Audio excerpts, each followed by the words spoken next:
high side, Murphy shooting, save a rebound on the view.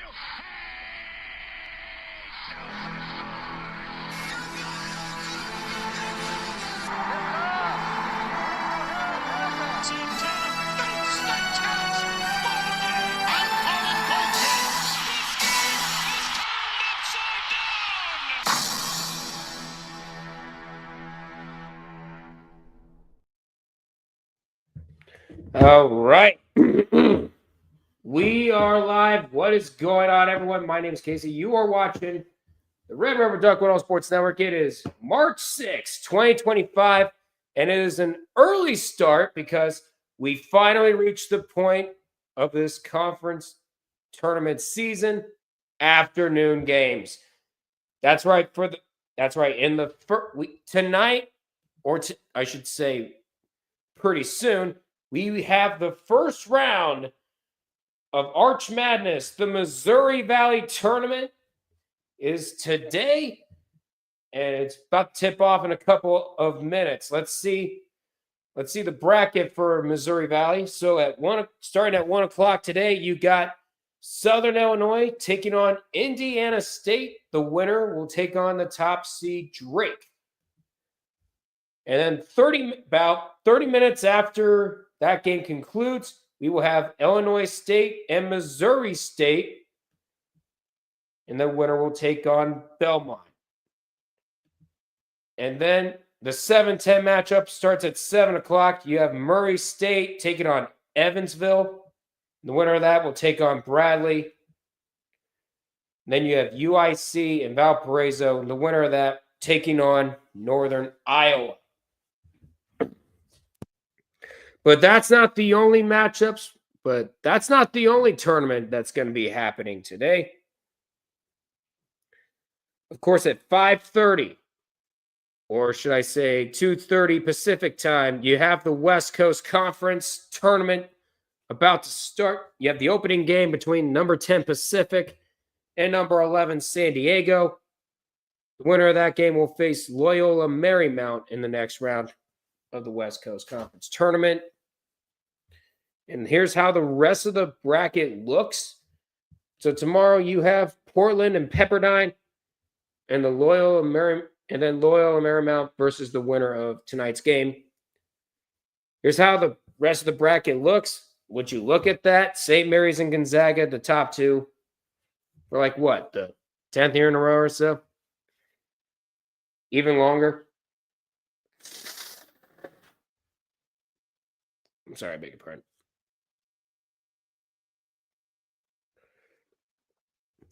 And then we've reached the top 10 in the Sun Belt.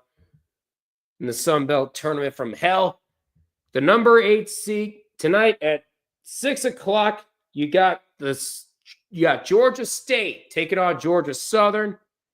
And then you have the 7-10 matchup 30 minutes after that one concludes with Texas State taking on Old Dominion.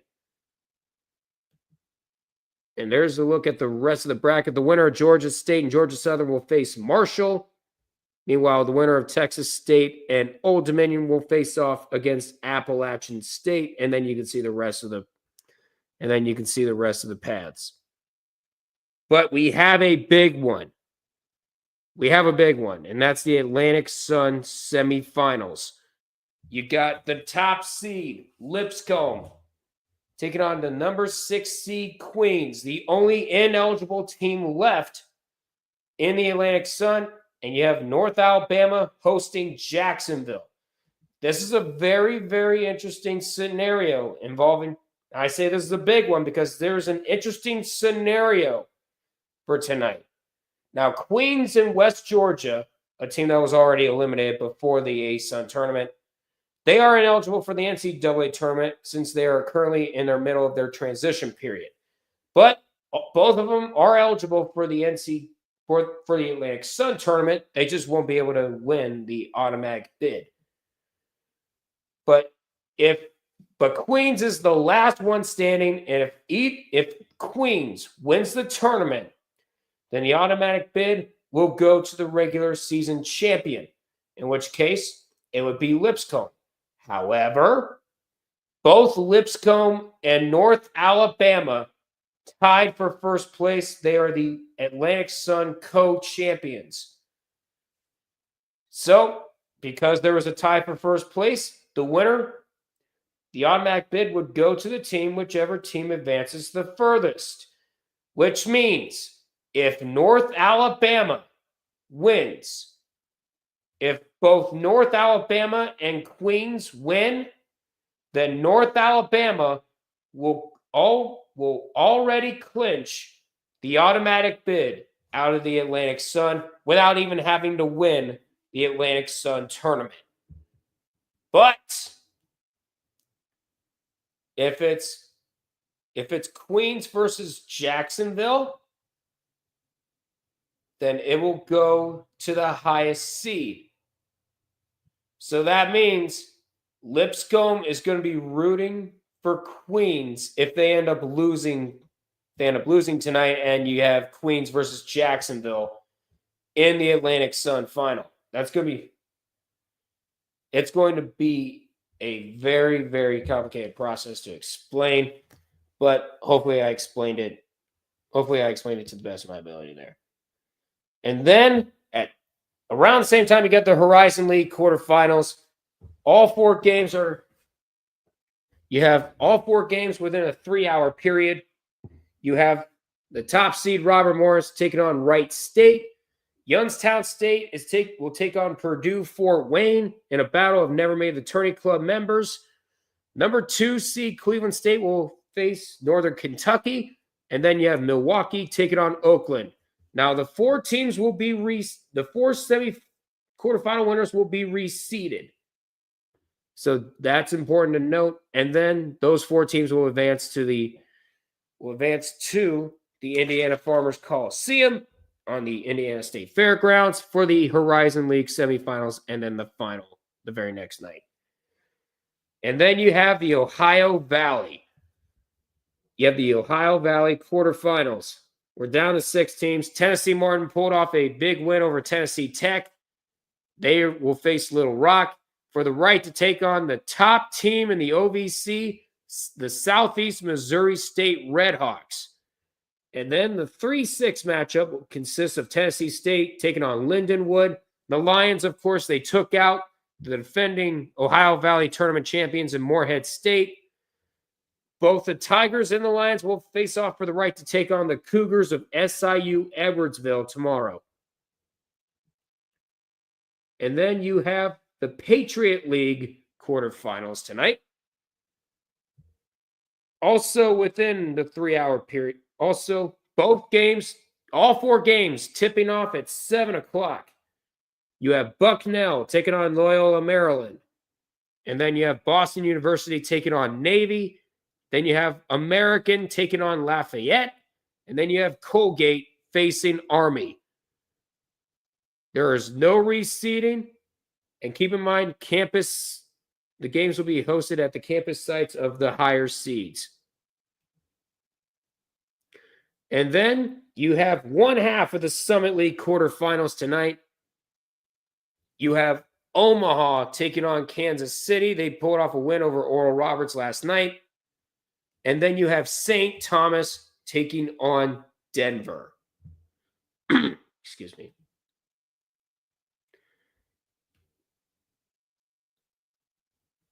All right, so and that is your 8 conference tournaments seeing action tonight. However, there's one more thing. We are about to approach the second wave of new conference tournament brackets coming out. The MEAC regular season will come to an end tonight. As a matter of fact, let's go ahead and look at all the games. You have 3 games tipping off at 7:30. Let's take off the bracket here. You have North Carolina Central facing off against South Carolina State. Now, South Carolina State is in a battle with Norfolk State for the spot for the top seed in the MEAC. Norfolk State is at Howard in D.C. for the right to claim the number 1 seed. Norfolk State currently has the advantage. If they win, they get the number 1 seed. If they lose and South Carolina State wins, then it's the Bulldogs that will swipe the number 1 seed away from the Spartans. And then you have Maryland Eastern Shore taking on Delaware State for the other 7:30 game. And then at 8 o'clock, you have Morgan State taking on Coppin State. Let's go ahead and look at the MEAC bracket so far. Only two of the seeds have already been determined, and those are the bottom 2 seeds, with number 8 being Maryland Eastern Shore and number 7, of course, being Coppin State. Meanwhile, we are underway in the Arch Madness tournament. Southern Illinois taking on Indiana State. The game is on the Missouri Valley Network, but it's on Disney Plus, but it's on ESPN Plus if you want to watch it, which is why I got here on my phone. And Southern Illinois already off to a hot start at 10, and they're up 10-3 right now. I think Indiana State's going to call a timeout early with 16:46 to go. They will in the first half. So it's going to be a long night. It's going to be a long night. It's going to be a long stream, but we'll manage to get through it.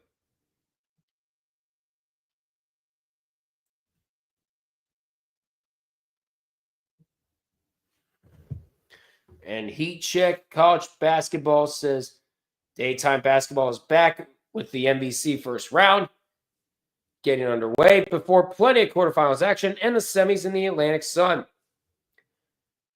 And both games, if you've seen Heat Check on Twitter, both Atlantic Sun semifinals are in the green, meaning Gus Johnson's going to be excited to watch those.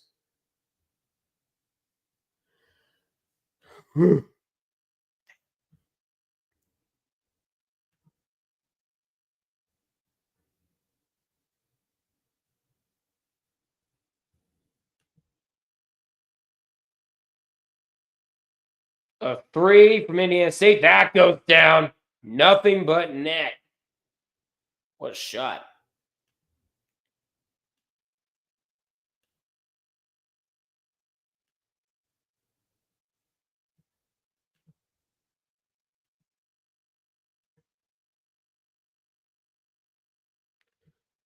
Meanwhile, we got foul over there on the other side.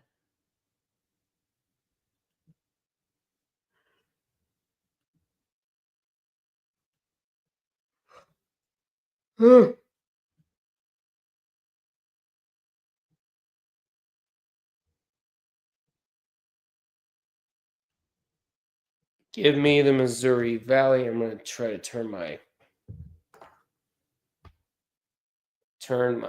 TV down. There we go. So Indiana State, Southern Illinois, that's the only game going on right now.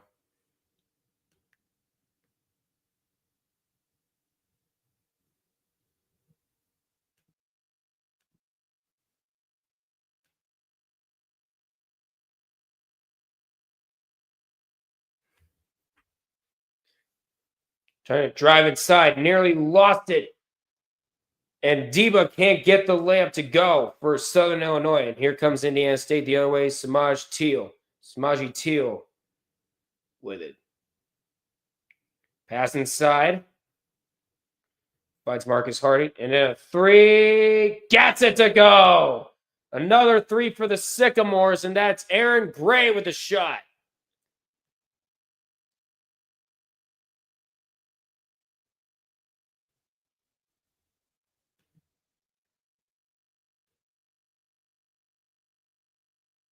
And stolen going the other way.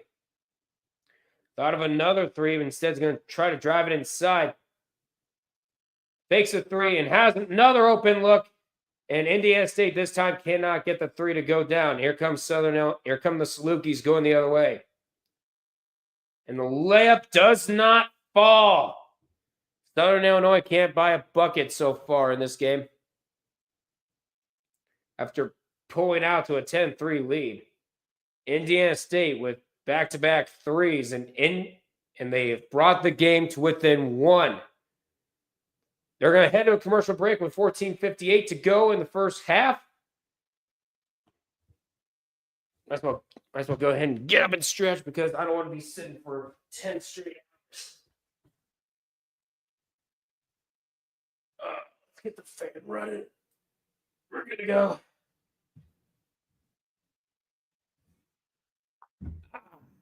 Jeez, okay.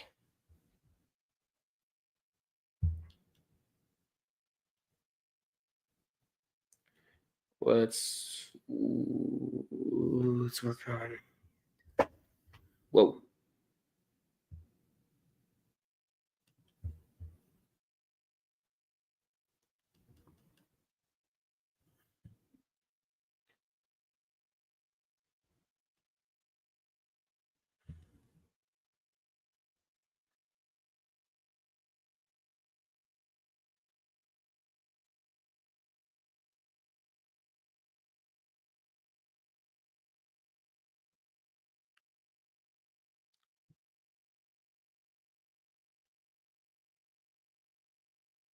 There we go.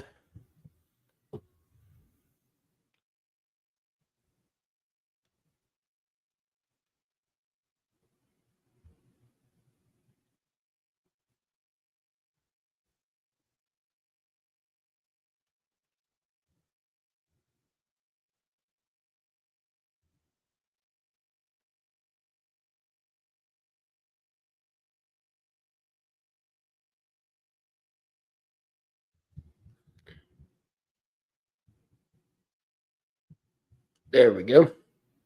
That's fixed.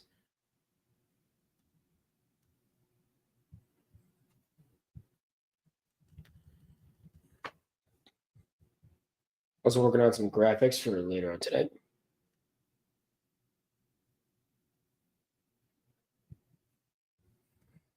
All right, we're back from commercial break here.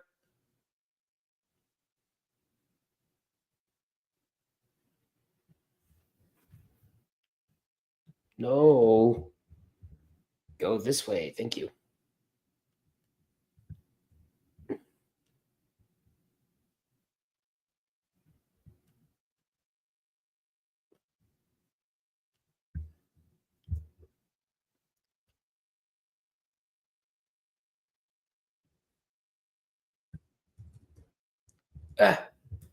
There we go. All right, that's set up for tonight. We're good to go. All right, we're back. Another three from Indiana State. This time it's from Camp Wagner. He's 3 for 3 from 3 so far. All 12 of the Sycamore's points so far have been threes.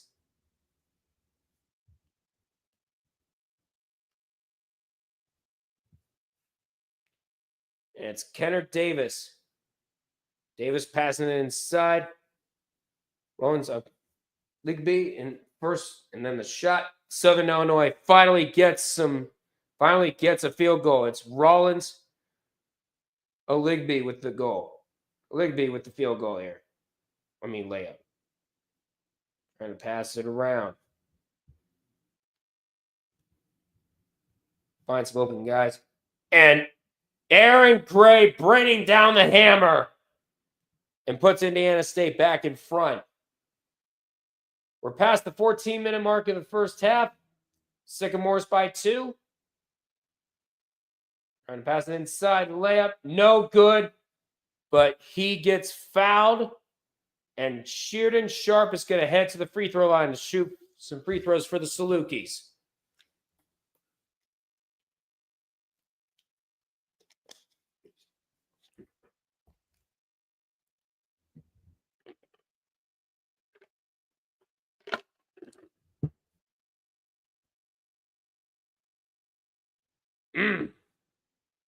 Oh, we have one new message. Oh, man, some bad news coming out of Kentucky. Mark Pope says Carissa will miss the rain. He'll miss the remainder of this season. That's bad news if you're Kentucky there. And Indiana State tried to go for a dunk again, could not get it to go down. And a charge, that's an offensive foul.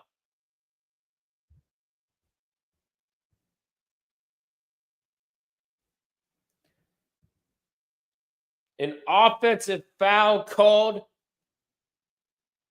on Kenner Davis. That's his second foul of the day. Bruno ASUN taking the bullet, for lack of better terms. One up, doesn't get it, gets his own rebound. Second one doesn't go, and he does get fouled on the attempt to put back. Jaden Daughtry will head to the free throw line to shoot for Indiana State.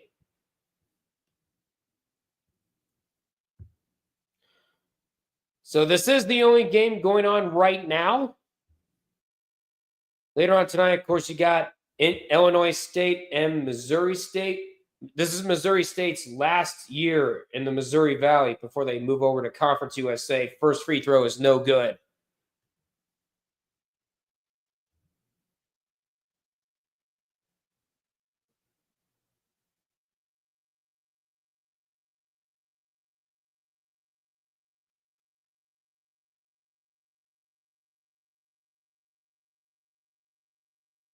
And he misses them both. We're at 13-10 to go in the first half here.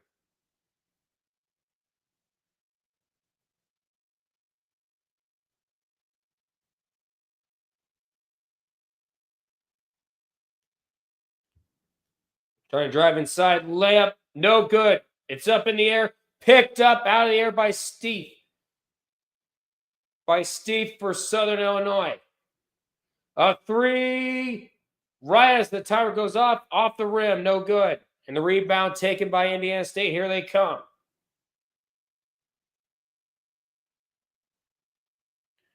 Smaji Teal with it. He's going to drive inside, layup, it's good.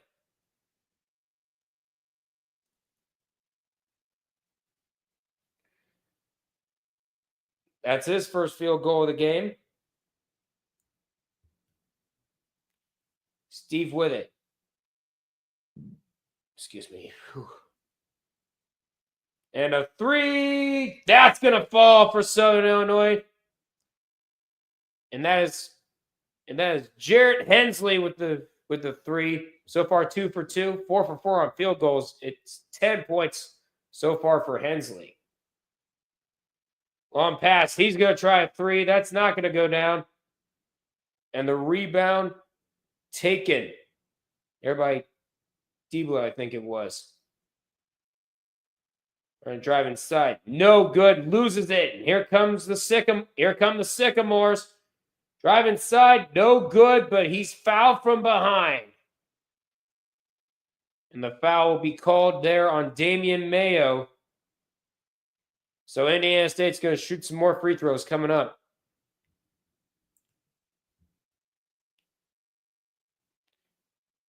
It looks like we're going back and forth in this 8-9 matchup with Southern Illinois and Indiana State. It's going to be a fun one.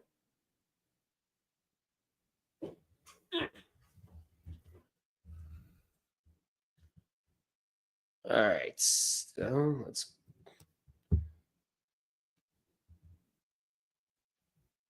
to the America East. We already did 8 bits. I need to lock up. Yep, looks like it.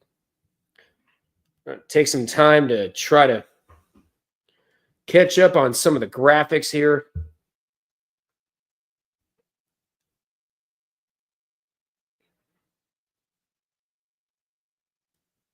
And of course, we got to get ready for the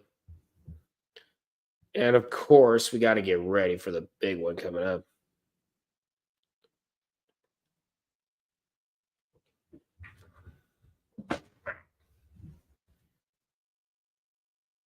Just trying to put my legs up and trying to relax.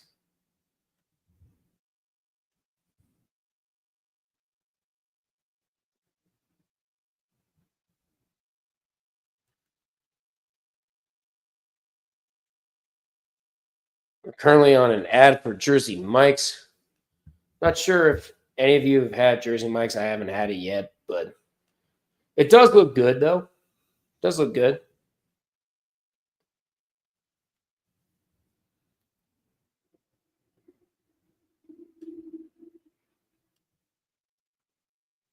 We're at 11:33 to go in the first half, by the way. We're not done with the commercial break quite yet.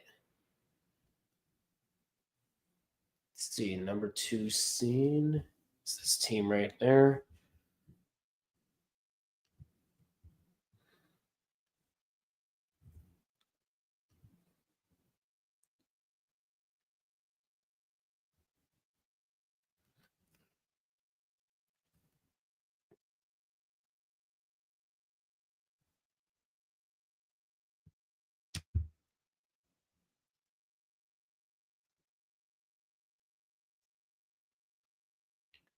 See, the number 9 seed is South Florida for the AAC, and I hope you appreciate the spoiler there. But I'm sorry, I'm just very excited to see this tournament go down.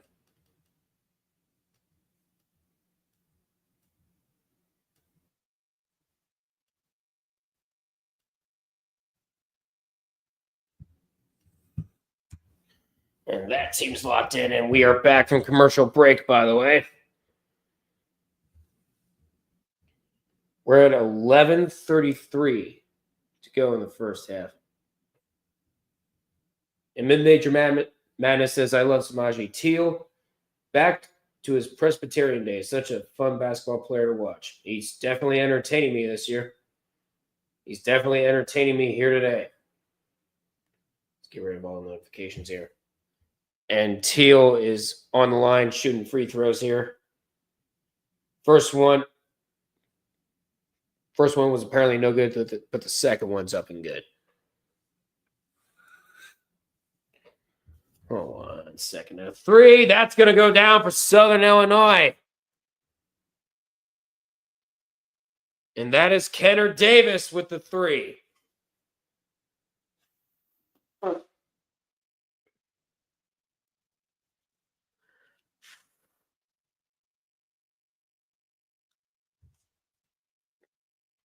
We're at 11 minutes. 11 minutes to go in the first half. Spin move. Trying to get around. A 3. Baseline up and good. Jaden Daughtry with the 3. Both teams exchanging blows, which is what you would want in an A9 matchup in a tournament such as this. Trying to drive. Hook shot. No good. Rebound taken by Indiana State, and here they come. And the layup up and good, and that is Aaron Gray with the field goal. It's a 4-point lead for the Trees. Trying to find a screen here. Southern Illinois is. And that's Moreno, and a 3 from Sharp. That goes down. Actually, no, that's not Sharp. It's Davis. I beg your pardon. It's a 1-point game. We're halfway through the first half here in St. Louis. Another 3. That also goes down. Both of these teams can't miss from 3, and that's Aaron Gray again.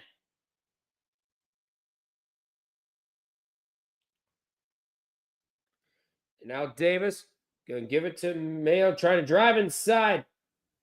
First one no good, but he's fouled. And will be a foul on the floor. And that one will go against Jaden Daughtry here.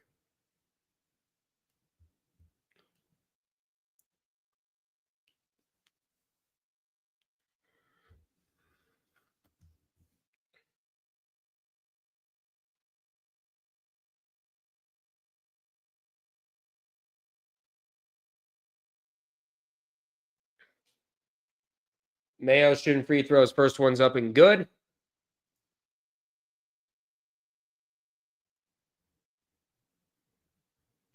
We're at 9:35 to go in the first half, by the way.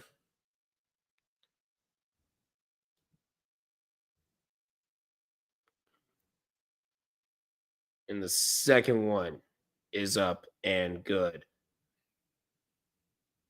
It's a 2-point game now. 2-point game now for the Trees. I think Mayo is off to the bench. Nearly lost it. Fight for the ball. Southern Illinois is going to end up with it. Here they come.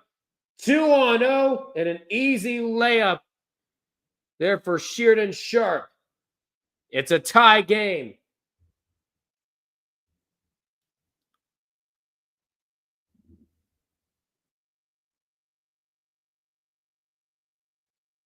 And that three, that's going to go down again. This team can't miss from three. It's Aaron Gray with the three for Indiana State.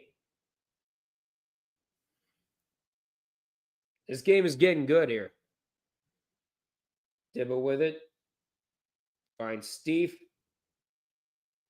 We'll try a three. That also goes down. Ali Deba with a three for Southern Illinois. Both teams exchanging blows early here in this first game of Arch Madness 2025.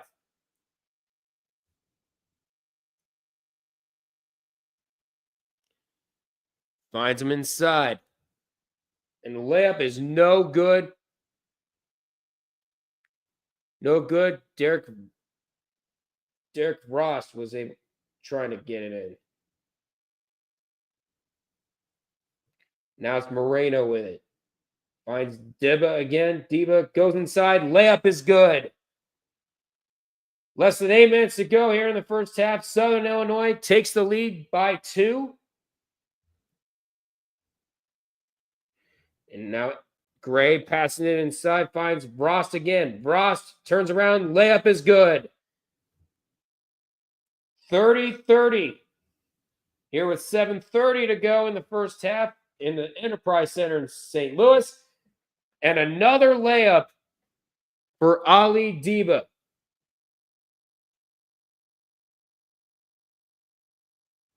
Both teams going back and forth, back and forth.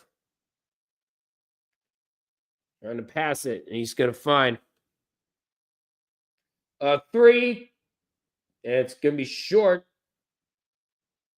And both, I think Indiana State was wanting a foul. They're not going to get one. Now it's Davis. He's going to try a three. Way off. It's going to be an air ball. Short of the rim. Less than 7 minutes to go. And Gray launches the ball towards one of the Salukis' feet. It's going to be a kickball. It's going to be a kickball. It's going to be Indiana State ball.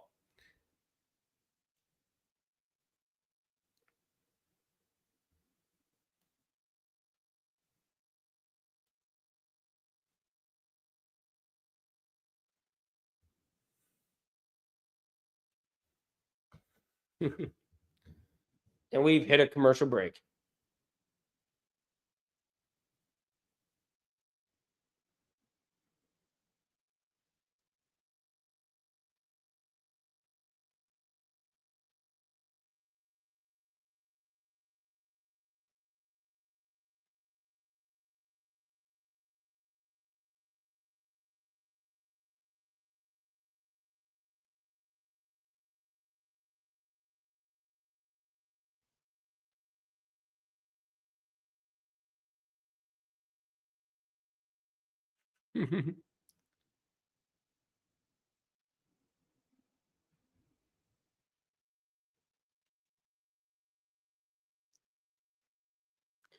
All right, and we got some updates. All right, we got some updates for the women's side. Boston College is out, Western Carolina is out, and Tennessee is out. But considering how dangerous the SEC is on both the men's and women's tournaments, Tennessee's already in. So there you go. So Tennessee, all they have to worry about is what low seed they're going to get. Basically like a 9 or 10 or something. Who knows? I don't know what it is with the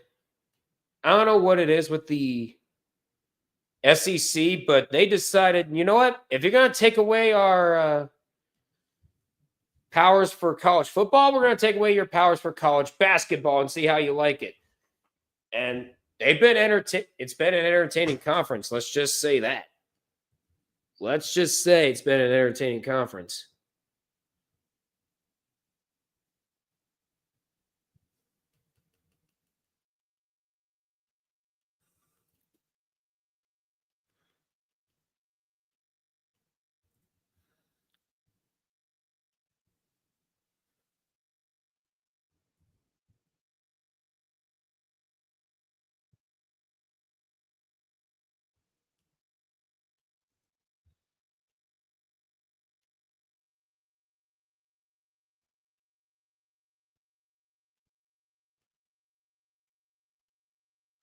All right, let's bring those down. We're back from commercial break. Southern Illinois by 2. Come on, will you let me edit? There we go. There. MEAC 10 caught up. A 3 that does not go. Fight for the rebound, and Southern Illinois is going to end up with it.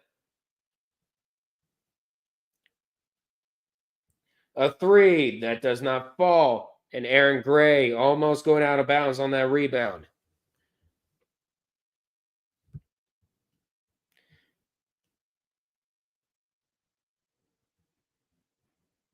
There is and now Gray at a 3. It's short.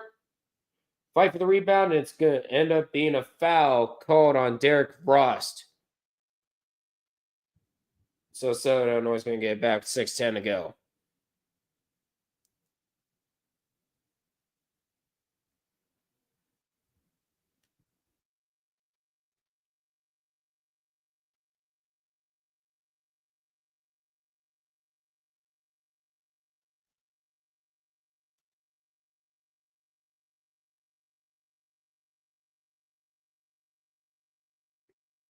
So now it's Kenner Davis, and it gets stolen.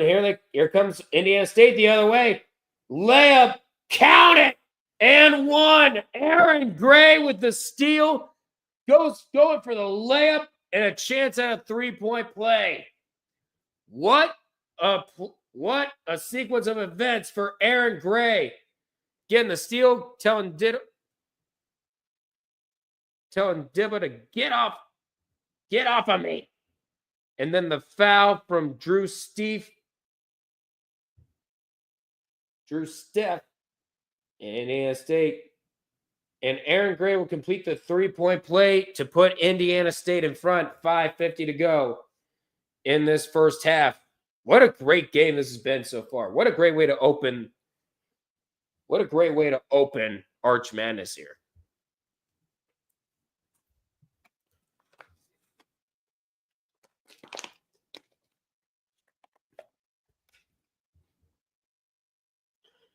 And then the contested layup up and good. And that's going to be Kenner Davis. Throws it across his body. Going to try to drive inside. Finds Aaron Gray. Up and under, layup in.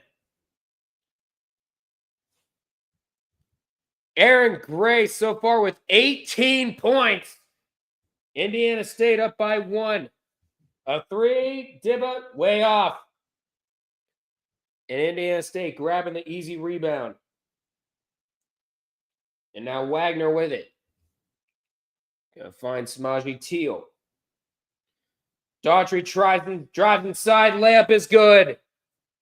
Less than 5 minutes to go in the first half. Indiana State up by 3.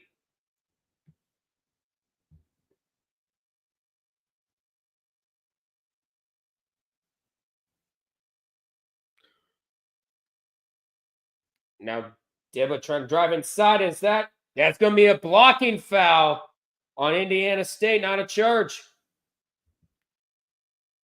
And so it's Bruno Allison getting called for his first foul, and Ali Diba's going to head to the free throw line.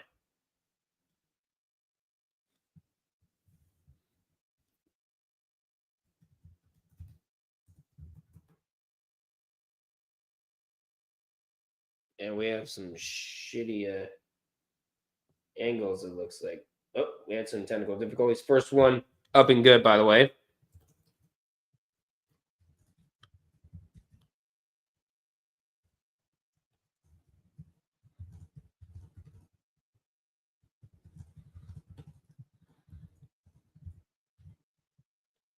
And he makes them both.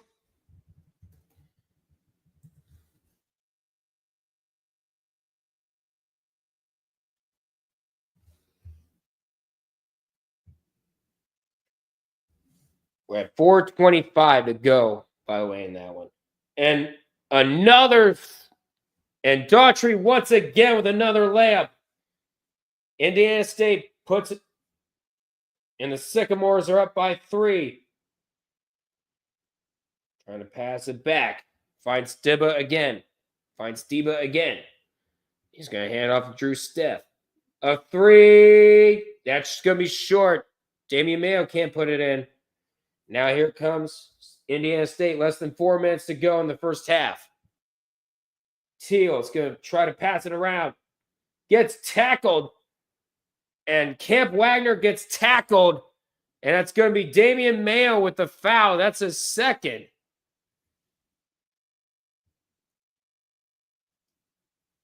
And we're going to head to a commercial break.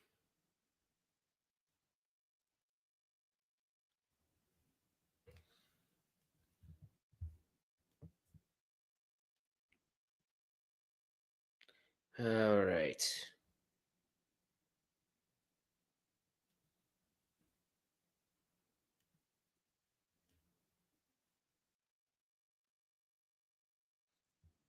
And by the way, in the ACC, we already know what 3 teams are not going to be making it to the ACC tournament, and that's Miami of Florida, Boston College, and then NC State. So there you go. Those teams are locked in. And we have some more teams to lock in here. Over in the Big 12. There you are. We have number 4 BYU, number 5 Iowa State. Those are the seats currently locked in for right now. Obviously, a whole lot of updating as the week goes on.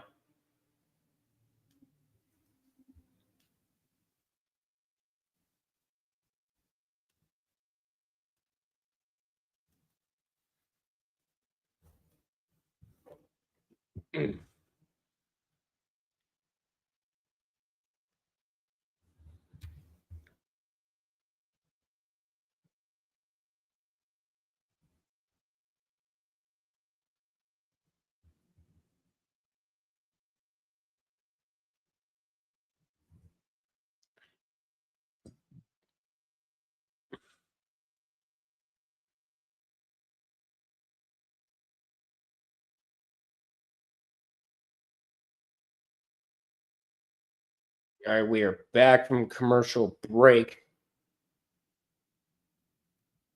If you will let me edit, I would be the happiest. If you would let me edit this graphic, I would be the happiest guy in the world. Come on. Hurry up.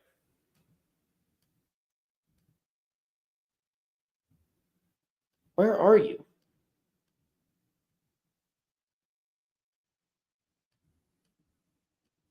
Gotcha. Yeah. There we go. All right, we got the graphics fixed. Got them at least updated a little bit. Right now it is Camp Wagner on the line for Indiana State. First one bounces its way in.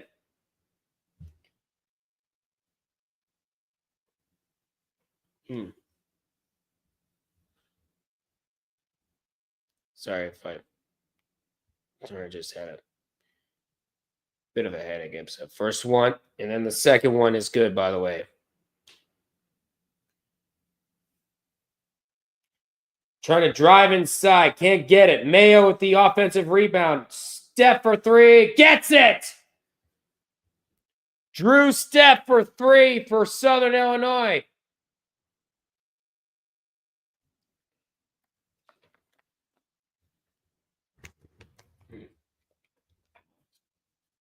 We're at 3:20 to go in this one. And the kitty has invaded my office. Meanwhile, a 3 from Aaron Gray does not go.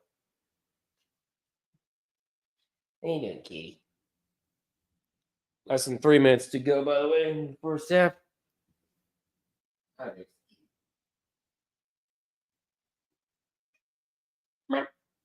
And a mid-range jumper up and good for Southern Illinois. We're even at 41. Ali Dibba with 14 points so far for the Salukis. Decided to make a quick pit stop. Okay, I see you. See how you are. And Teal loses it, but he's going to get fouled in the process. And that foul will go against... I think it's against Moreno, actually. Jorge Moreno. Actually, no. I think they're going to get steep for the foul. First one's good. First free throw is good for Indiana State, by the way. It's Samaji Teal shooting free throws for the Sycamores here. We're at 2:26 to go in the first half. And the second one off the mark.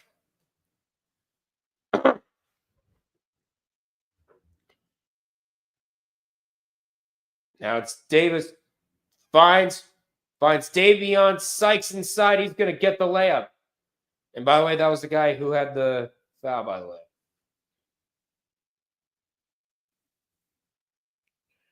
We are at 2 minutes to go here in the first half here. And Teal, and that pass gets intercepted. And here come the Salukis the other way. Diba gets the dunk to go down. Takes a quick tumble afterwards. 1:45 to go in the first half. Southern Illinois by 3. Both teams putting on a fireworks show here in this first half.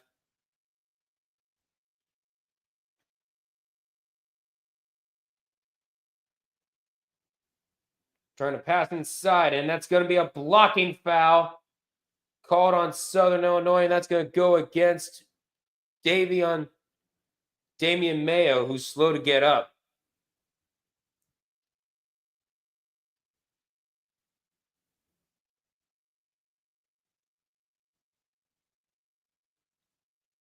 Ali Diba taking a tumble after that one.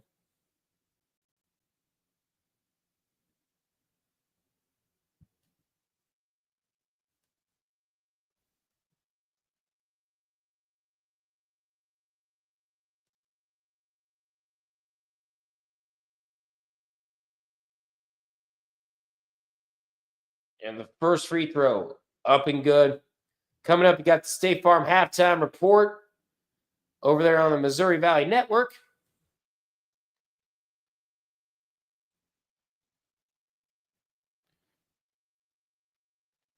Jaden Daughtry, his second free throw, bounces off. We're at 1:20 to go. We're in the opening game of Arch Madness. Number 8, Southern Illinois. Number 9, Indiana State. Davis trying to drive inside. Loses it out of bounds. That's going to be Indiana State ball. Last touch by Drew Steff. Couldn't corral it in.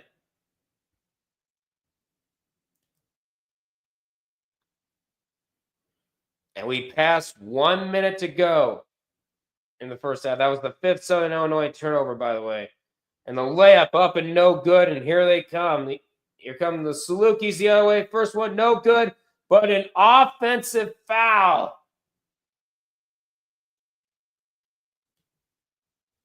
An offensive foul called there on Kenner Davis. Gets set. And Kenner Davis can't believe it. That's his third foul. That's his third foul of the game. Him and Damian Mayo already in foul trouble with 3 fouls.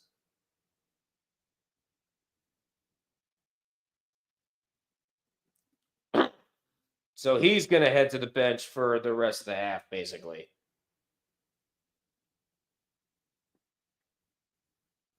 We are at 50 seconds to go in the first half.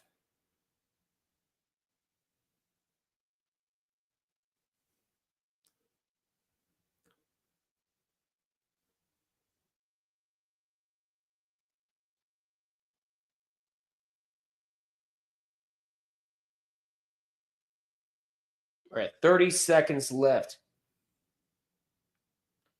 Finds a pass inside, and the layup is going to be good. Ali Deba with it. Shot clock is off. 15 seconds left in the first half. This has been a banger of a game thus far. They're set up for the last shot of the half. Teal with it. Daughtry, last second three, off the mark. That's going to do it for the first half. Southern Illinois, Indiana State exchanging blows. It's the Salukis that have the 4-point halftime lead. Here in the opening game of Arch Madness. What a great first half for both squads. Holy God. But I'm going to go ahead and stretch real quick.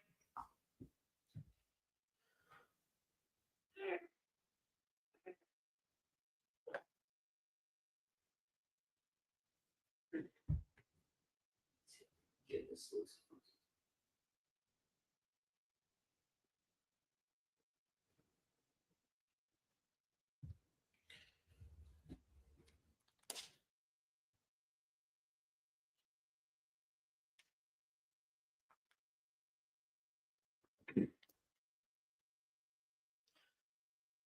So how you guys been doing? Obviously, this is going to be a very long day of college basketball coverage, but we'll get to it. Or we're going to get through it. We will most definitely get through it.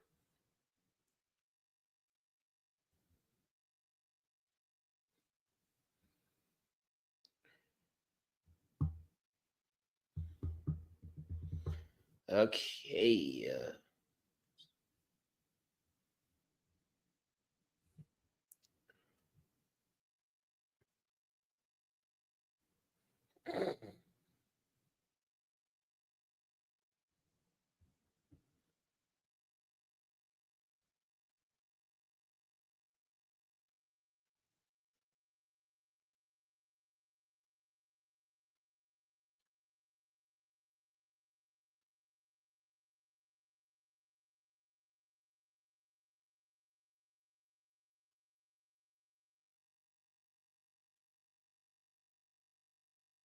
All right.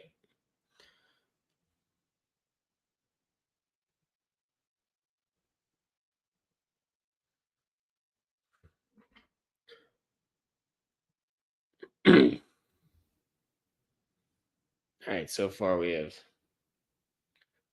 no chats. Obviously, it's going to be more lively once we get into the very big games, especially the Atlantic Sun Semifinals. I can't wait to watch those.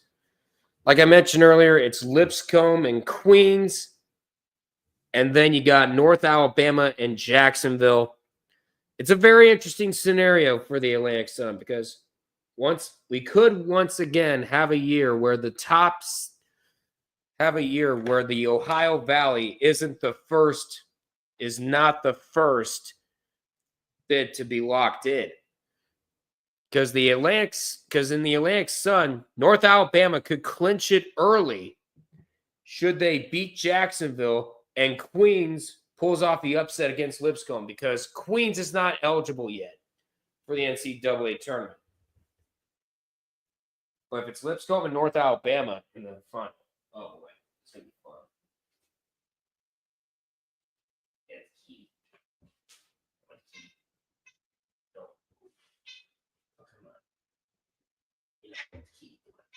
Come on, bad kitty. I think you'll be fine. You'll be fine, kitty. No. You're fine. I know you're camera shy. I know. Camera shy. I know. You're fine.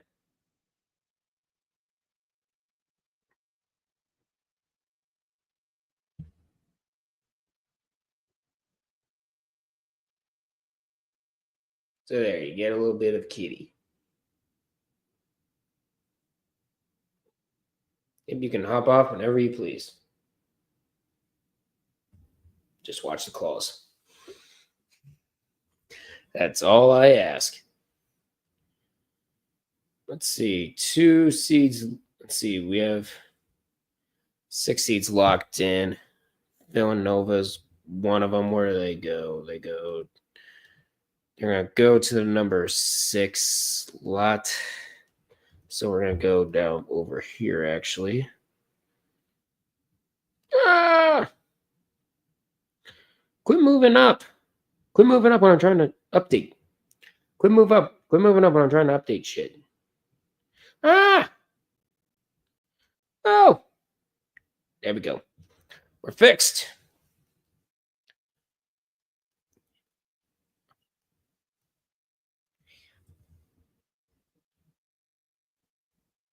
Oh, God damn it. Not this one again.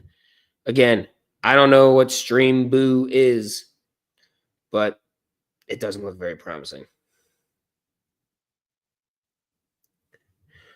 Yeah, Arch Madness typically has low-scoring games, but Indiana State, Southern Illinois is a different story. Nobody can miss from 3. Nobody can miss their layups. Nobody can miss their free throws. It's crazy. We're off to a good start. I'd say we're off to a good start in Arch Madness. I don't know about you. But we're going to head over to Twitch. See if I can get rid of this.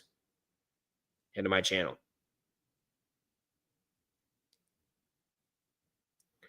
Activity. Browse. Oh, okay. Just get to this. No.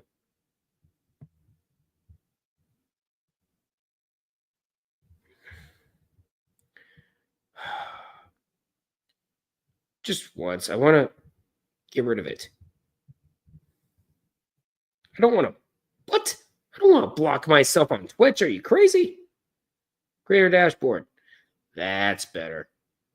Okay. No longer there. Just don't click on the link. I don't know what it is. Is that hair?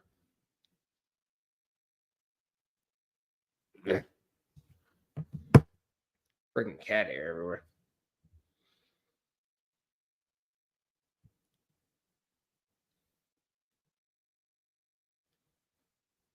And then you have George.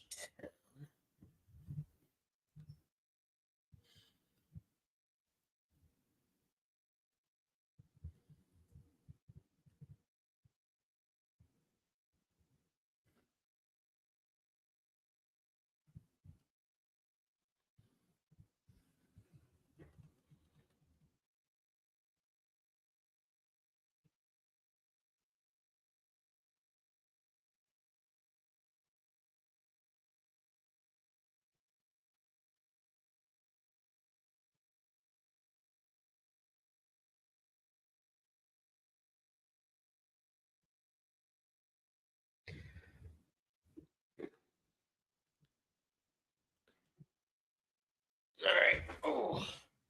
Okay, we're going to get off of this. Okay.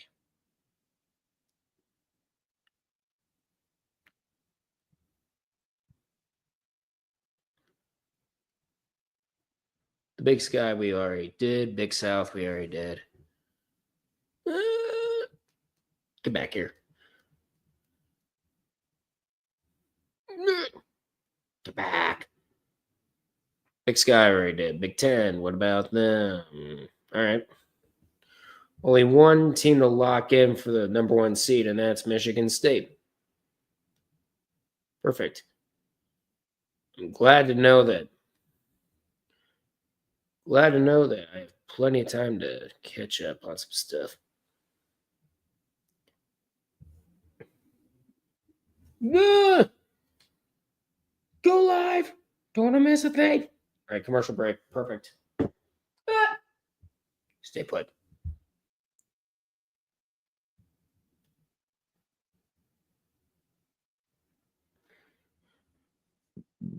There is Busch Stadium. Of course, the home of the St. Louis Cardinals.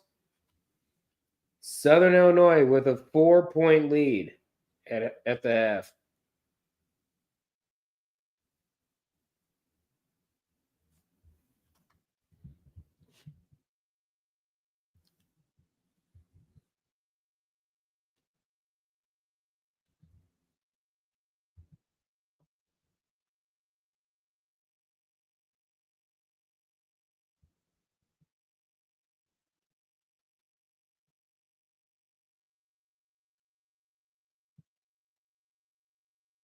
Gonna try to bring it down.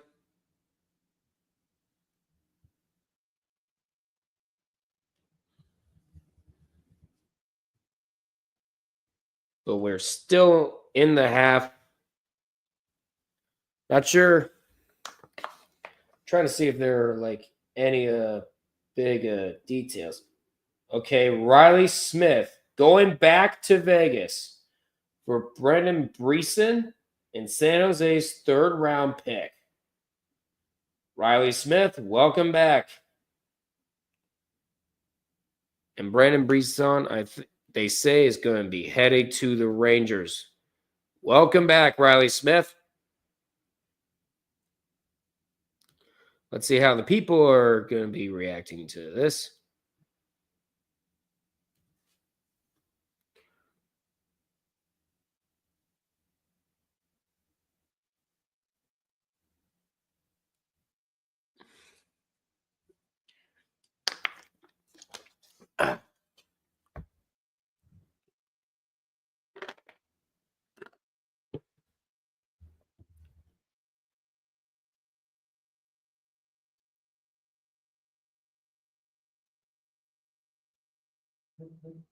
What? Okay. Ooh, some NFL draft. Steelers hosting Louisville quarterback Tyler Show. Ole Miss defensive tackle J.J. Pekees. And West Virginia offensive lineman Wyatt Milam on top 30 visits. Ooh, love it. Nashville claims Jacob Varna off waivers from Washington. Those are your. There's a couple of some NHL trade deadline acquisitions coming up.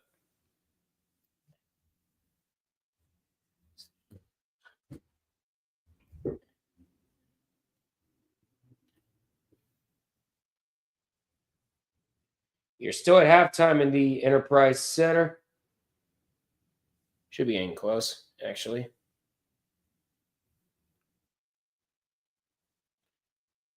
Yep, they're both coming out.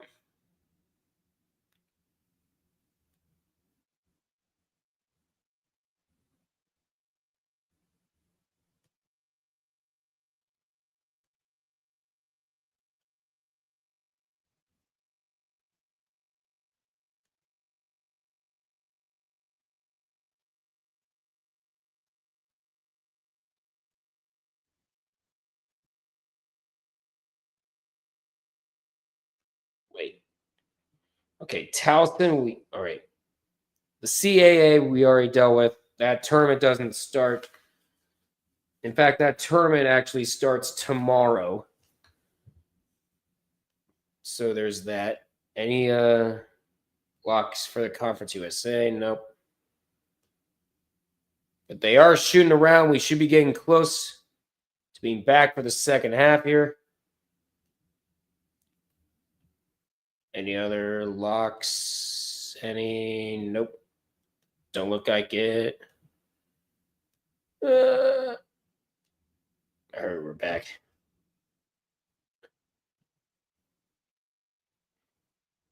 So if you've seen, looking at Mid-Major Madness on Twitter, he's saying that the Arch Madness tournament, aka the Missouri Valley, they usually have a bunch of low-scoring games. That was not the case in the first half. Both the Sycamores and the Salukis, they were hitting shots left and right. They were making threes like nobody's business. I think we're going to have a very entertaining opener from – we're going to have an entertaining game from tip-off to the final buzzer. I think this is going to be a very close game, and I think might be the closest of them all. We'll see what happens here.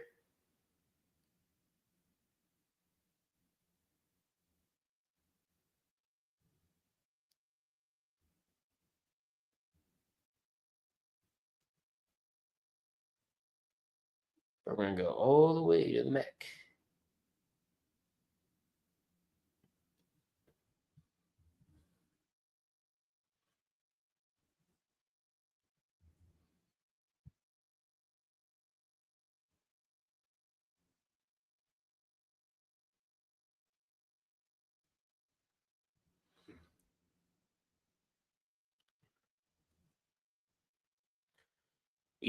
We're still on commercial break, by the way, in the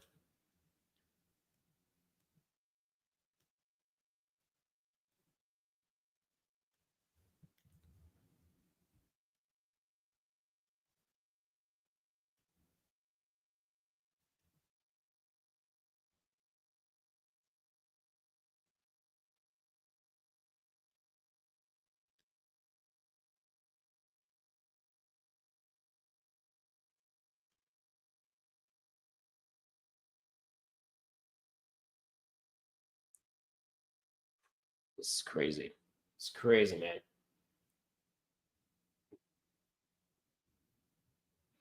What is that commercial from? Is that Credit One? Oh, no, PNC Bank. Brilliantly born since 1865. What the? ISU is a foot fetish? Where are these signs from the Southern Illinois student section? And you're always like, what did he say?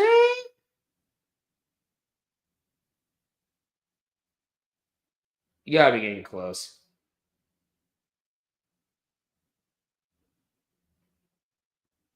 Yep, we are at the start of the second half. At playing time to go to the bathroom, but we'll do that. But we'll do that later. We'll do that later, not right now.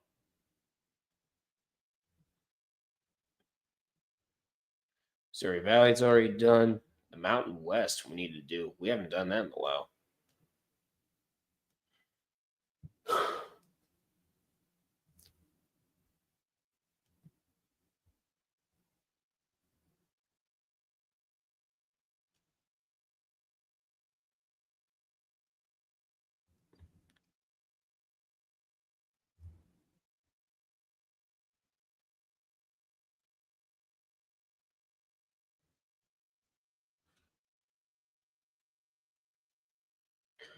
All right, so the Lobos of New Mexico are the regular season champions in the Mountain West. There we are. And we are back from the second half, by the way. Is that pass from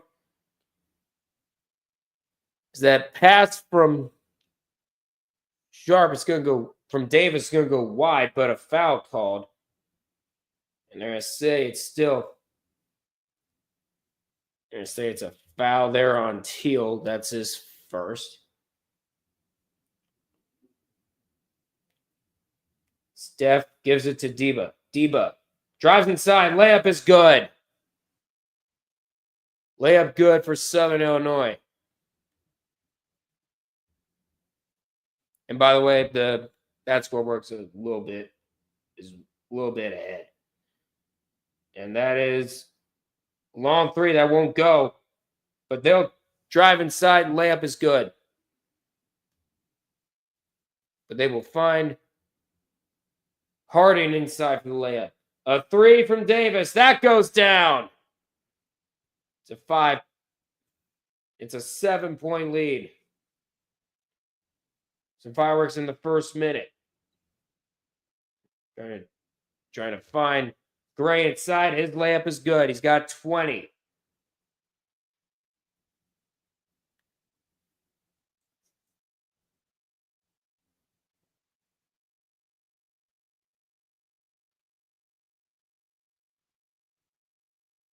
And the layup good.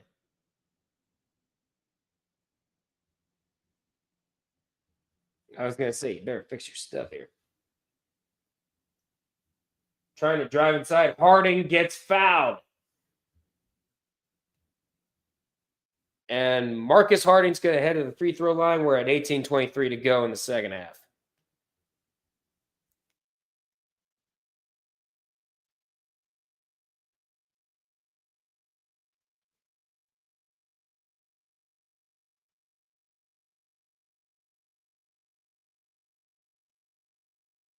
Here we go. Harding to shoot some free throws. First one's good.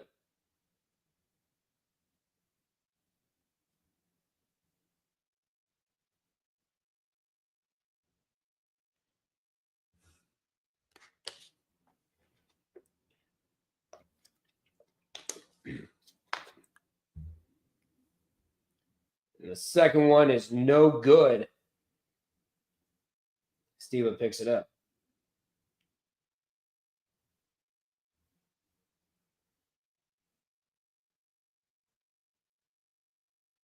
Trying to drive inside. Diva's layup good again. It's an 8-point lead for Southern Illinois. They're trying to drive it in, and the tip. And they're going to say no.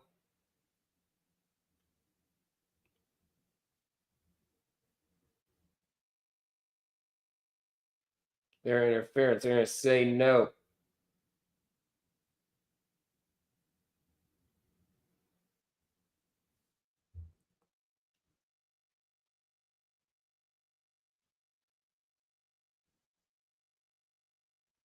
And you can't hit it above the cylinder. A 3. Nope. And Harding gets the easy rebound for Indiana State.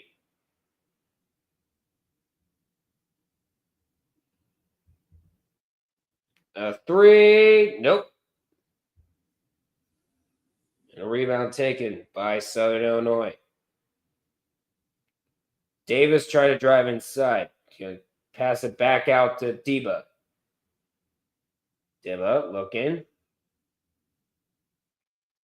Driving inside again. Layup finds its way in. It's a double-digit lead for the Salukis.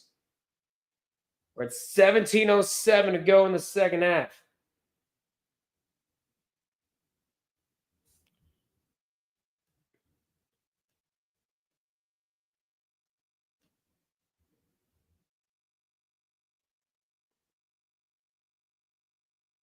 Davis drives inside, and the layup good against Southern Illinois. With a huge run, timeout, Indiana State. And we're going to take a timeout here as well. 16:45 to go.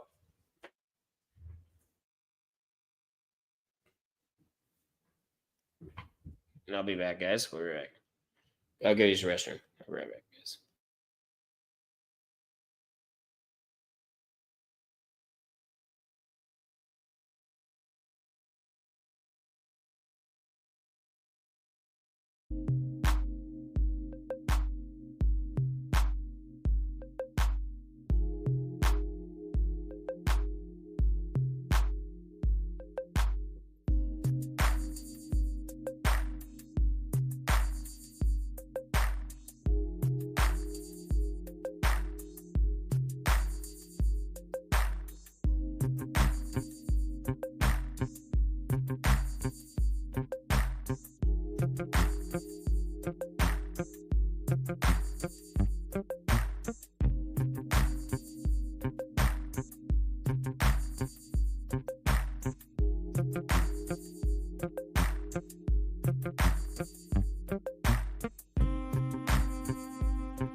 4 people in here and it instantly goes down to 1. It's like a bunch of mice. They're always hiding. You always come out. You always come out when you want to come out. It's usually when I'm not here. Do I have a bunch of nocturnal users out here? Meanwhile, a spin move and a layup up and good for Indiana State here.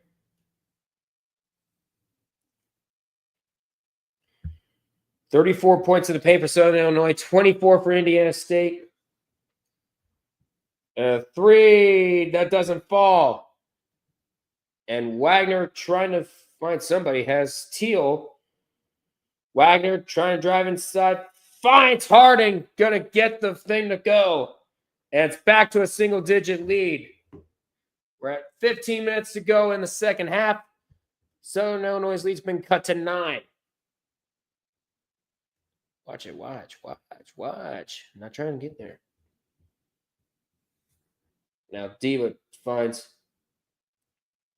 side Steph for 3. Gonna get it. Drew Steph with 6 points so far. Both of his baskets were 3s.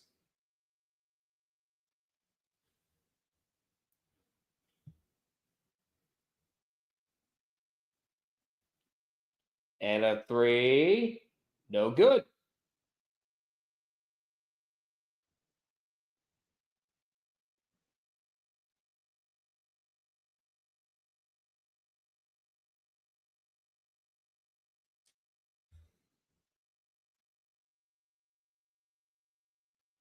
And Ali Diba. And off the chest of Harding, and the pass pinballs in here and ends up in the hands of Indiana State. Here they come the other way. Gets through, brings it down the 1, throws it down the 2, and a jam. Aaron Gray with 23 points so far this afternoon. We're at 13:30 to go in the second half here. A mid-range jumper does not fall. And Wagner gets the easy rebound for Indiana State. That pass almost gets picked off, and Aaron Gray fouls him from behind.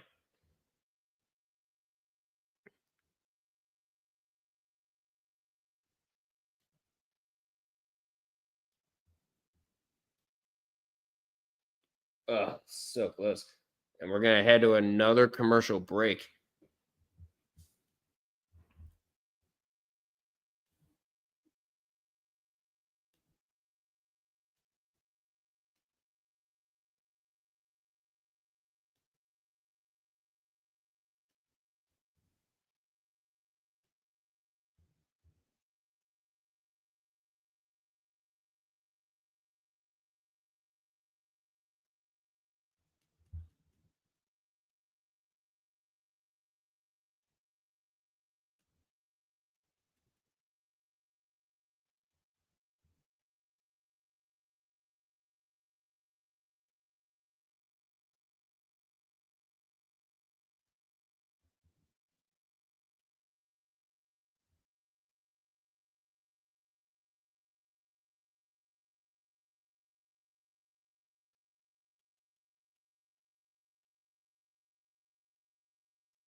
All right.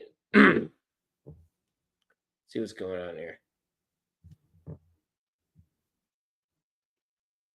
What else do we got? San Jose State and Wyoming.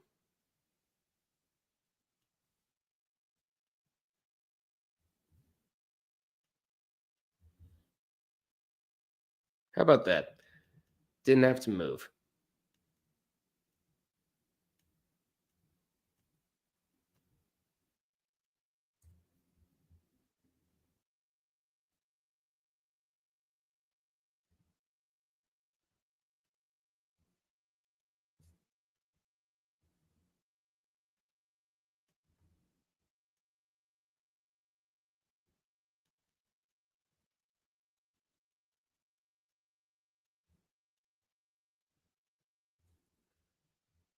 All right, there we go. And we are back from commercial break finally. So far, Indiana State down 10. They're trying to claw their way back, but they're not making it easy for themselves.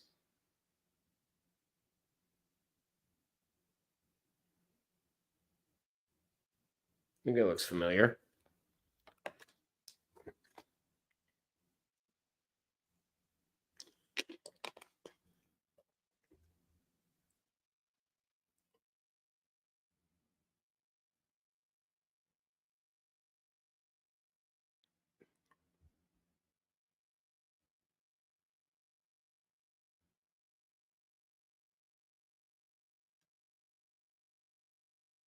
And a layup that does not go, and last touch by Indiana State out of bounds. So Illinois is going to get another chance. 20 put back on the shot clock.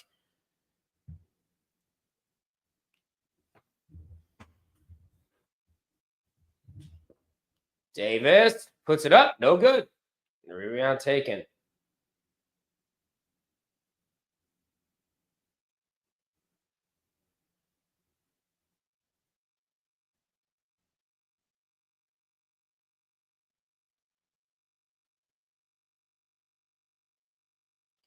Put one up.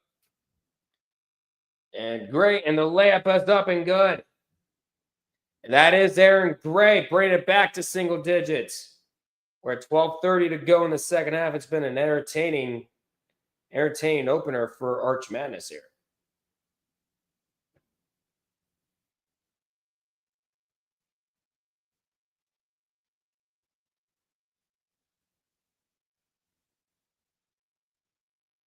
And a long three. It's too strong, but a foul away from the shot. And it's going to go against Southern Illinois. And that was Jarrett Hensley with the foul. That's his second.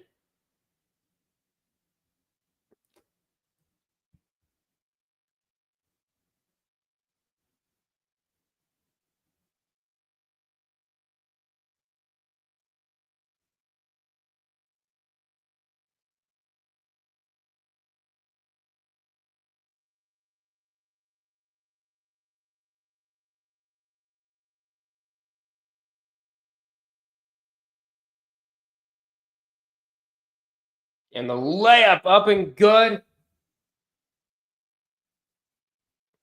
Layup up and good for Indiana State. Jaden Daughtry with the layup. Scene finds Ligby. Ligby trying to slow down the pace here, and it's going to be for here Davis, and the ball goes out of bounds, and they say a foul is, and they're going to say a foul called on Indiana State. It's a 6-point Salukis lead. We're at 11:38 to go.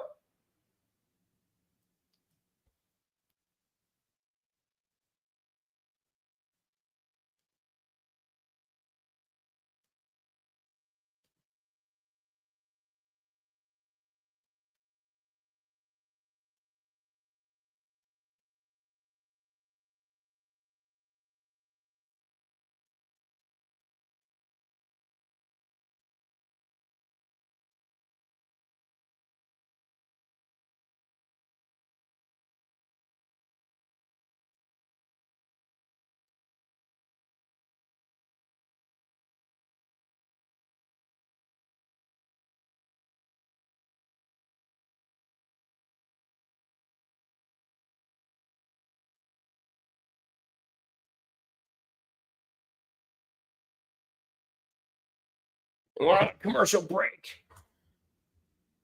Trying to get everything set up.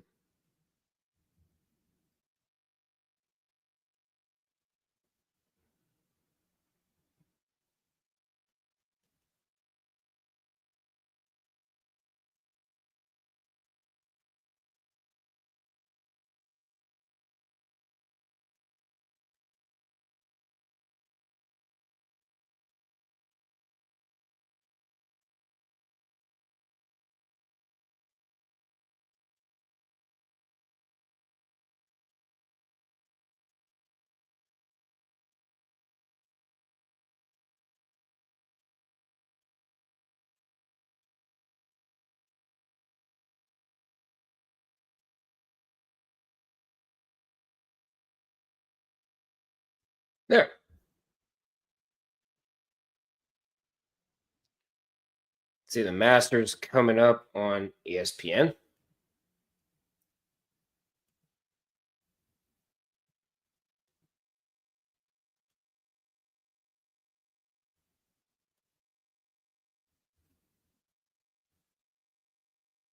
And there's a look at the brackets. Southern Illinois and Indiana State fighting for the right to take on Drake tomorrow at 1 o'clock Eastern Time. Coming up, we got Illinois State and Missouri State. The winner of that game will take on Belmont. It's a 6-point lead right now for Southern Illinois. It was been a fantastic game between both of these teams.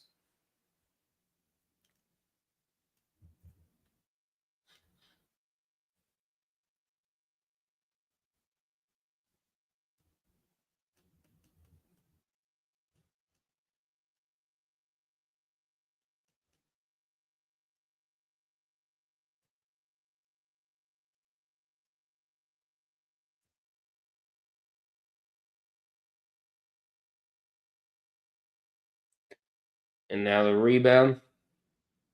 And going up for the layup, no good, but he's going to get fouled along the way. And Bruno Allison's going to head to the free throw line to shoot two for Indiana State.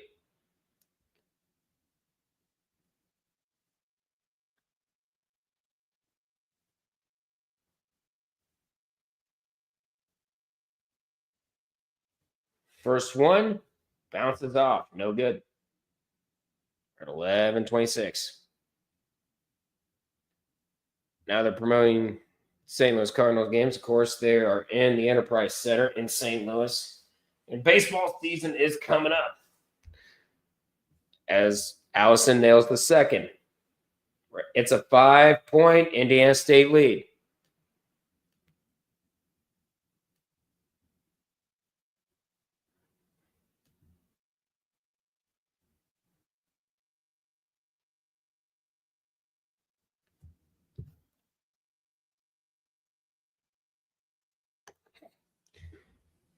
And that one is no good. And here comes Indiana State. Gray finds Wagner inside.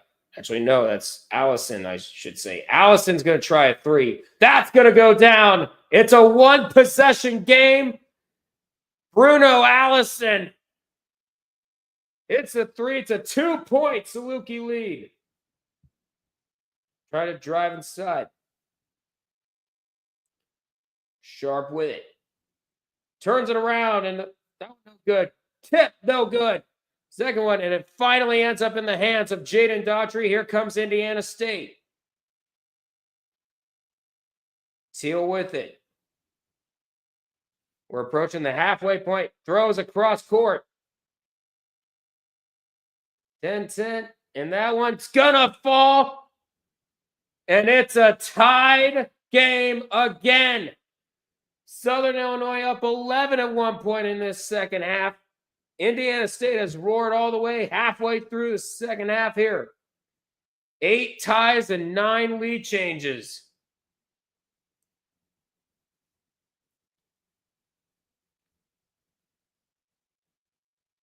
Now Steph, mid-range jumper, up and good.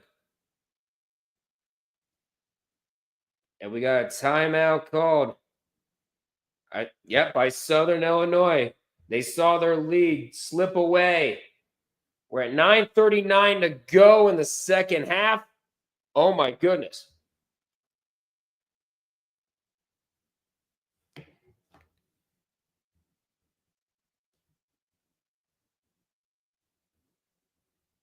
This game is becoming fun, dude. I don't know about you.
There we go.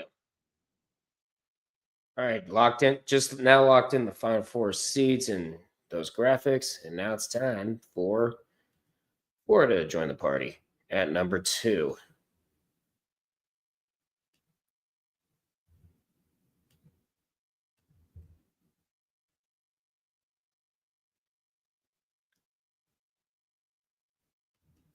As soon as I finish this graphic, I'm gonna go ahead and go outside and get the mail. I'll be right back. Just finish that up. I'm gonna go get the mail. I'll be right back, guys. We're back. Oh, as a matter of fact, we got a nice scoreboard. Hold on 1 second. Please tell me I got it in time. Yes. Got it.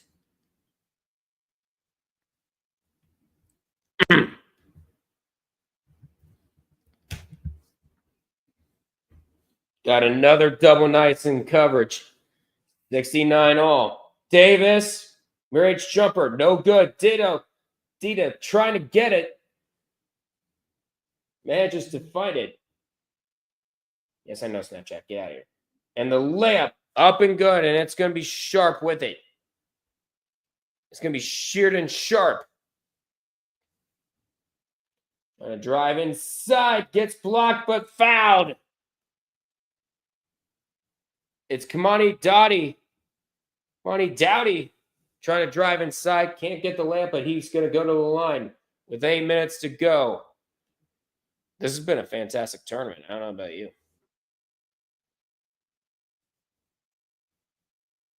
And we are going to head to another TV timeout. I'll be right back, guys.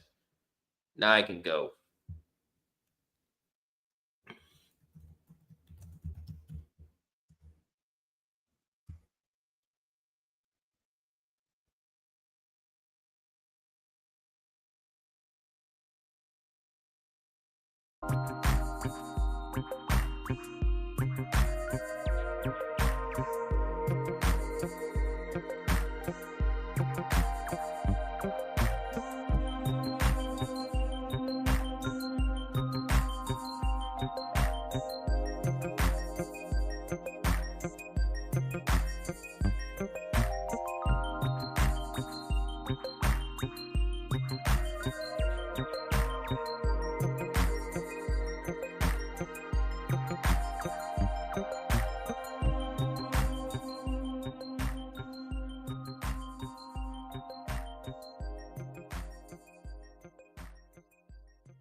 Okay, we're back. And the kitty has joined me once again. Oh, you'll be fine. Now settle down. And Indiana State with a 3. Not sure who it was, but it's their first lead since 2:20 in the first half. Davis gets the layup. The contested layup. We're at 73 all, 7 minutes to go.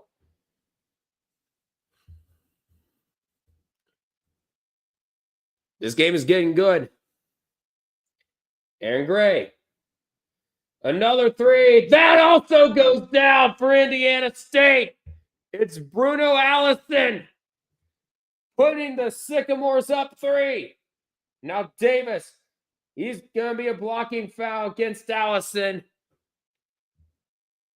And that is going to be his second. Kennard Davis trying to get around Allison there.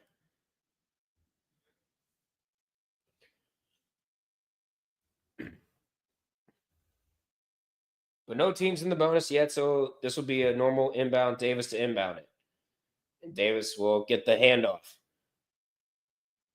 He'll try for 3. That also goes down. It's a tied game once again.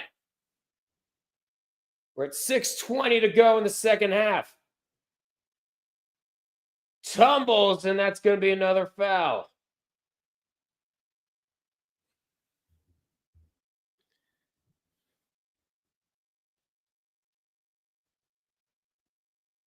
Samaji Teal taking a stumble with 6:16 to go in the second half here. And that 3, no, but he gets fouled. And Allison's going to be shooting 3 here shortly. Steph gets called for the foul, and that's going to be Steph called for the foul. That's his 3rd. Yep.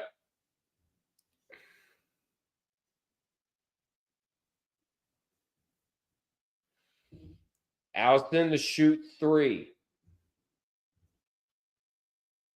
First one's good.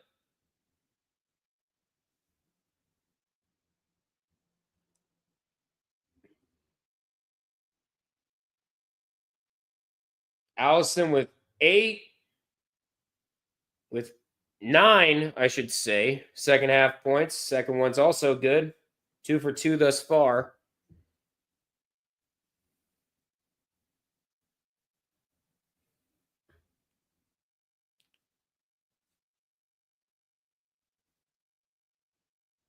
And he nails all 3. 79-76, Indiana State.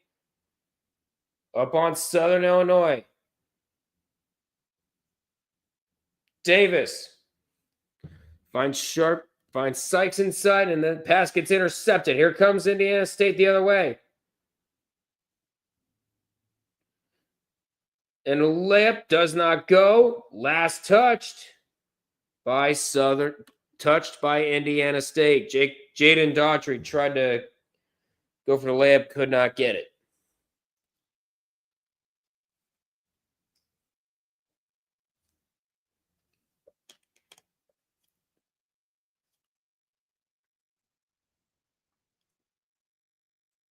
And a traveling gets called. Called on Drew Steph.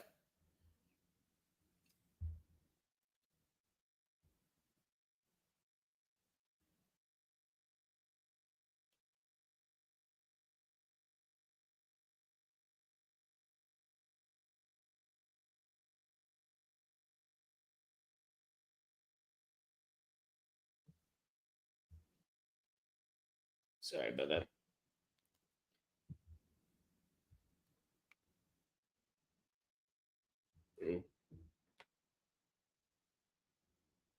And a long 3. That's going to be too powerful. And a rebound picked up by Aaron Gray. Here come the Sycamores the other way. We're at less than 5 minutes to go.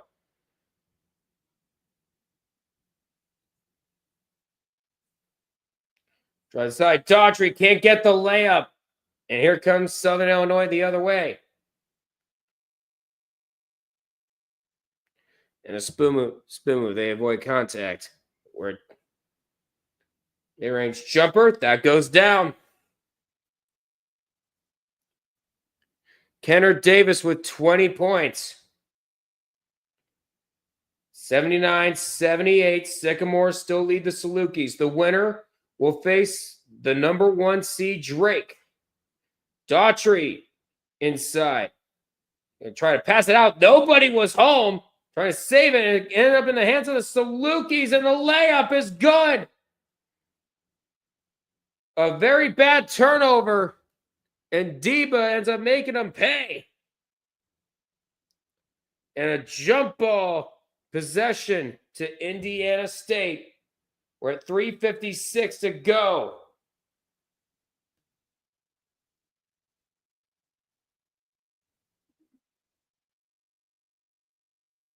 A very costly turnover, and the Salukis take advantage.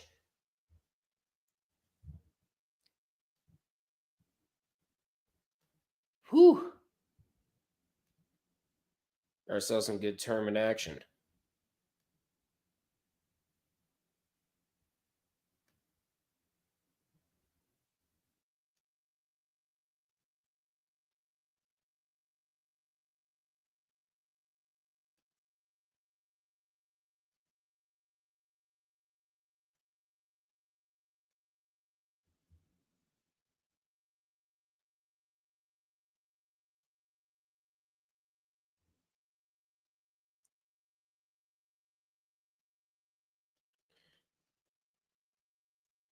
All right, and there is that.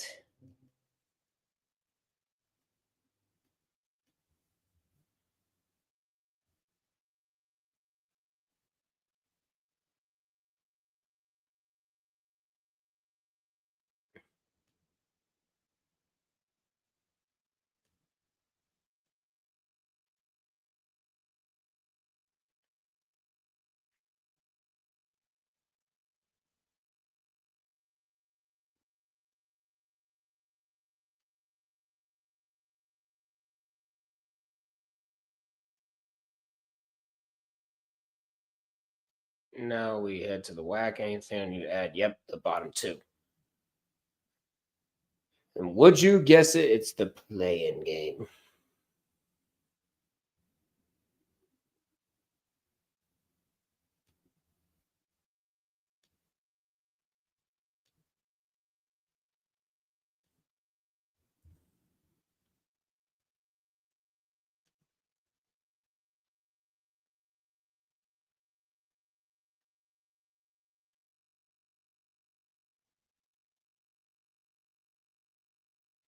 Coming up next, you got number 12, Missouri State, taking on number 5, Illinois State.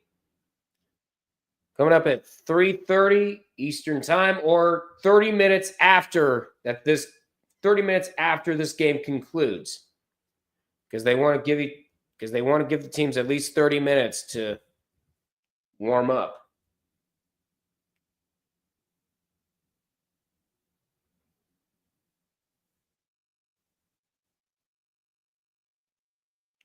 Ali Dibba with 30 points. Kennard Davis with 20.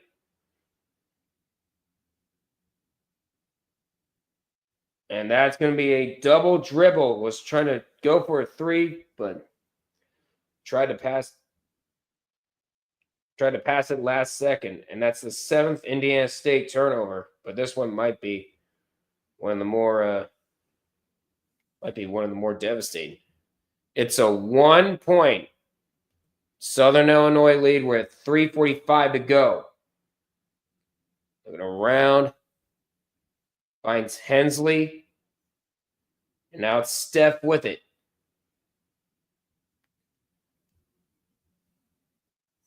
Steph and Davis loses it, but ends up in the hands of Steph. Southern Illinois is going to put up mid-range jumper, and that's going to be a long 2. And it's a 3-point game. And to pass it around. Looking, surveying options. Turns it around. Finds Teal inside. Teal puts one up Shot does not go, but he does get fouled with 3:02 to go. And he's going to head to the free throw line to shoot a couple.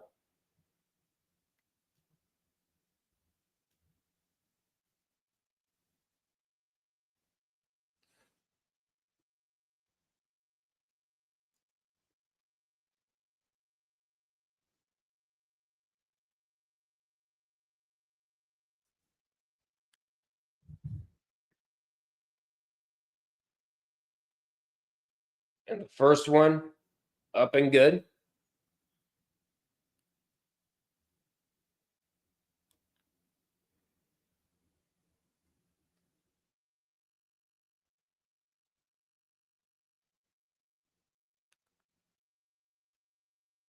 And the second one is up and it's good.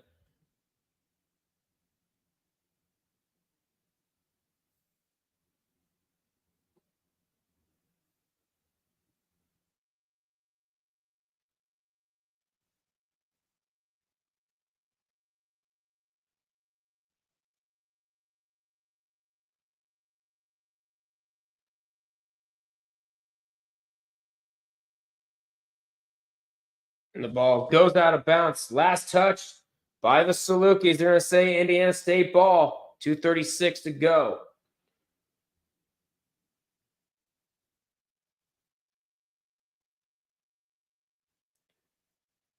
This is a game where, unfortunately, one team's season has to end after this. Both teams fighting tooth and nail to stay in. And it'll be Teal to inbound. Passing it inside and gets blocked. Great defensive play there by Davion Sykes. Southern Illinois trying to move on themselves. And the fadeaway short.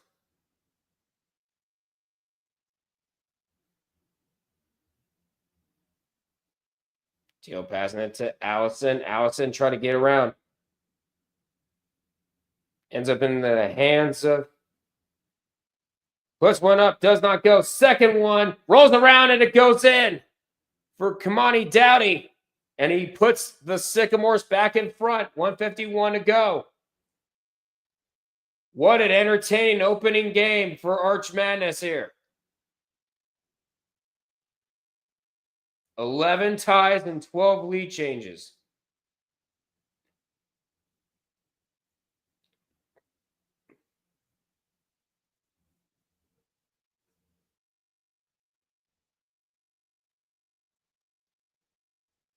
This one up, does not go. Second one.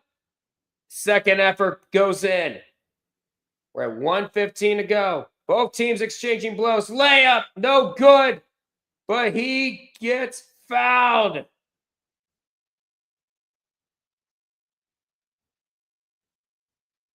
We're at 1:10 to go.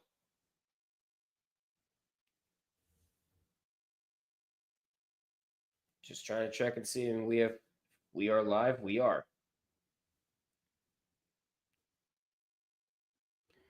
They will reveal it. They're going to say goaltending, actually. I thought it was a foul originally.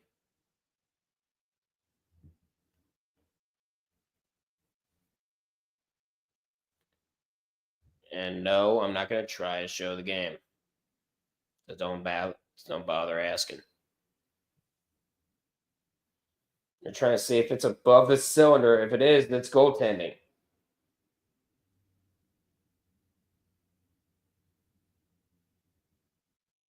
And yep, that is above the cylinder. Does get a hand on it.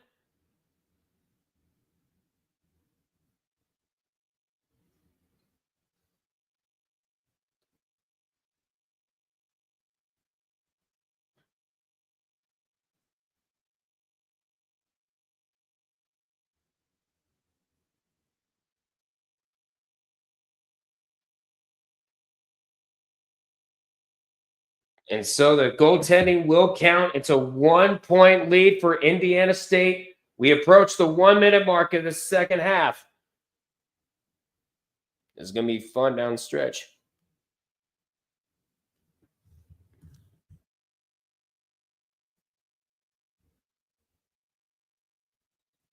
Inside, and there's going to be a traveling call against against Hensley here.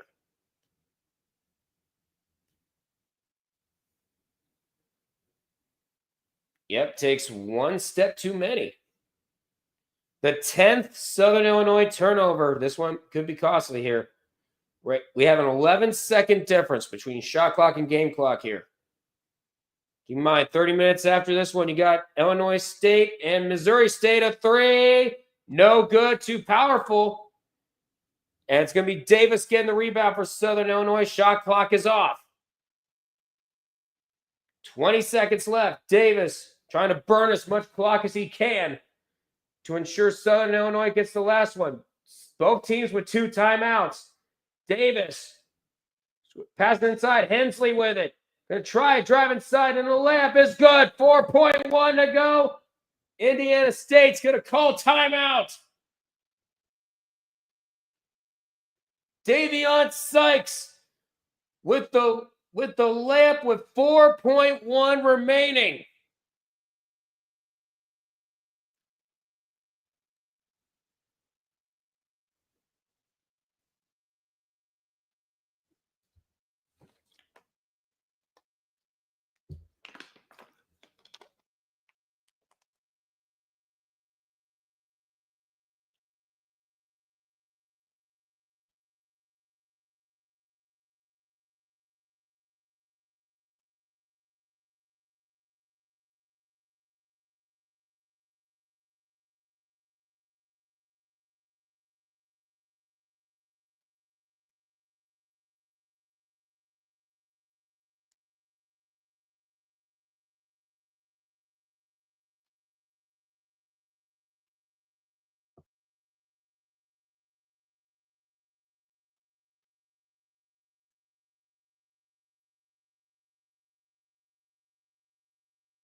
All right, Double Dan, good to know in the USF server.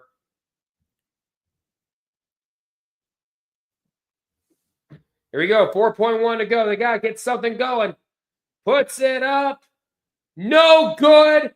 And Southern Illinois will move on. In the dying seconds, they get the last second layup from Davion Sykes. Southern Illinois will move on to the quarterfinals.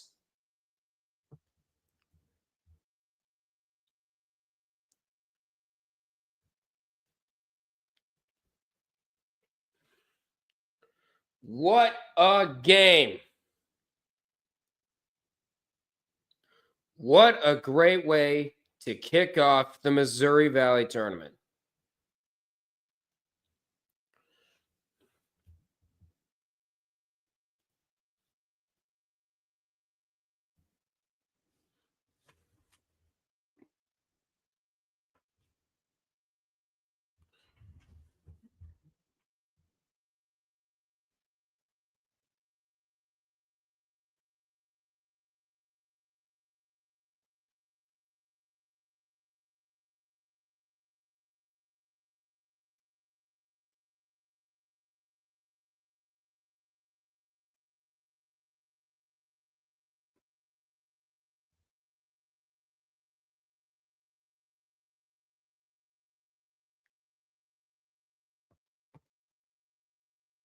Just like that, we'll take a break.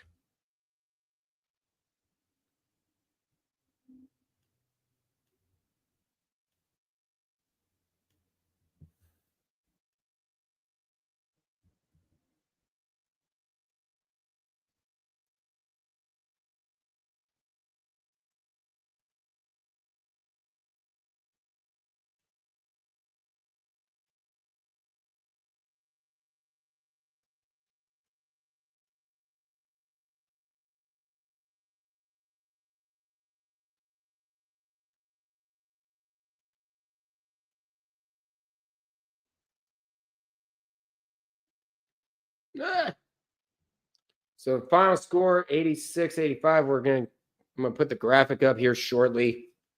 But that was a very fun game. And I actually got to do commentary for a game for the first time in ages. So that felt pretty good to do.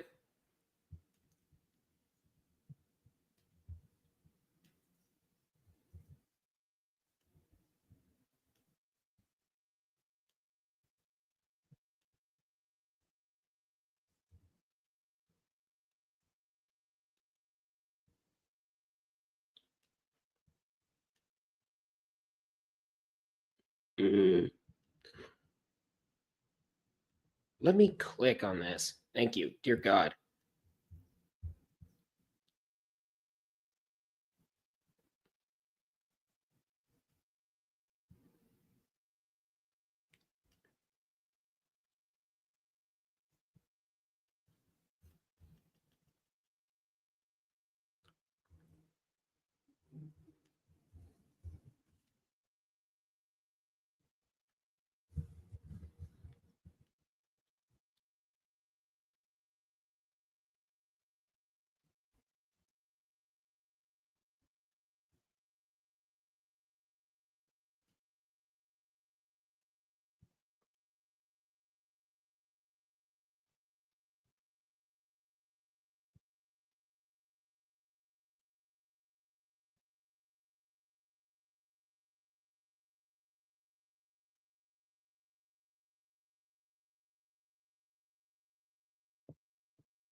All right. So here is a look. All right. So here is a look at the updated bracket.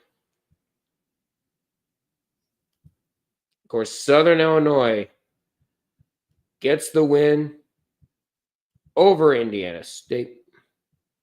For God's sake. There's the magic trick. They move over.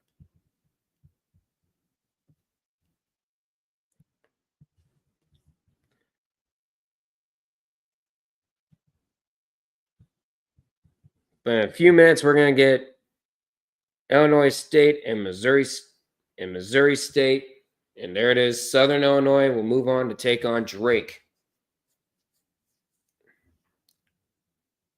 Should be plenty of fun.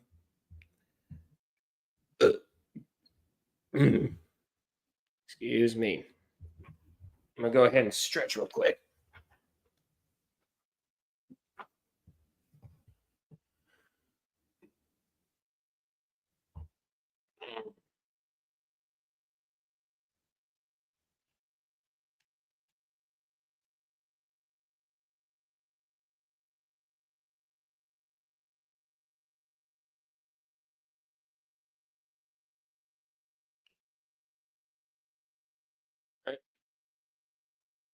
Should be okay. I'm going to go use the restroom. I'll be right back, guys.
Okay, we are back. So as you can, we are already getting closer and closer to our next matchup with Missouri State and Illinois State. Go, go, go.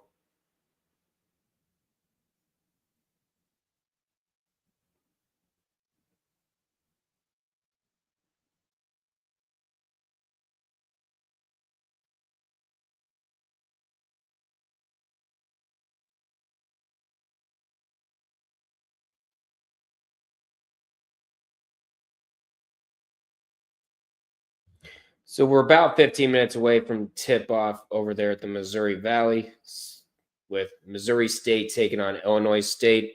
Winner of that game will take on Belmont. I'm going to go ahead and set up the graphic.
Up there, and there it is. So Trey Hendrickson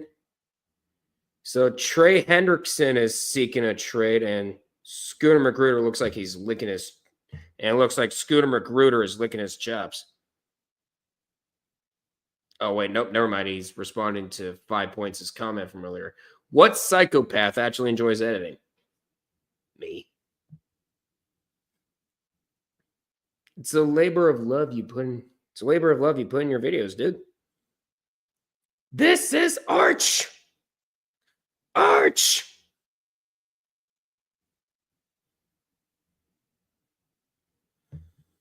Next thing we need is the Goodyear blimp.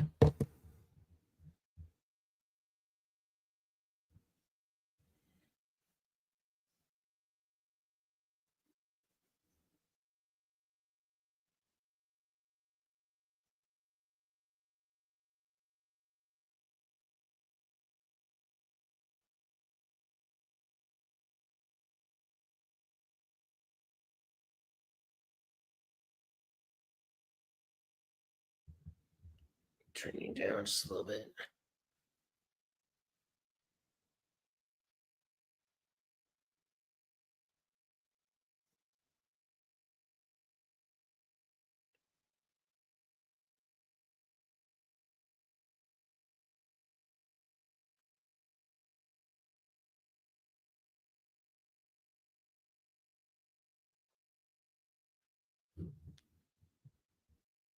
Okay, let's see.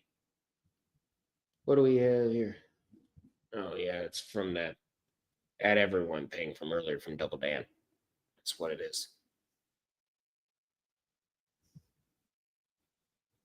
All-Star draft at 5 o'clock. He's asking hell if he's going to stream it. Oh, well. We are about 10 minutes away from Missouri State and Illinois State, so be sure to stay tuned and be sure to stay tuned here.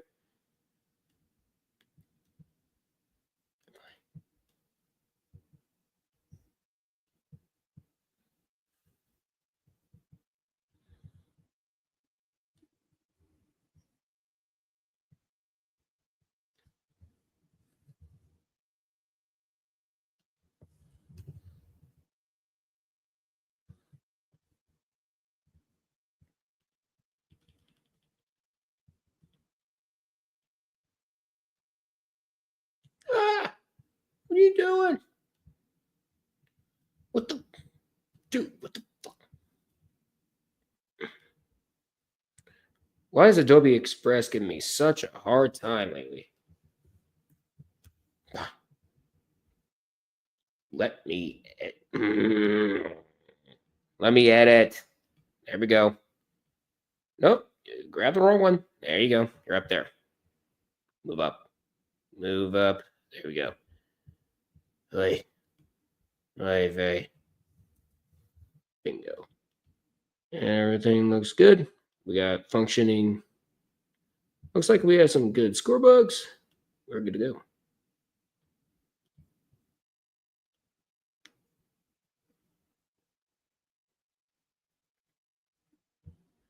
There we go. We are good to go. We're good to go for the next one.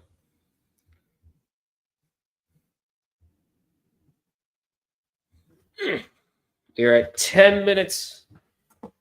10 minutes left until 3:30. We have Missouri State taking on Illinois State.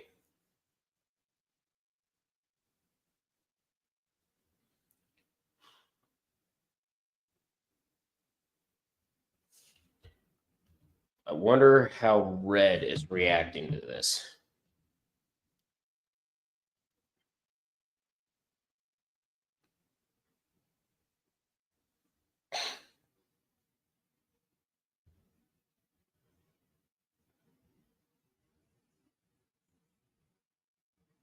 And a lot of people are saying Javon Hargrave is going to be gone.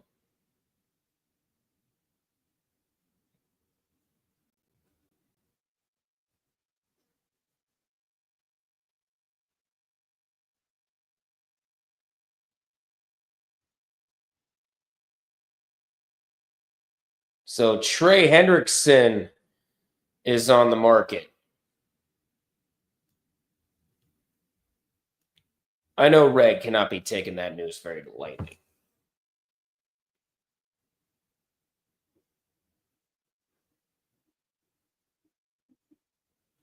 There's no way he can be.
But yeah, honestly here.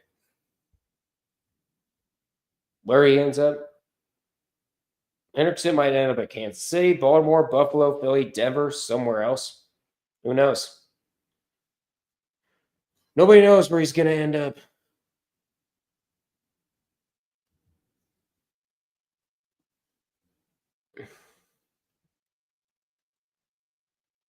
I'm trying to get everything set up here for tonight.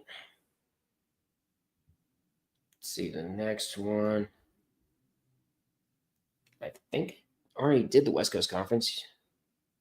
Yeah, I already did. Sunbelt. See if I can set up part of the Sunbelt games for tonight. No. What the hell? Move. There we go. Go, go, go, go. There we go. Move. And where's the number 9 slot? Not right there. Number 9. Where's number 9? There you are. Move. There we go.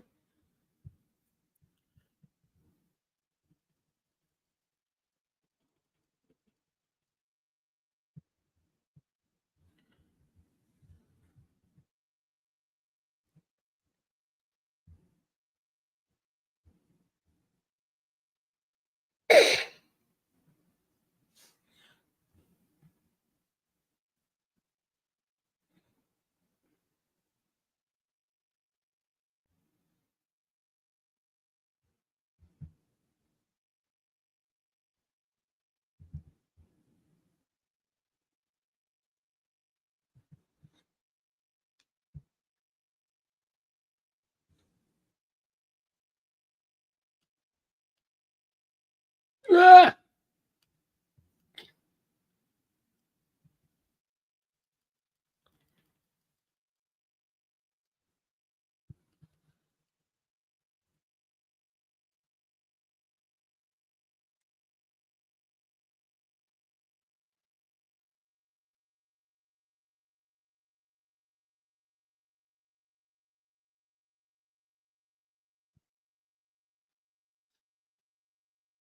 All right, that does that.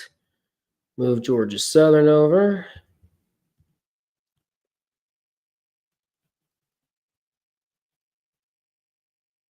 Oh, God.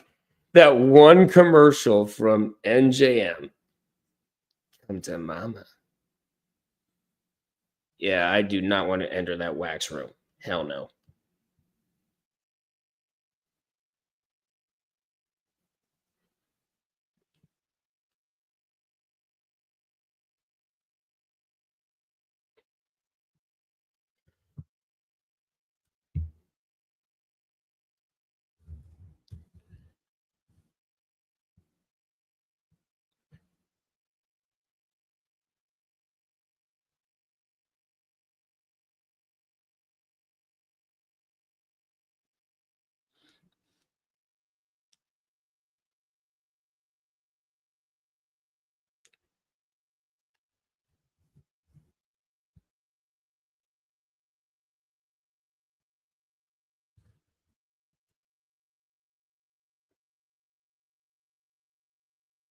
All right.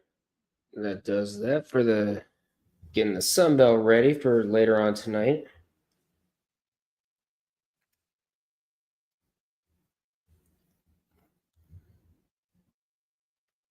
Yep, the Golden Knights are bringing back Riley Smith. And here's the trade details for those of you into the NHL free agency. The Vegas Golden Knights have acquired Riley Smith from the New York Rangers in exchange for Brendan Breeson and a 2025 third-round pick. So that's what happened. Oh, no.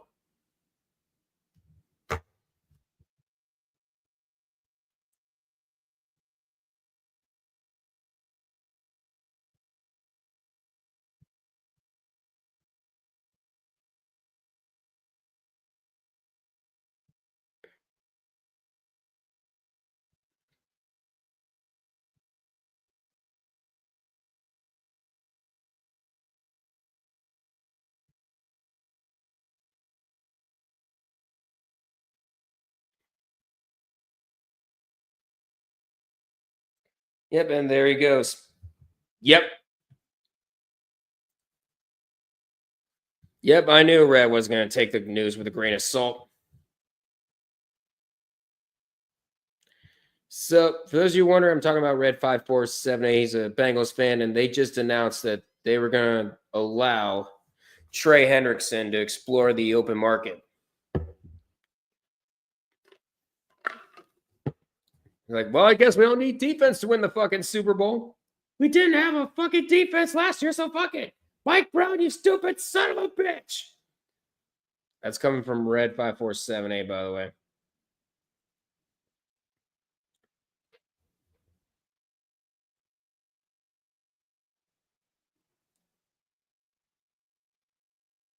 Yeah, I knew he was going to be reacting like that.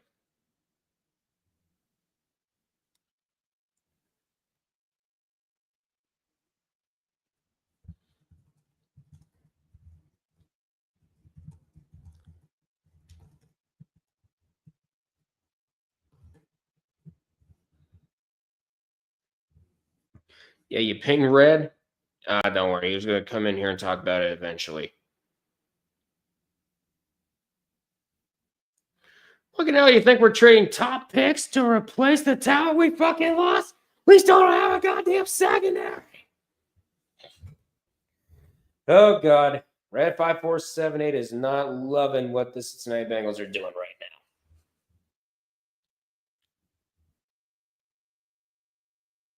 Yeah, or hey, he was going to talk about that eventually. There was no way he was going to avoid that.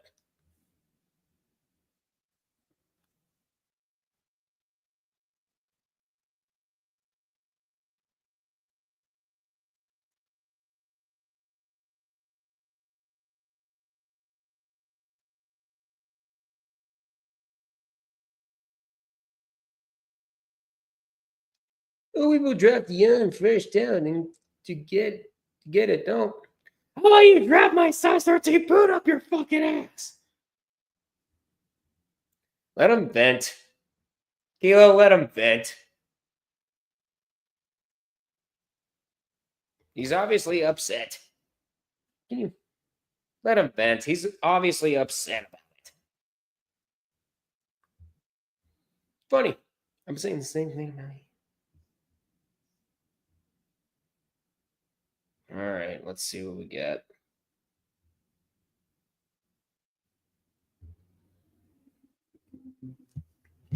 All right, so there you go. Earlier today, Southern Illinois beat Indiana State in the final seconds. And if you want to stay up. Bingo. So, and now you have Illinois State taking on Missouri State.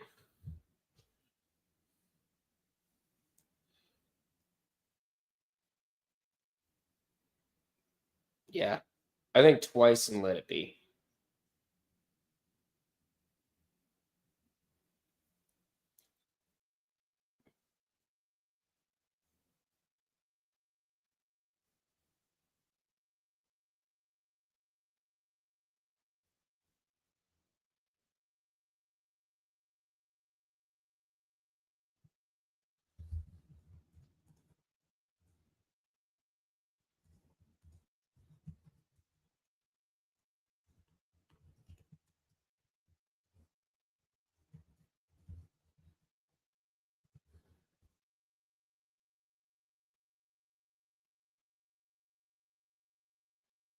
All right, so let's go ahead and head up to.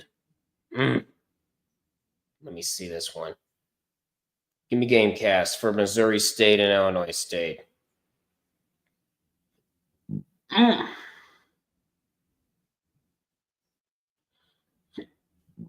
Excuse me. Damn it. No!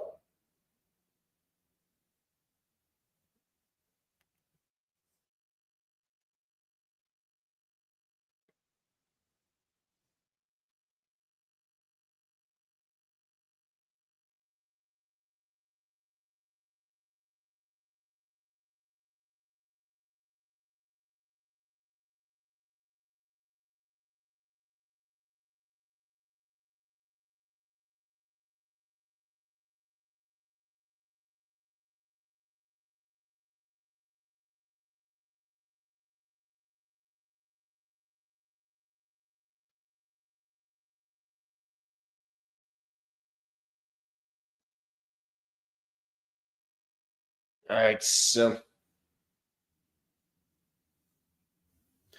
they're over there at the Union Station in St. Louis.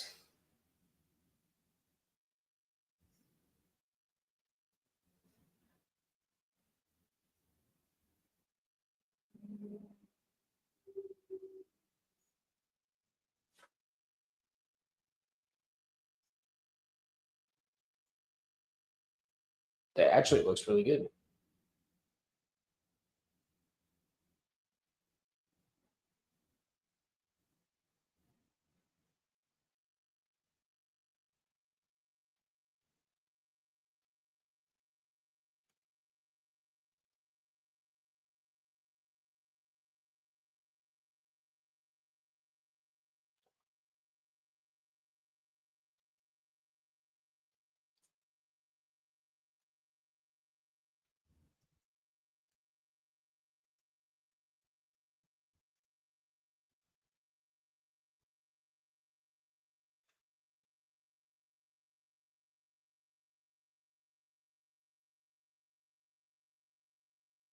And now they're talking about the Missouri Valley.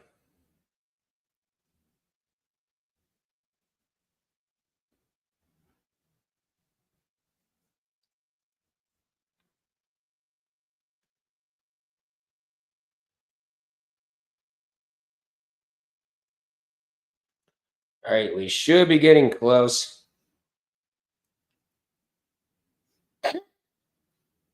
Okay, so all right, so Red has chilled out when it comes to the. So Red has chilled out when it comes to.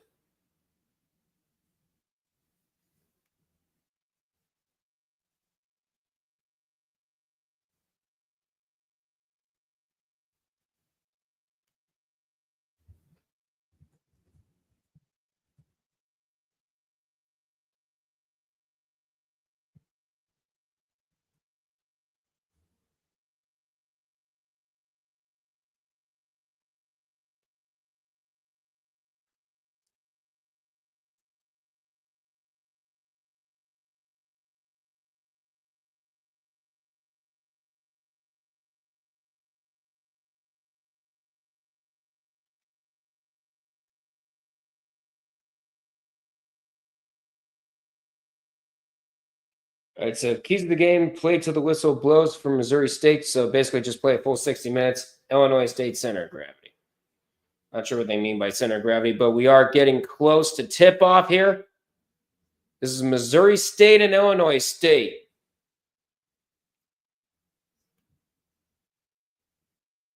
Meanwhile, we got an update. In women's basketball, Mercer's out, Little Rock is out, Virginia Tech, a bubble team in the women's basketball side, is out. UCF, UNC Asheville, South Dakota, Oregon, another bubble team is out, and then Georgia Southern.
And all right, Missouri State, Illinois State just tipped off. We're underway. It's Missouri State to start things off. All right, here we go. Give me box score. There we are. Give me a live box score. Sets up shot. No good.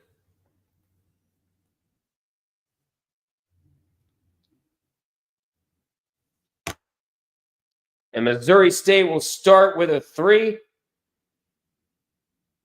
And that's going to be Vincent Brady with the first basket of this game. They try to go for a pass down low. Goes out of bounds. Chase Walker lets that one fly.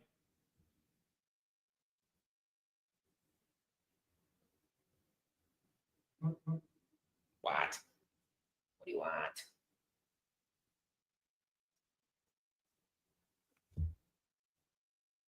And a hook shot for Missouri State up and good. They already got 5 fast points.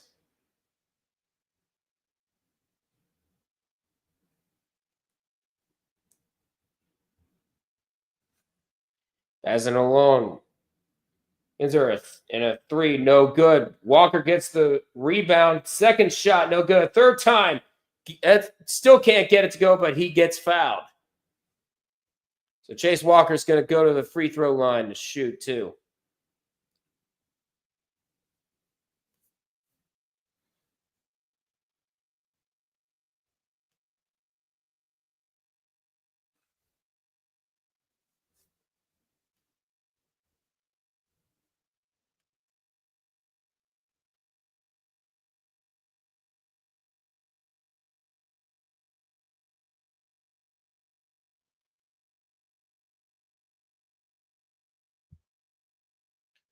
And he makes the first free throw.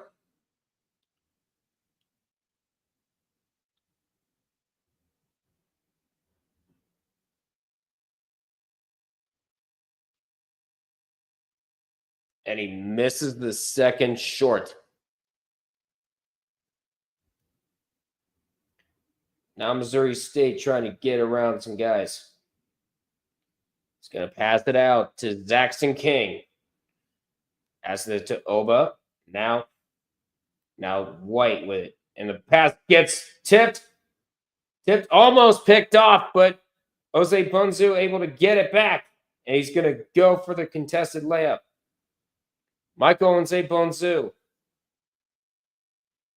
And it's a 7-1 Bears lead. The Redbirds already off to a horrible start.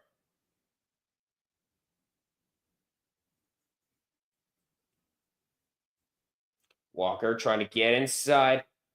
Pass it out, and a 3 on the way. Cuts the lead in half. And that is Johnny Kinzer.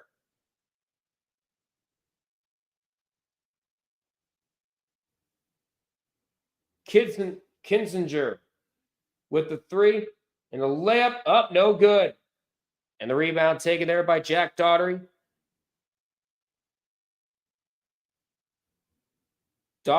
And here comes Illinois State the other way. Walker with it.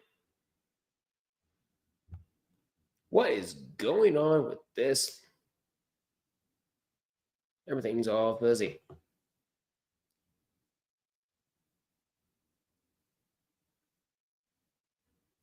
And that shot gets no good. It's, oh my God.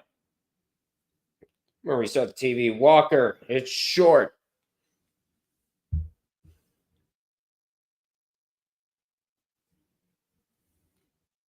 going to take a guess and sit her out installing poles. No, not yet. Well, it's all fuzzy and everything. What about 108? Is it the TV? No, it's Disney.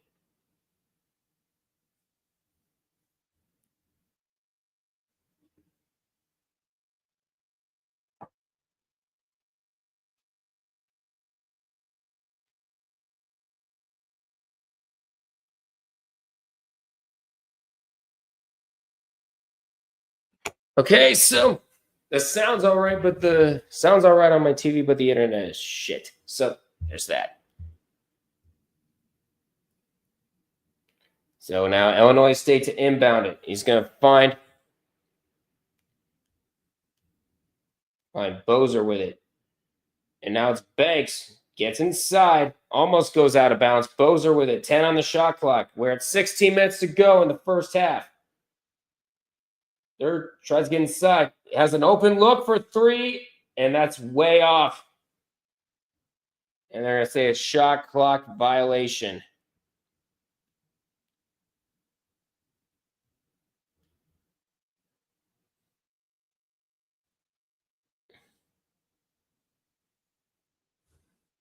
All right, turn you down. There we go.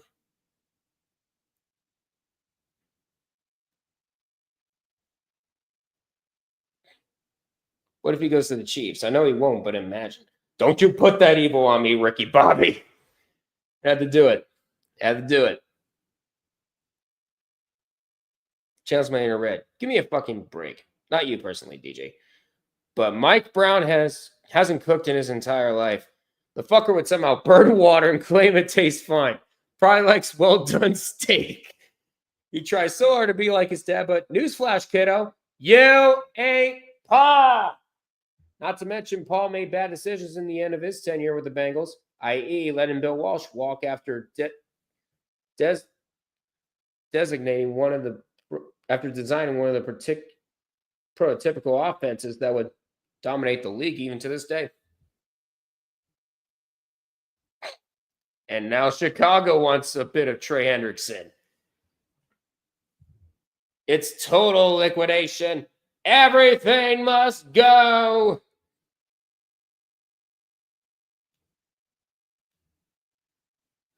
All right.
And there we go.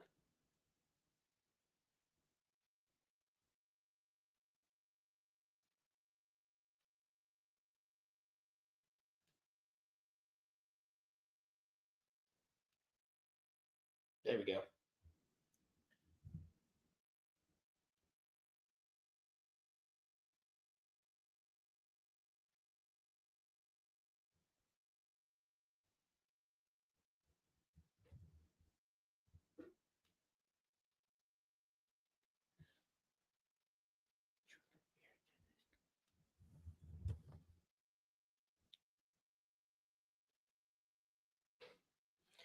Meanwhile, passing inside, it's going to get fouled. And we're going to see some free throws being shot here. And it looks like it's going to be Des White shooting them. Okay. All right, we're back. First one's good. First one is good for Des White. And the second one is also good.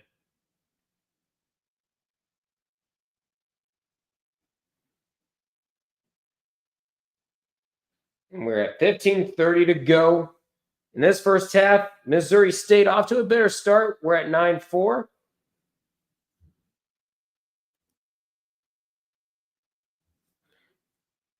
A huge fight for the ball, and it's going to end up still not out of bounds, and they're going to try to call timeout. They do. Illinois State forced to call timeout, try to keep the ball in possession. We're at 15:13 to go. Great defense so far from Missouri State.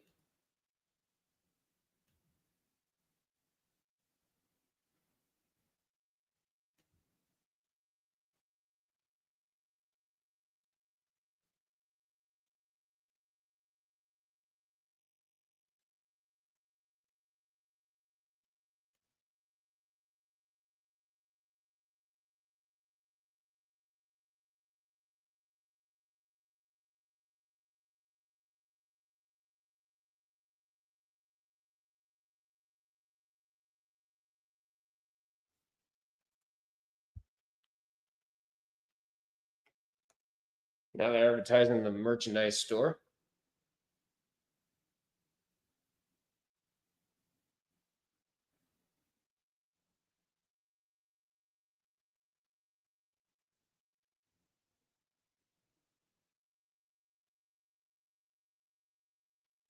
And a long three. That's going to go down for Illinois State. And that is Caden Bozer with the three. Actually, no, it's Kinsinger with the three. His second of the night. And a three. That's not going to go. And he lost it, fumbled the rebound, and Missouri State able to get it back. And now it's Chase Martin trying to drive inside, layup, bounces its way in.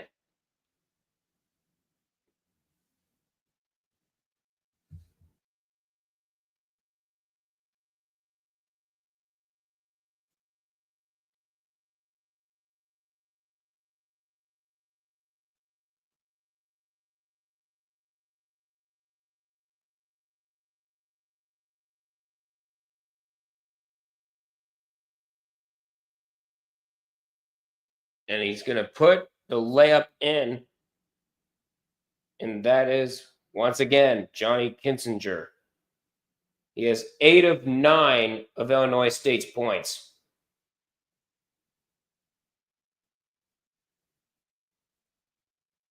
Long pass, and he's going to draw the foul.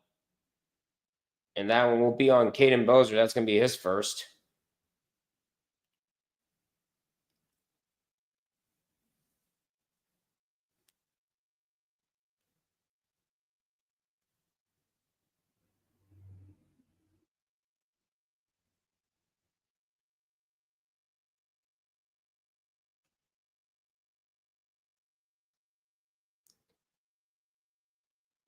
Long pass. Trying to survey options. Now, every camera angle is glitching. Three. That does not go. And the rebound quickly taken there by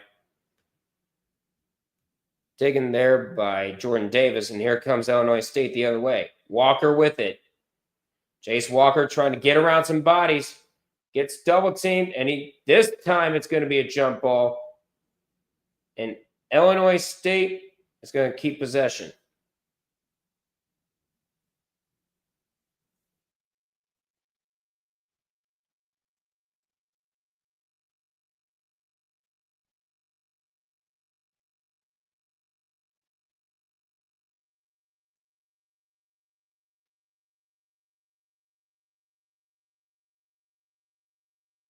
Pass a long two. Nope, that does not go.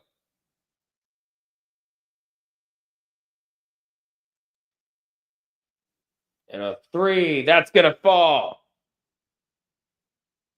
And that is Zaxon King with the three. His first points of the afternoon.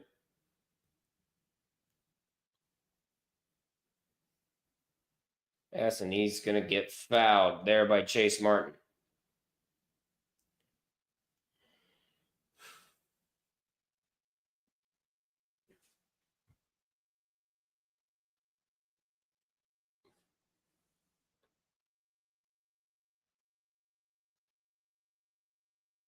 As much as I hate to admit it, I don't want Cincy to fall back into being irrelevant. Makes the division more fun and agonizing.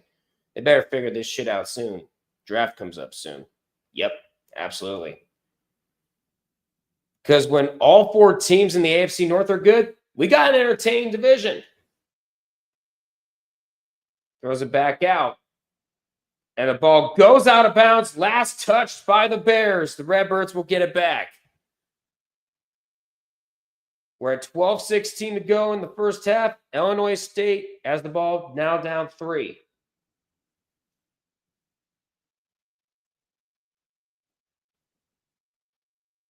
And now Kinsinger with it. He's going to pass it to Ty Pence.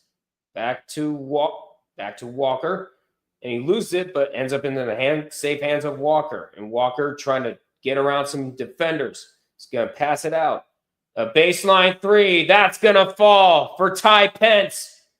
And it's a tie game in St. Louis once again.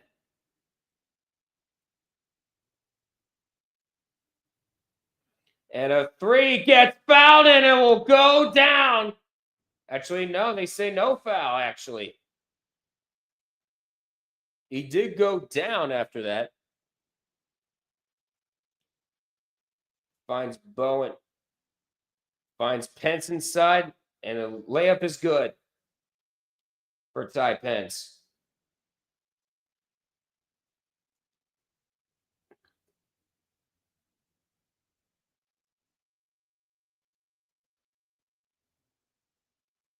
And lost it.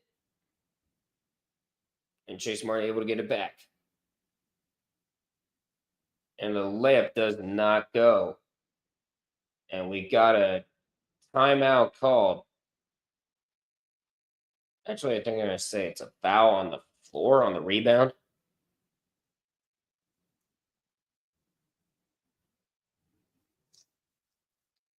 But they're going to take a TV timeout. 10:56 to go in the first half.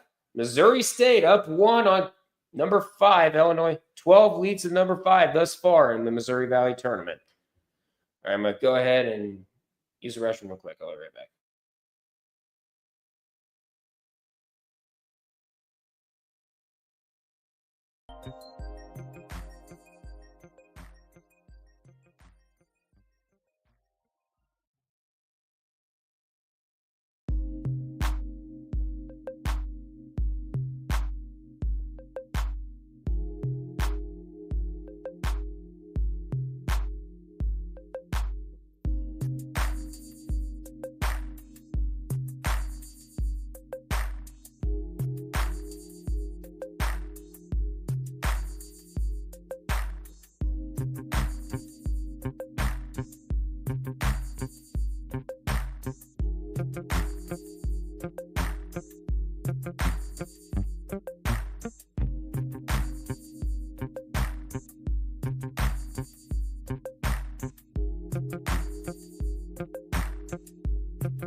All right, we are back.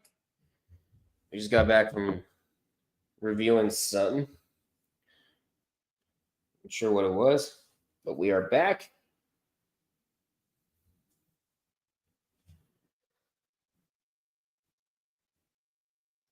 And one of the Redbirds' hands is taped up. We're at 10:17 to go in the first half here. Missouri State up by 1 here in the early stages.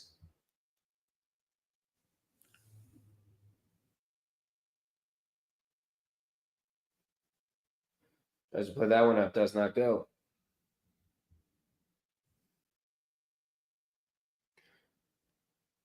And now it's Zaxton King with it. And the ball tipped in the air. It's going to end up in the hands of Illinois State. And he has a look at 3. No. And the rebound taken there by Vincent Brady. And here comes Missouri State the other way. We're halfway through the first half. And King's shot does not go. Chase Walker quickly gets the rebound before it goes out of bounds.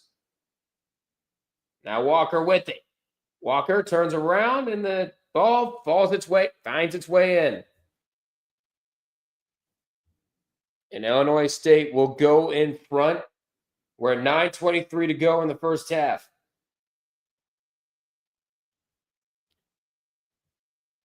And now it's Oba with it. And a 3 does not go, but a foul on the rebound. And it's going to go, I think, against Walker. That's going to be his first foul.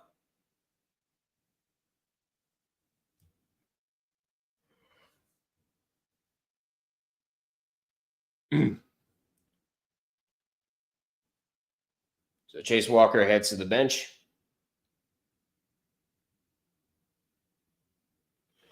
Throws a long pass to Jose Bonzu.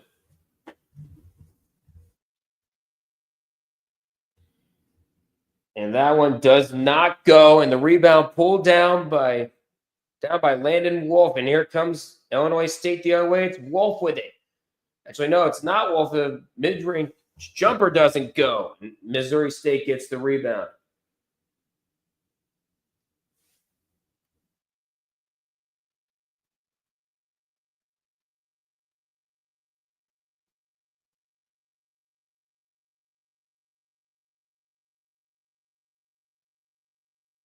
And that one will go out of bounds. Last touched by the Bears. Great, smart basketball play there by the Redbirds. Cameron Barnes with a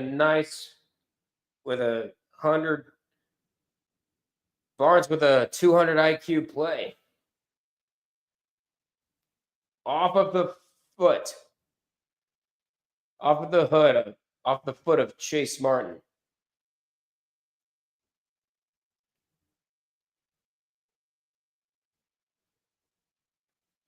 We are at 8:20 to go in the first half.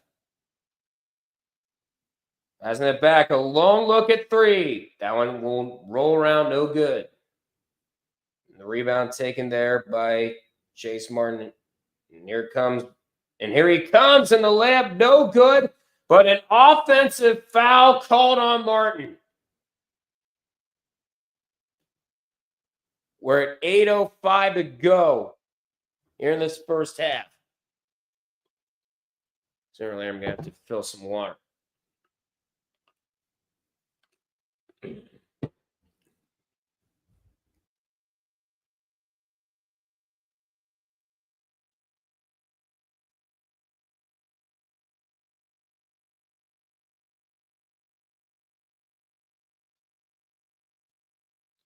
We'll pass it back.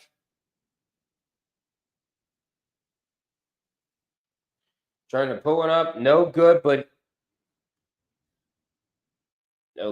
but Banks is fouled. And we're going to take a TV timeout. We're at 7:43 to go in the first half. Illinois State, in a bit of a slower game than the first one, has a 1-point lead over Missouri State.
Oh, God, it's that commercial.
All right, so it's there. We're back from commercial break.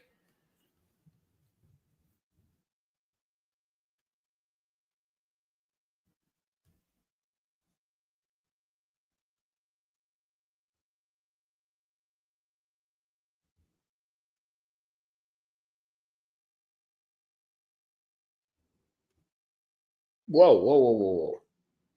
Go back. Don't need the 4 to be that big.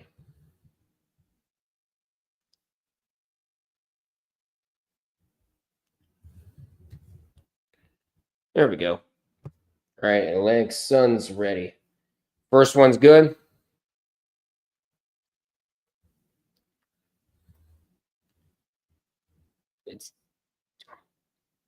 It's Dalton Banks shooting free throws here for Illinois State.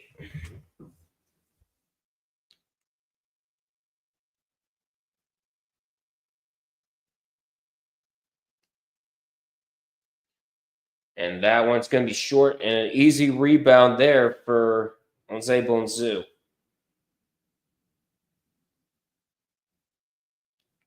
Now Downing Rivers with it. And White with it. Passing it back. Jose Bonzu. Now Des White with it. Passing it back out. Downing Rivers puts up a shot, and that does not go. He did not get it in time anyways. It's a shot clock violation for Missouri State. Great defense there by the Redbirds.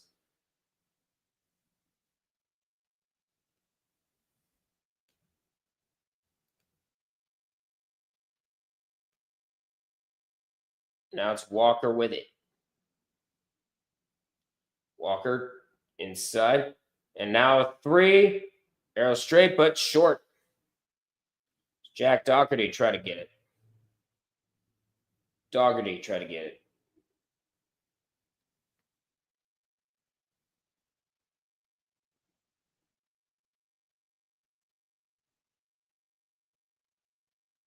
And that one, the rebound by Chase Walker, and here comes Illinois State the other way. Now Walker with it. 6:20 to go in the first half. Walker spin move, trying to get around 3 defenders, and he's going to get fouled by Michael Jose Bonzu. That's going to be his second.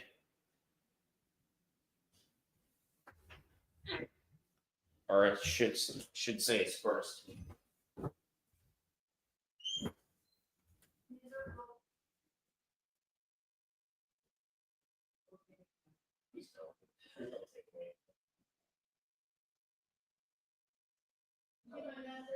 I think your message.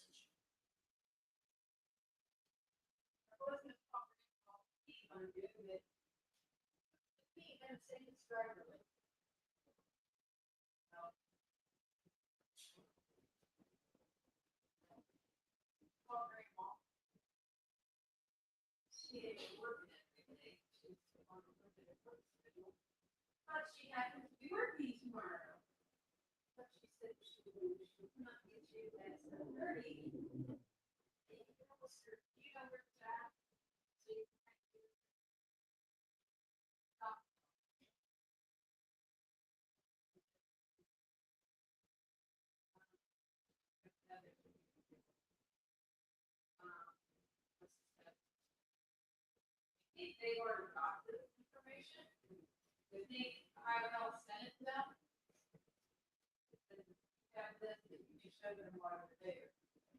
Your schedule for physical, and check the facility like this. Great.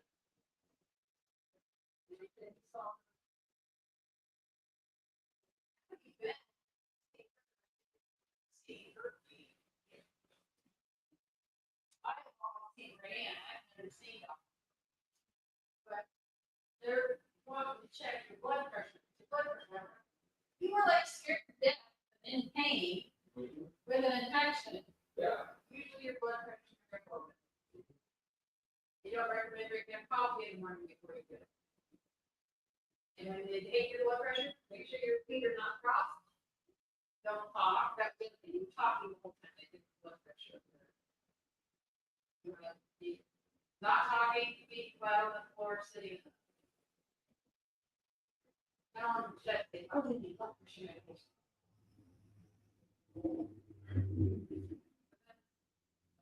Okay. All right. No, not much. No.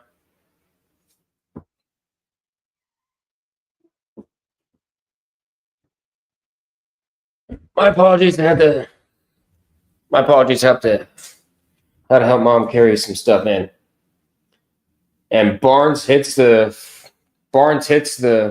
layup with and puts the Redbirds lead up to 4. We're at 4:43 to go in the first half, by the way. Now this is your low scoring game here. This is your low scoring game for Arch Madison. I think they're going to count it, and Onze Bonsu is going to head to the line for Missouri State.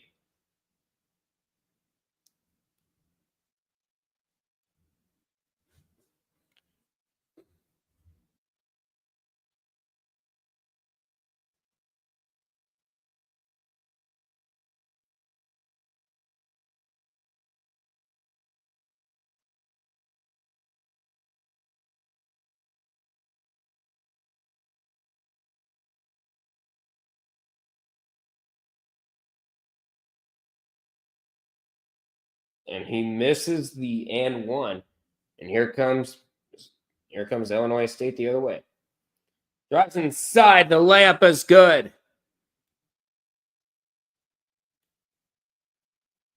Dalton Banks with the layup.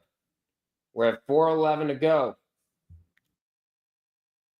He's going to find Brady with it. And the long pass finds nobody. And the ball will go back to the Redbirds.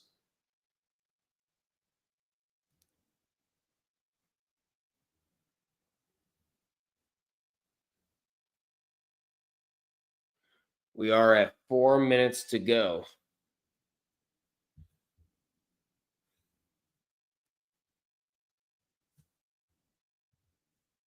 And now Banks with it. Banks finds inside. Two-handed jam for Ty Pence. And the Redbird lead balloons to 6. We're at 3:40 to go. 3:40 to go in the first half.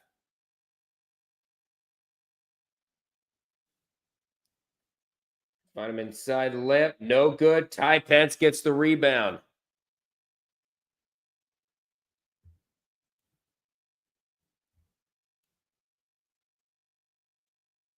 Banks trying to get around some defenders. Layup. Lobs it. Bounces his way in. And he gets fouled. He's going to go to the line for an and one.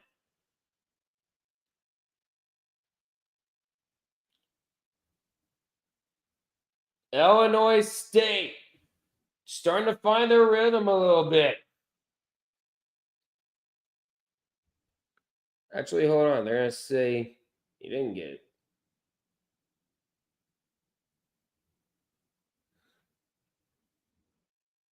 I don't know why Missouri State didn't count that.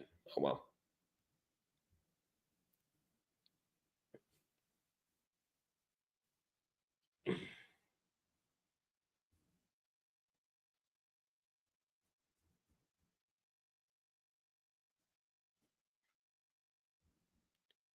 All right.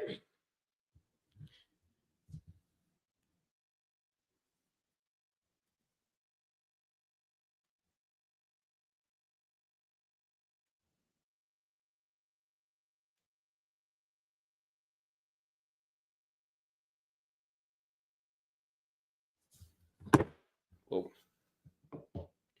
So right now, this is the only game going on right now. This is the second of 21 conference tournament games going on. The next one to start will be 5:30 when in the West Coast Conference when Pacific takes on San Diego.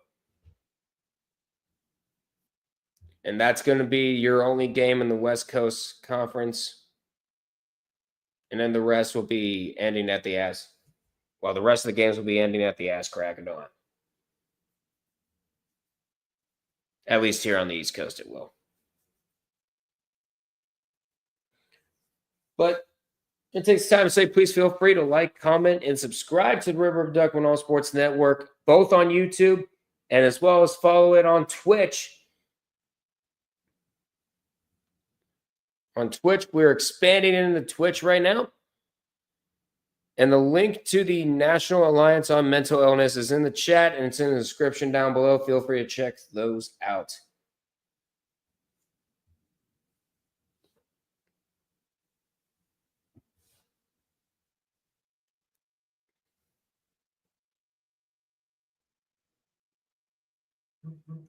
Yeah, that's right. We are on Disney Plus. Ooh. Hold on one second. A deal before release. Jaguars are trading wide receiver Christian Kirk to the Texans for a 2026 seventh round pick that originally belonged to the Rams. Ooh, interesting. And the Colts announced they have released defensive tackle Raekwon Davis.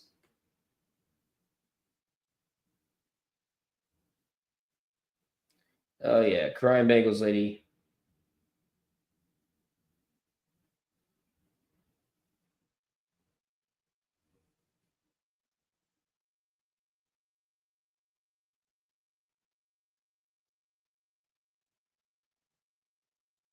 All right, we got those. Give me the second one. Apparently, I think it's no good. All right, we're back with it. Had to get rid of some notifications. 3 that does not go. And Jordan Davis gets the rebound. Pence looking, surveying his options. He's going to pass it. A 3. Gets it to go. And guess who it is? It is Johnny Kinsinger. And the lead balloons to 11 for the Redbirds with 2:30 to go in the first half.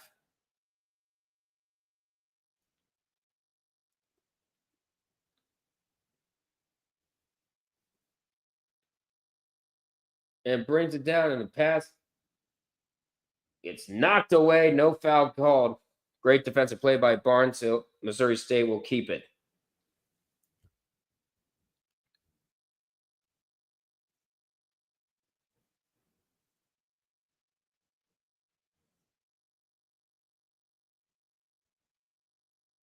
Pass inside Onze. And Barnes was shaken up after that play. First one, no. And the layup is no good. And Illinois State's going to take it. Cameron Barnes was slow. Cameron Barnes holding that arm. Holding that arm for a little bit. Barnes gets the tip in. Gets a tip in layup. And it's a 13-point lead now for Illinois State. They have woken up here in St. Louis.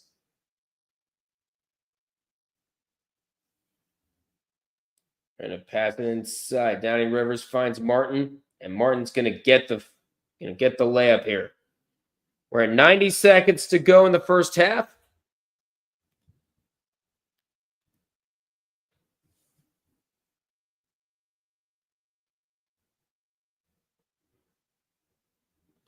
And a long pass gets tipped, and that's going to be picked off. It's going to be picked off by Des White. Here they come. Looking. Screen options, gets a screen.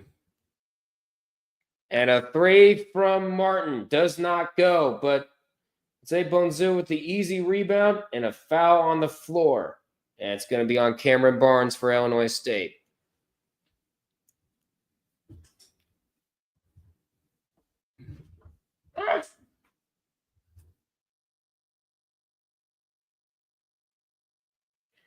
And now we are at less than a minute to go.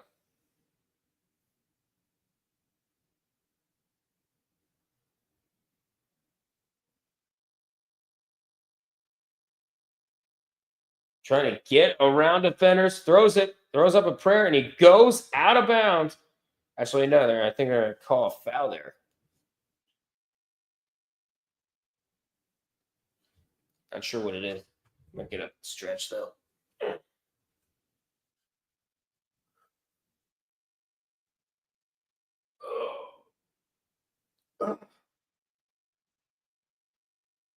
Oops, don't want to show too much. We're good. And Eeps is on the floor for Missouri State.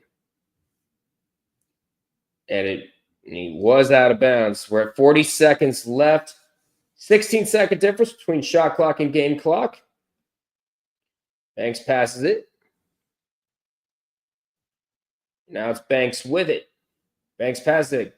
Kinzinger gets fouled. And he goes down hard, and he's slow getting up, but he's going to head to the free throw line. I would assume to shoot 3 free throws because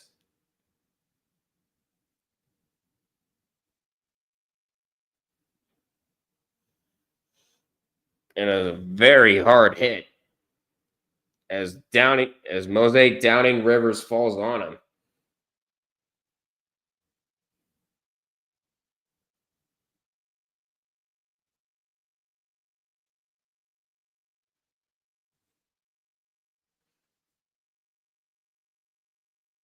And Kissinger nails the first one.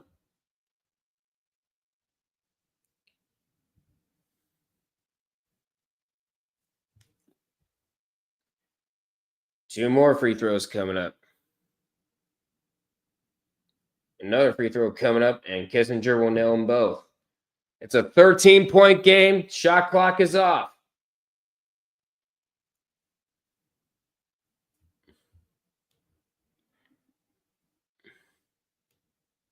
Downside, and the ball goes off a foot, able to save it from a backcourt violation. Pulls up a shot, no good. Kissinger gets the rebound. And Barnes puts up a layup as time expires.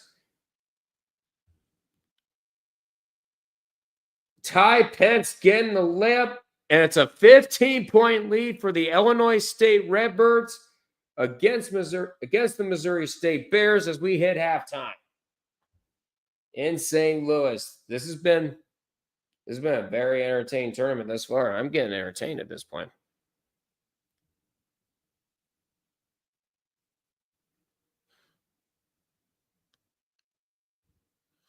On the local news, Cavs clinched the playoffs.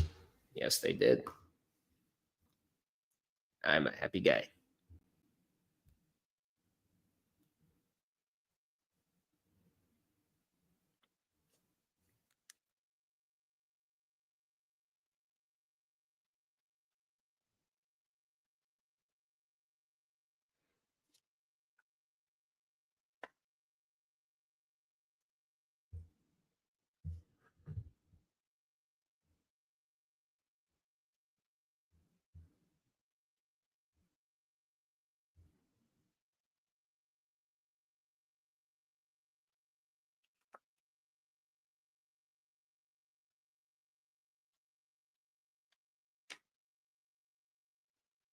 I'm gonna go stretch and use the restroom. I'll be right back, guys.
What do we have here?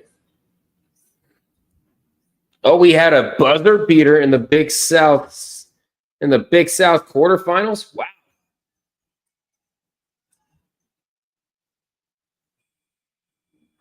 Oh, beautiful.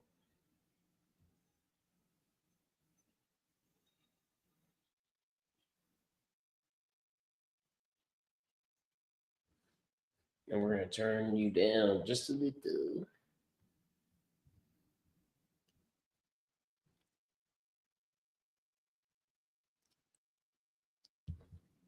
All right, Georgia out. Arizona, a bubble team, is out. Charleston Southern out. Washington, another bubble team is out. And George Washington out in the Atlantic 10 women's tournament.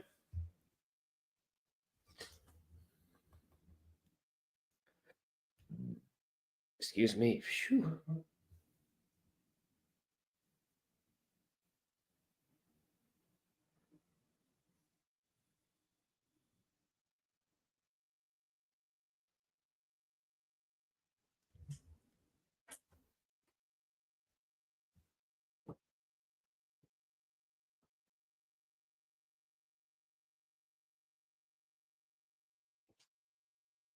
Do I do the pre-check-in now?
Over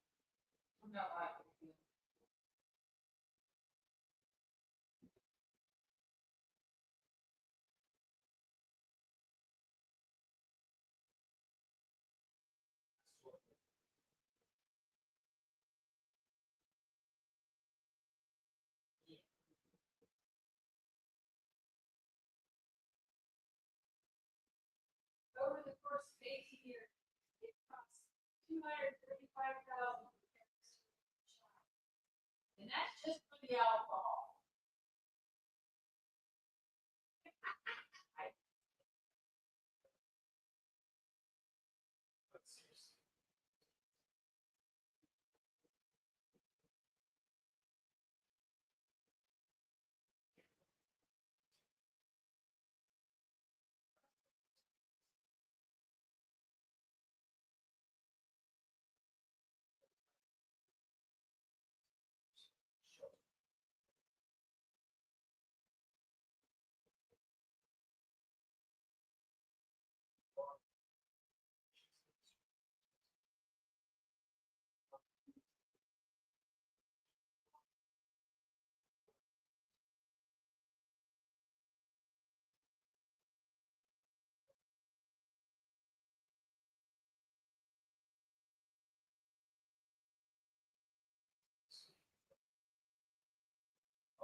No, they have more.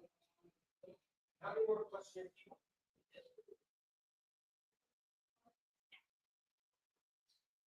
No.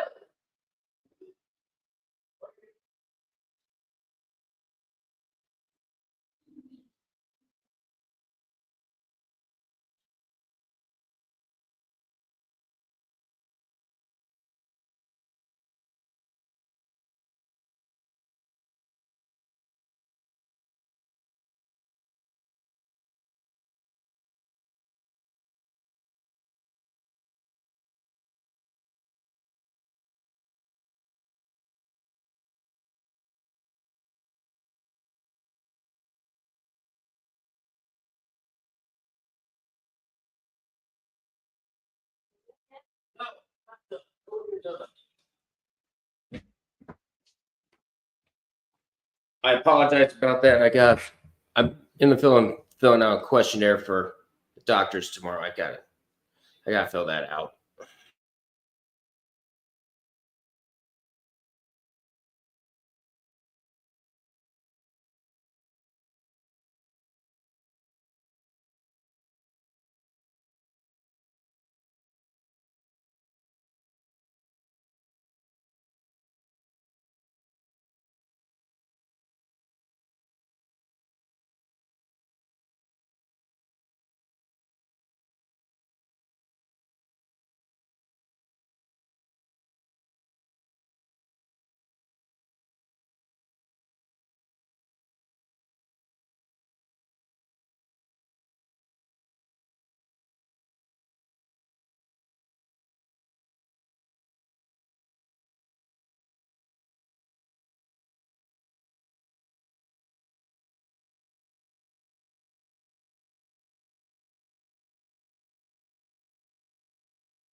And my apologies about that. It just took, I was doing a pre-check-in for doctor's appointment. It took longer than I anticipated.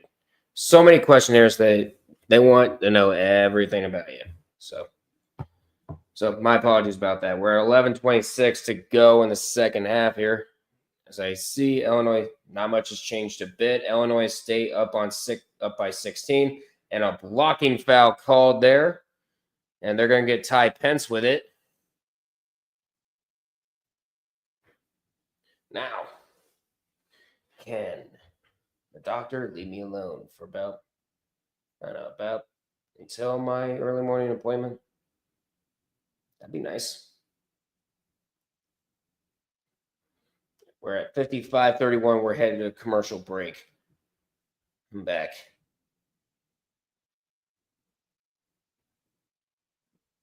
See, Duke will play Arkansas next season on Thanksgiving night at the United Center in Chicago in prime time on CBS. Interesting.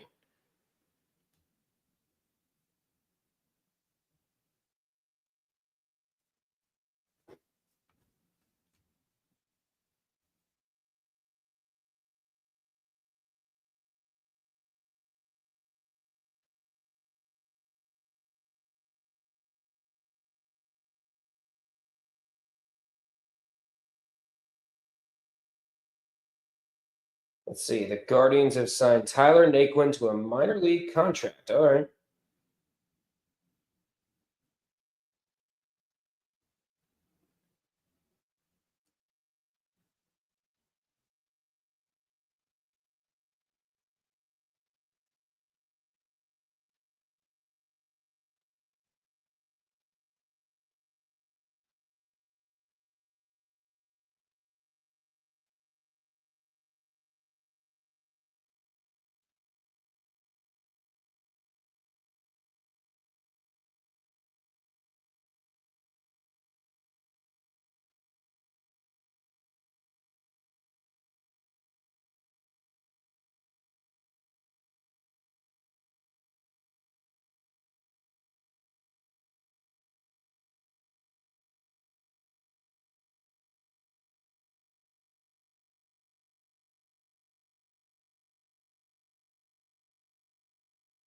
Starch Madness, aka the Big Sky Tournament.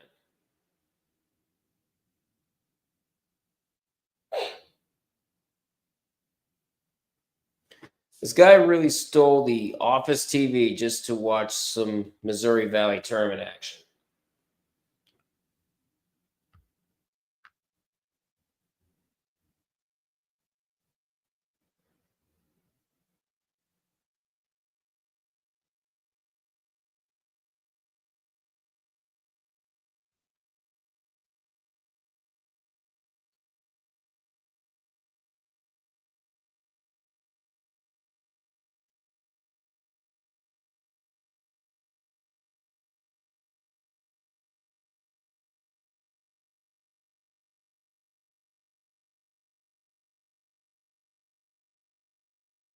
Major Man is saying, this is such a sad way for Missouri State to close out such an illustrious tenure in the Valley. Yeah, they're currently getting blown.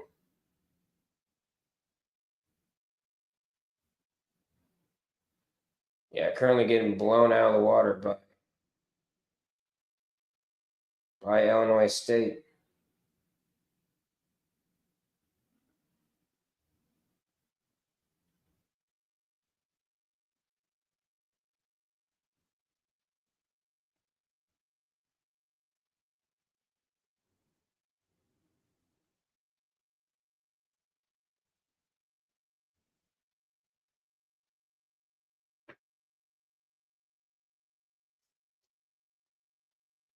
We're back in action, actually. Thanks for 3. That's going to be short. And the rebound taken.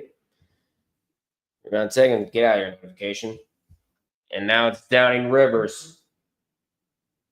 Oh, yeah, that's right. Clickbait Sports.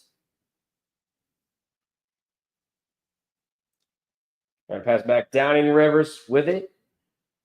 Finds Osei Bonzu. And that one. And there's going to be a foul called.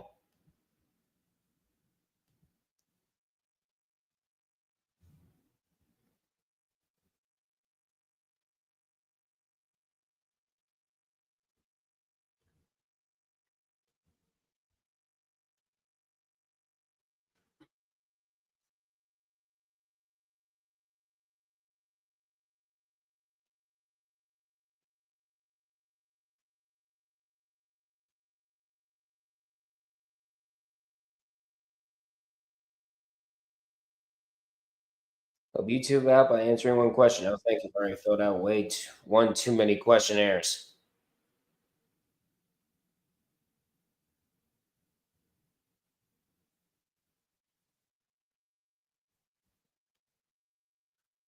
It's crazy.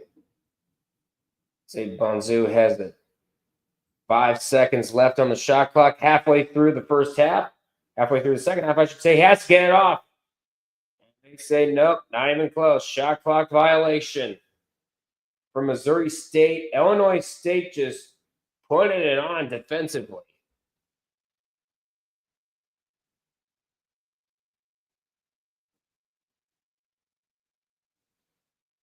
But Mid-Major Madness does have a point. Would be a pretty sad way for Missouri State to go out and head over to Conference USA.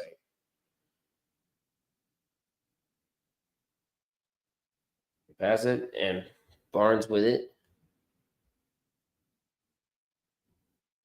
And a 3 up and good. And that is Landon Wolf for 3.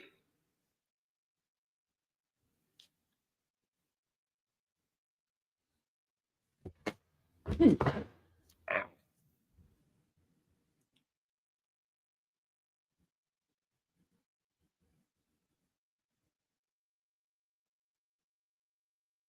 Lost it.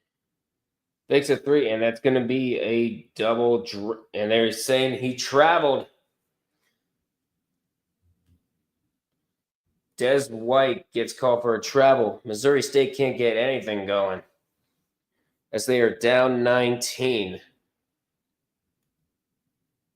They're about to watch their season come to an end. So, but here in less than a half hour, we got the West Coast Conference opening game between Pacific and San Diego. Count it and 1.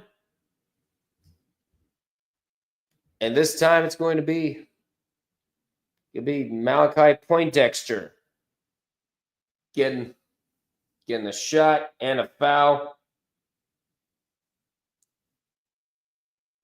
And Poindexter's going to head to the line for Illinois State.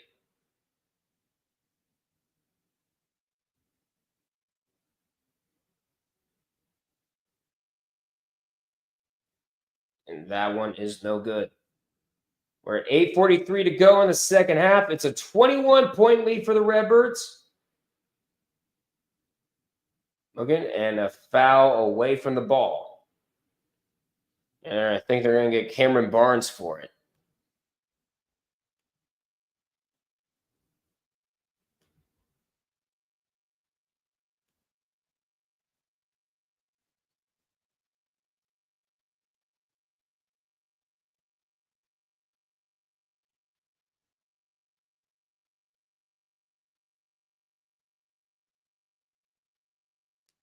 All right, turn.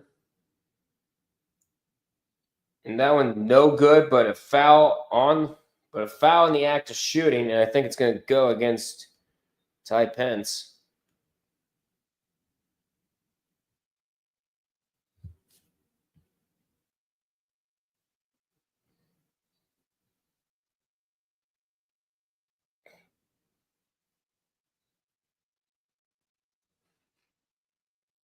Oh boy, Dub turned heel on Ross. Oh God, not in the clutch. No, I love those guys.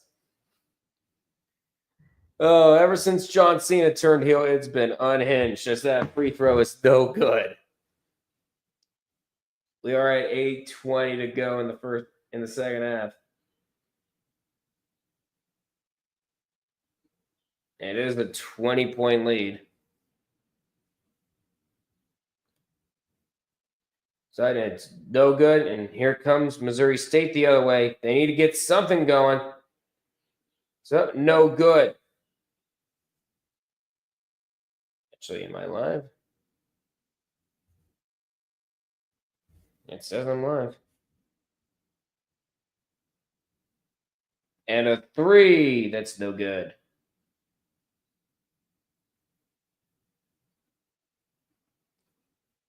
Damn, am I that far behind? A 3. That's going to fall.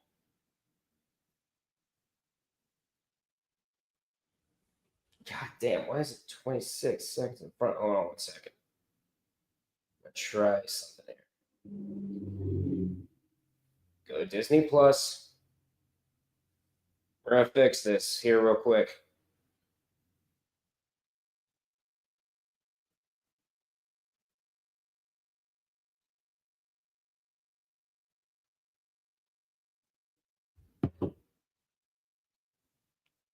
All right, we should be back.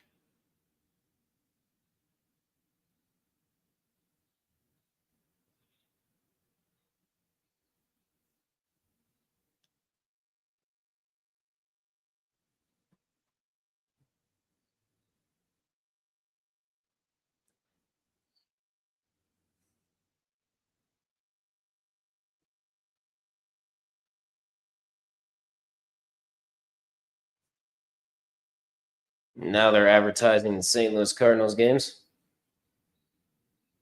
And I'm going to go.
Check in. We're good. All right. So if you haven't seen at 7:00 Eastern time, they're gonna have another game between Murray State and Evansville. The winner of that one. Ooh, gotta look at the bracket. The winner of that will take on Bradley in the next round. So we're at 6:33 to go in this one. They're gonna give each one more than enough time to rest a little bit. And Walker able to put that one in. We're at 6:20 to go in the second half. As Illinois State looks to be one step closer to playing Belmont tomorrow. And that pass gets tipped, finds its way into the hands of Chase Walker. Here comes Illinois State the other way.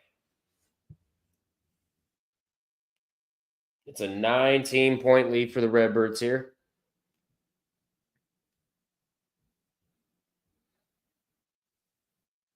Finds Walker. Finds an open three, and he's going to get it. Malachi Poindexter with the three. 61-39. It's not even close. Trying to dribble inside layup. And the mid-range jumper is good. There for Logan Eaps.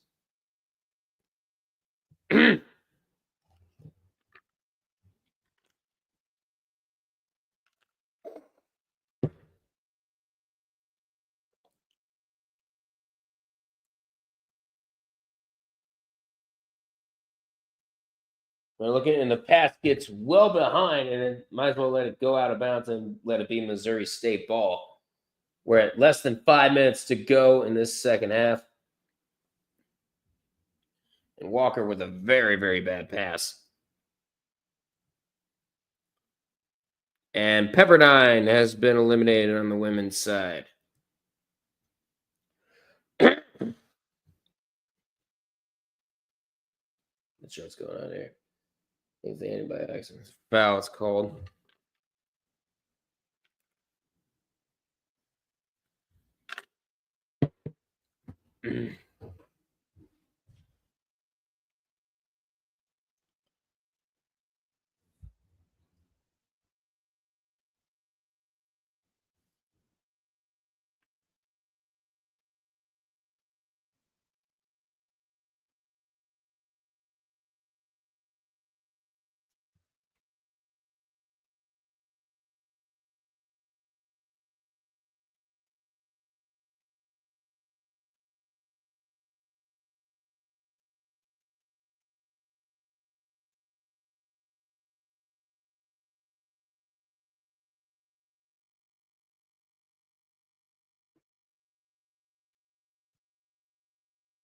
We're less than 5 minutes left.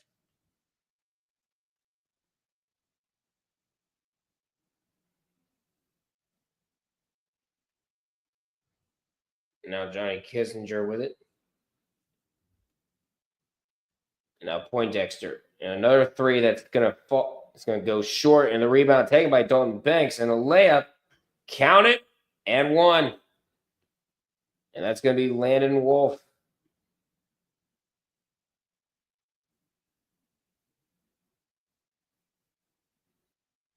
Actually, nope. Never mind. Foul on the floor. Finds Wolf. And this time he's going to get fouled again. And now he'll head to the line. Downing Rivers called for the foul. That's his fifth. He's done for the day.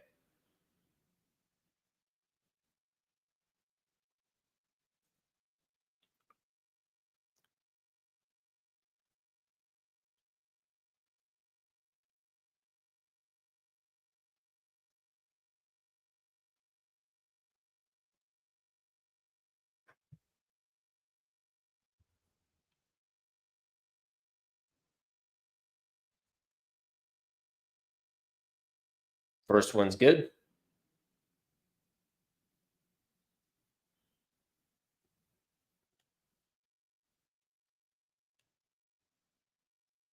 And they're still advertising St. Louis Cardinals everywhere. And I know because they're in St. Louis.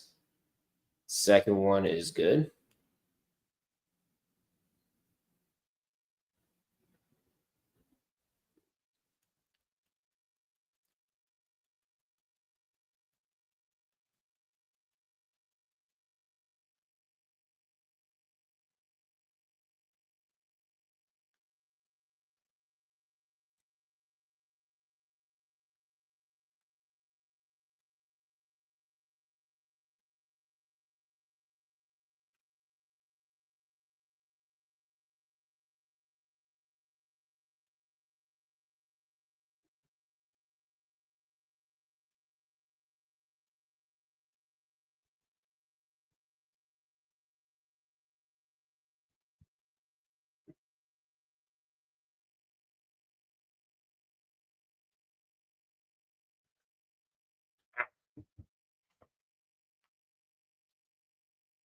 We're at 65-46.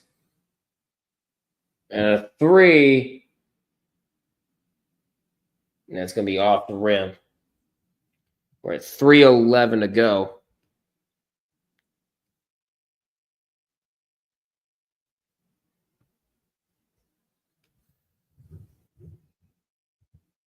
And gets stolen, and 3 minutes to go. It's a 21-point lead once again. Timeout, Missouri State. I think it's safe to say this one's pretty much done.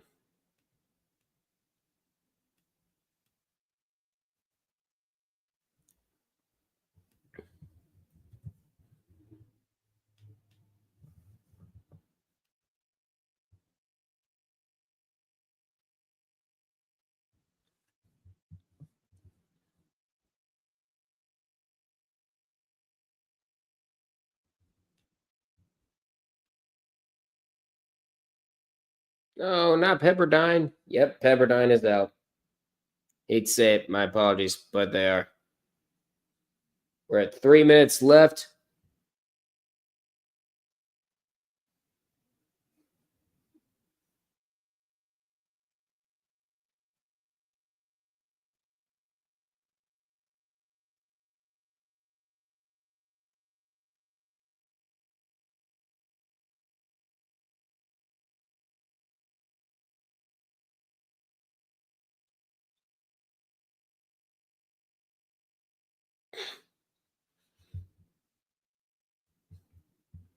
To a minor league contract as a pitcher. Oh, okay.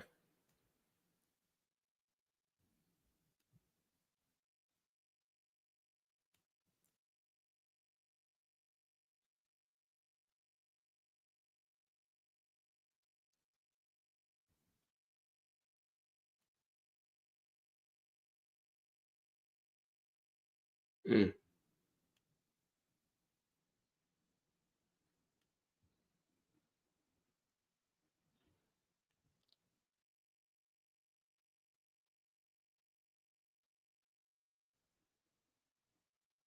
We're still under commercial break here.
We're at 2:50 to go.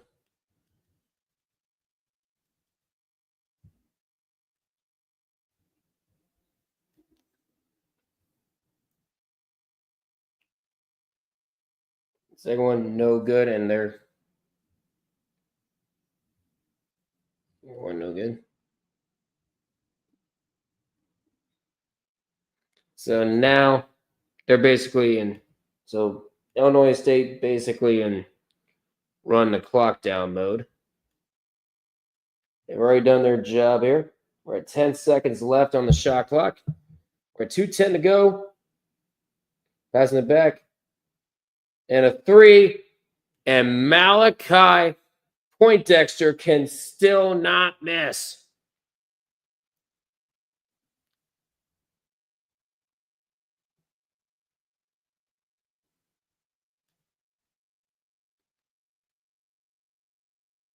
And I think their servers are down, but it's 70 to 48, by the way. Not sure what happened with the ESPN here. Let's try refreshing that.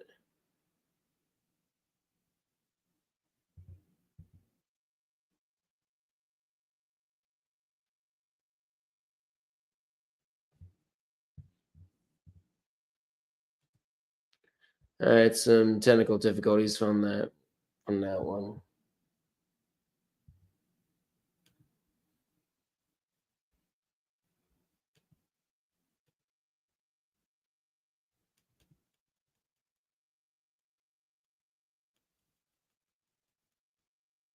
And he makes the first free throw.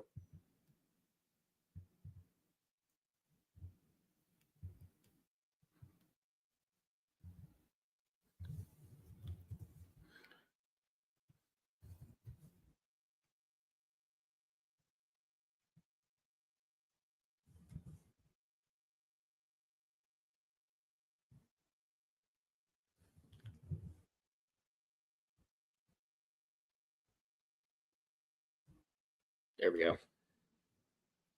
It's a 70-50 lead for Illinois State. They lose it. It's going to be a shot clock violation regardless with 1:19 to go, but it doesn't really matter at this point. Illinois State is going to be moving on to take on Belmont.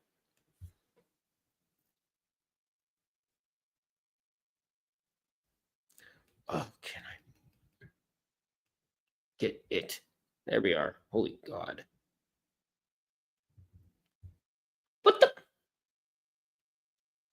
I mean, I'll gladly take that one, but I need the team. Need the team. Unless you don't want to work. All right. Don't know how many times I need to hit Control C and Control V, but we got it. All right, we can lock you in for a matchup against Belmont, and they're basically going to be dribbling out the clock. A great performance from Illinois State. 5 to go on the shot clock. Puts one up, no good. And Missouri State will just try to dribble out. Last remains trying to get one last remnant of points. They don't get it. A 3, it's going to go short. Puts one up. And just say, give them the points. Let's get out of here. That's going to do it. Illinois State putting on a brilliant performance. And they will face Belmont in the next round of this Missouri Valley tournament. A terrible way for Missouri State to go out, as Illinois State moves on to the next round. Currently in the middle of doing some graphics.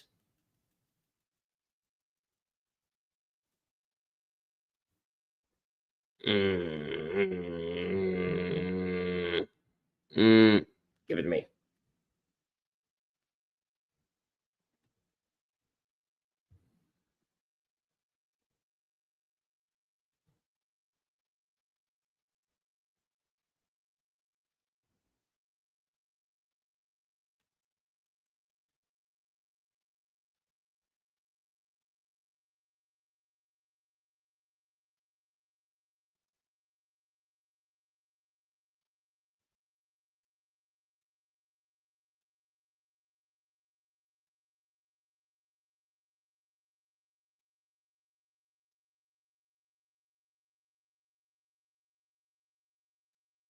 And there's the score for Illinois State and Missouri State. 70-54 the final. And with that win, we can officially move Illinois State on to the second round of the Missouri Valley tournament. Later on tonight at 7 o'clock Eastern time, they're going to take some time off and have some dinner. But it'll be Murray State and Evansville up next for them. And the winner of that will face Bradley. So there's that. But for now, we got some West Coast Conference action. If it will let me get there. There we are. Oy vey. That game is also on ESPN Plus. Just about every single game is on there. We have Pacific and San Diego coming up next.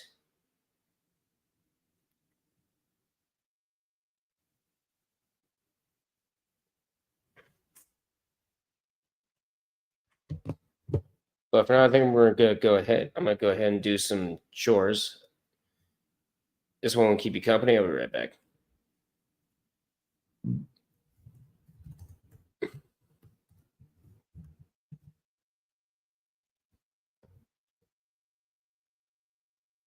There we are.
We are back. What's going on, guys?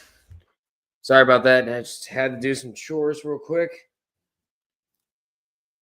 But we should be good to go until should be over hopefully a little bit before midnight. Hopefully a little bit before midnight.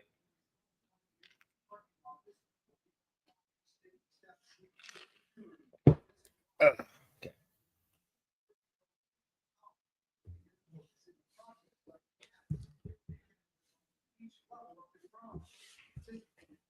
Hold on 1 second. Just trying to turn this down because I don't want to get taken down by Fox 8 News. There we go. All right. So we do have the barn burner going on between Pacific and San Diego.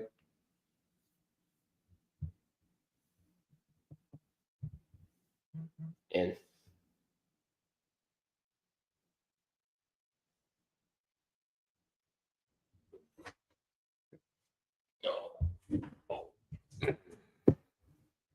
good.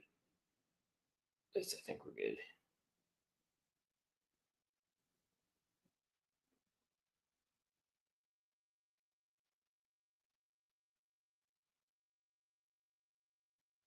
But it is 6 o'clock, which means it's time to get to the Sun Belt.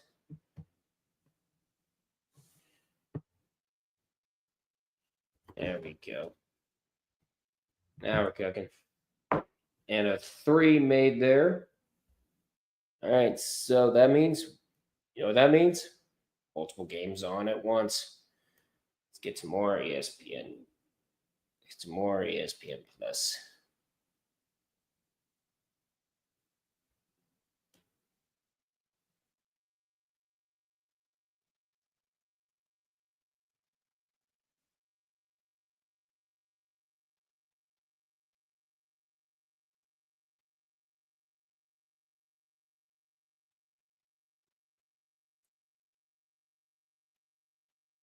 And let's put the West Coast on there.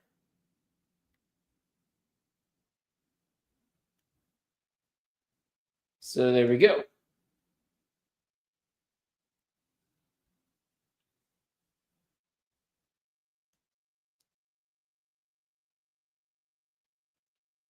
And we're about to have another totaling.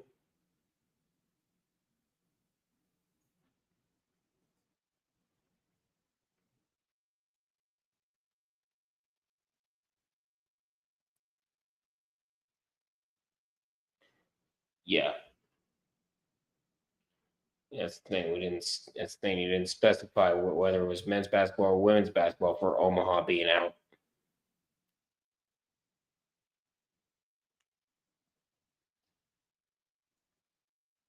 I was gonna say the Summit League doesn't start. The Summit League doesn't start for another hour or so. Meanwhile, the Sun Belt started. But fairly soon, we're going to get the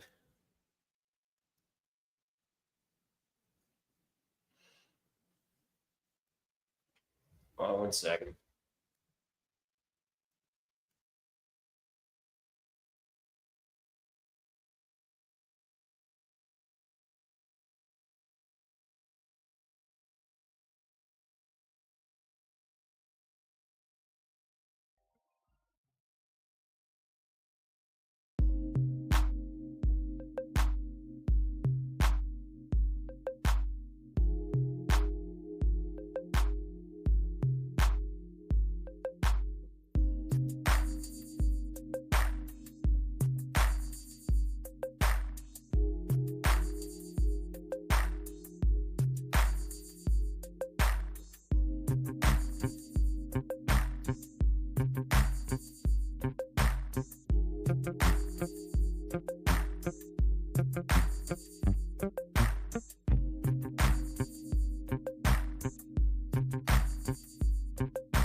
All right, how are we doing? We're still good. All right, perfect. So, of course, you got the Sun Belt there. You got the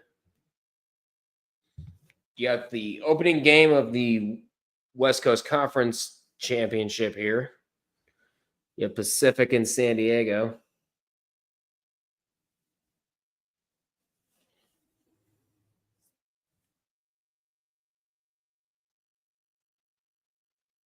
No good, and I think they're going to get with a double dribble.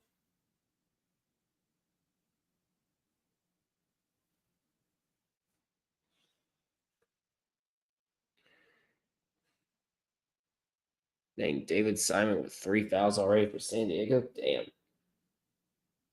Damn, dude.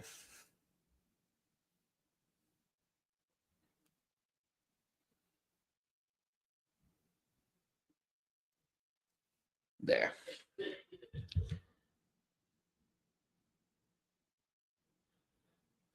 Okay, so we got West Coast Conference on my laptop, Sunbelt Conference on my phone.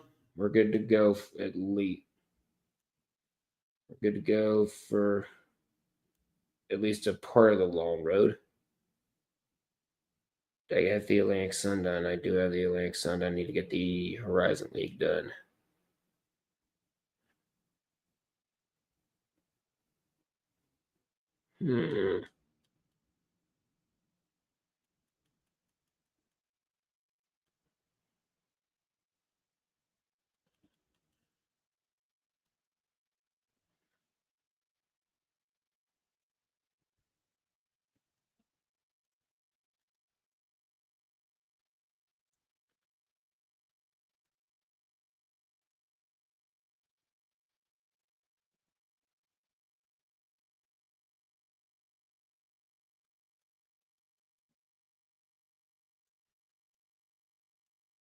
See right here. And Georgia Southern, by the way, has gone in front of Georgia State.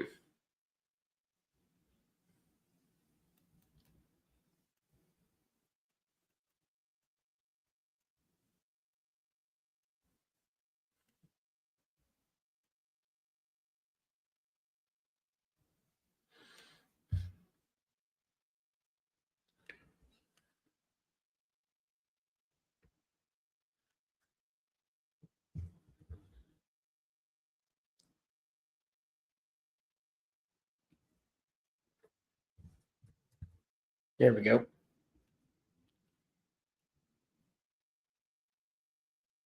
Meanwhile, Pacific up on San Diego by 3. We're getting there.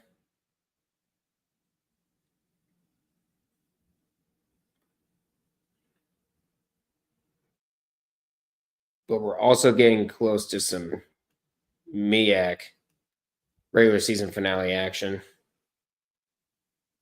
Let's get to set over to the West Coast Conference because that game's also doing well. Actually, well, I think about it. We can go ahead and do both conferences because those are the only 2 games going on right now. There we are. Way better that way we don't have to go back and forth.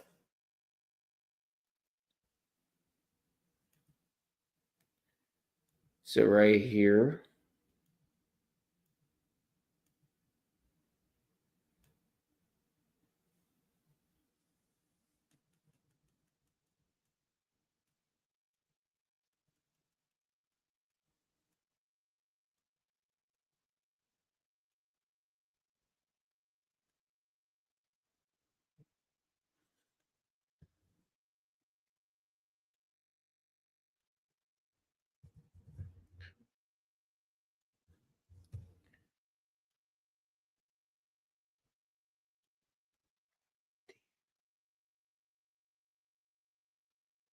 meanwhile, we are even at 16.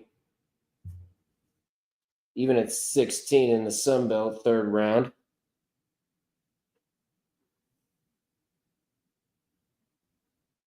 And Georgia State just hit a baseline 3.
There it is.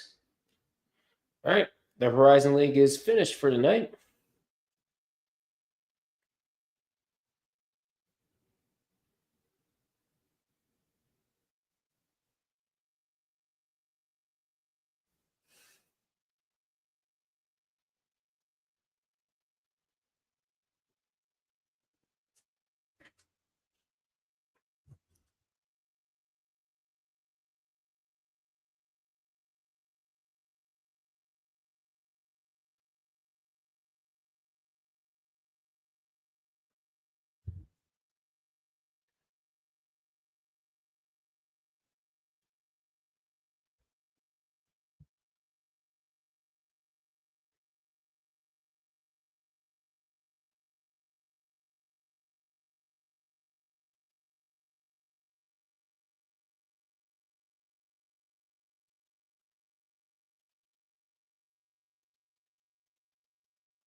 There we go.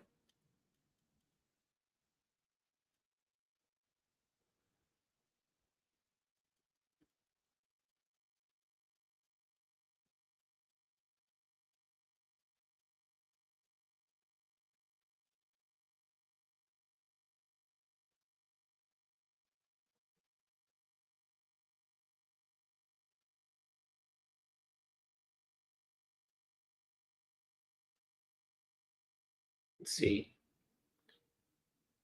14 and 17 in the Summit.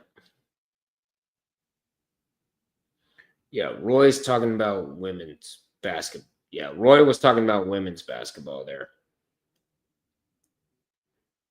And we have hit the half in the West Coast opener.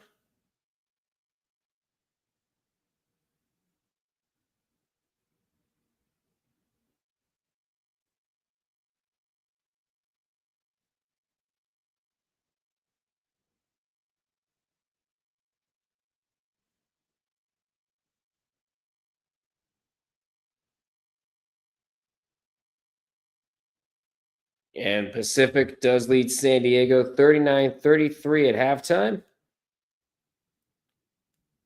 So we are getting close to that.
Yeah, right now.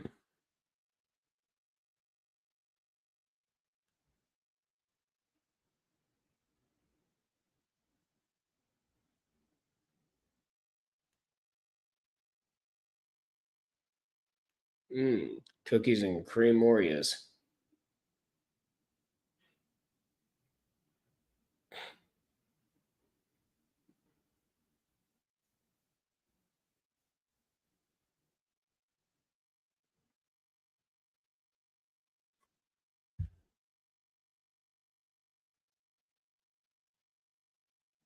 Who is the motherfucker that invented Oreo flavored Oreos?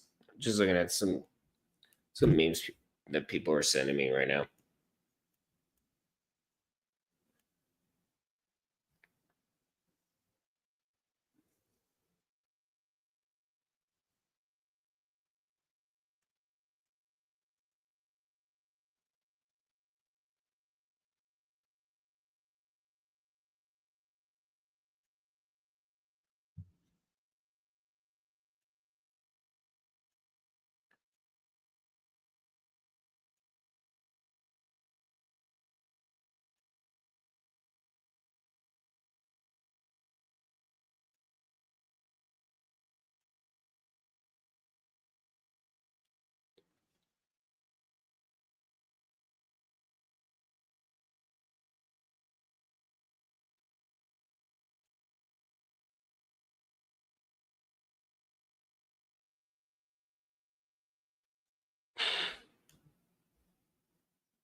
Just working on this.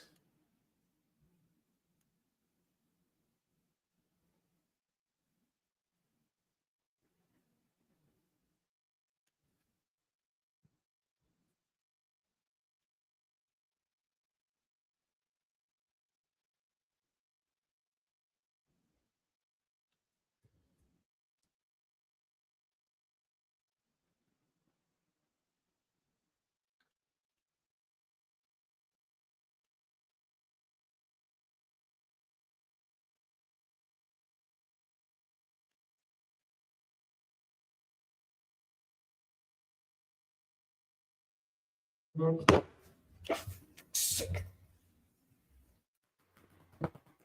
No. Patience.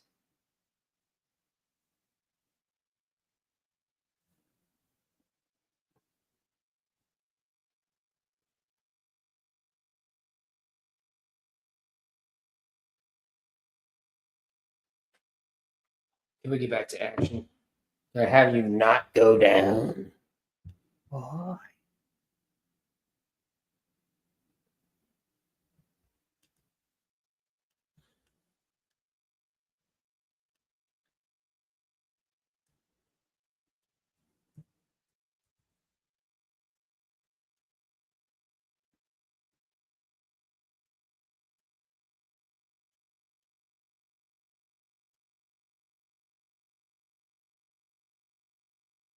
There we are. All right, we fixed it a little bit.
All right, there we are.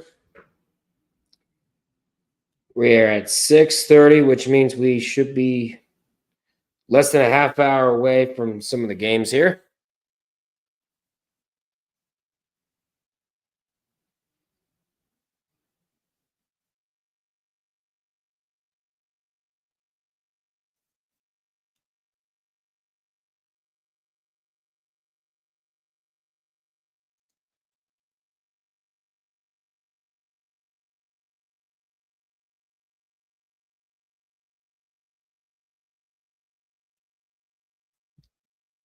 Meanwhile, we're in the first quarter of this one, first half of this one, 28-23, I should say. Right now, there's just 2 games going on, and that's Pacific and San Diego.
But we are at 5:07 to go.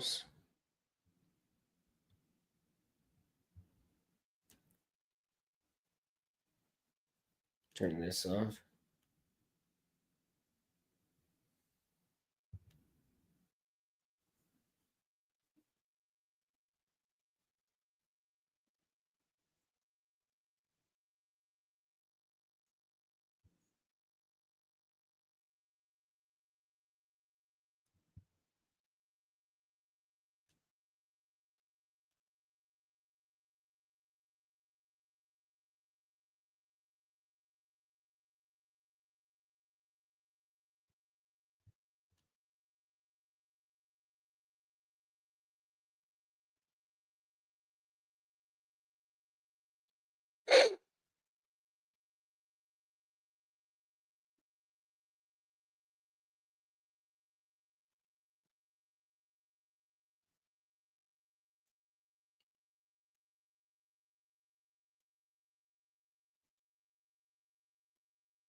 Meanwhile,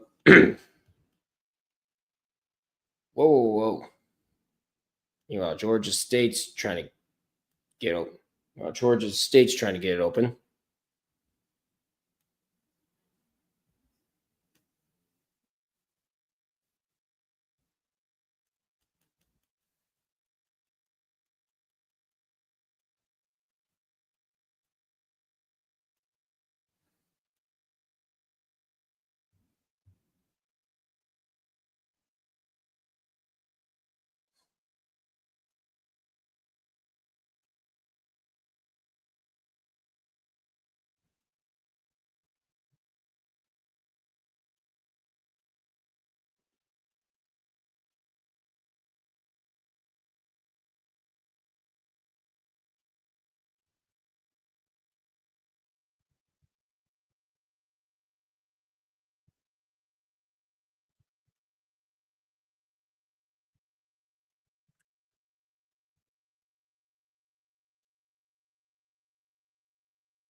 There. All right, we fixed that.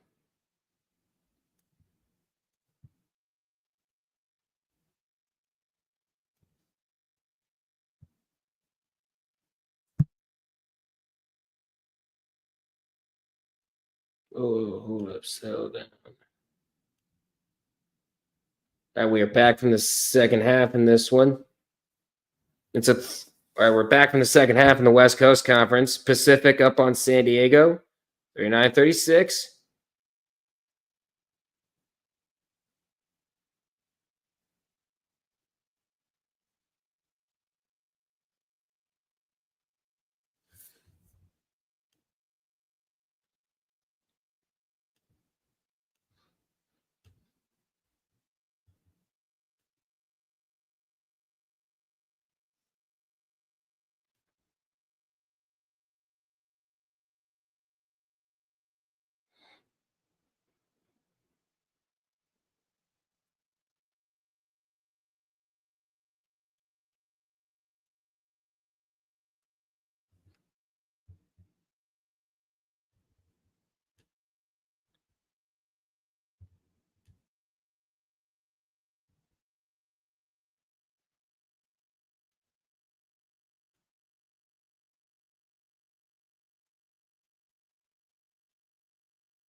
All right, and the last one for Patriot League is almost there.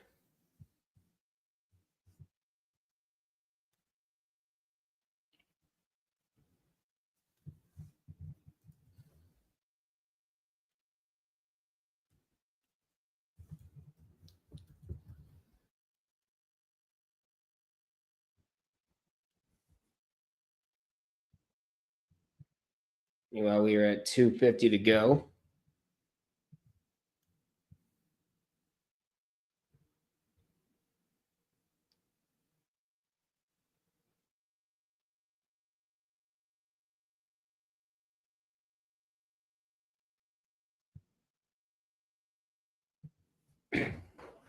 Meanwhile, Georgia Southern trying to at least try to stop a deep Georgia State run.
We're at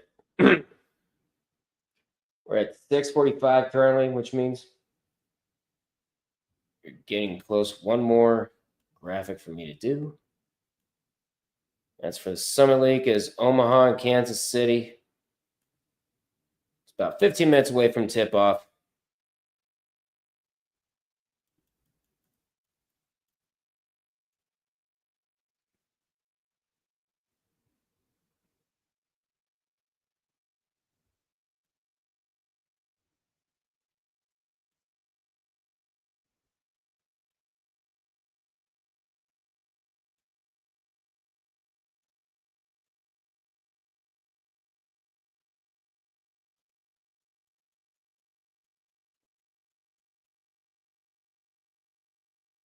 I was just looking on the news.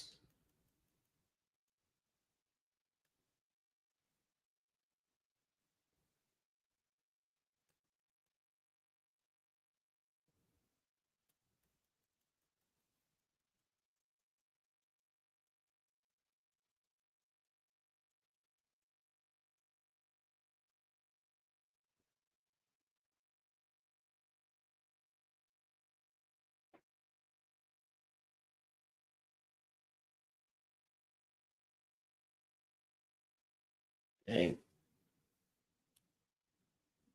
Straight from. Wow.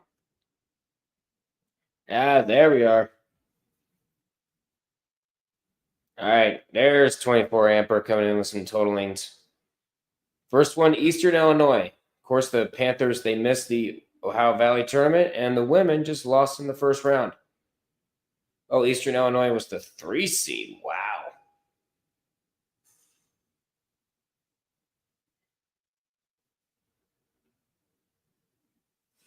Okay, that is nuts. Why, what went down in the Ohio Valley women's side?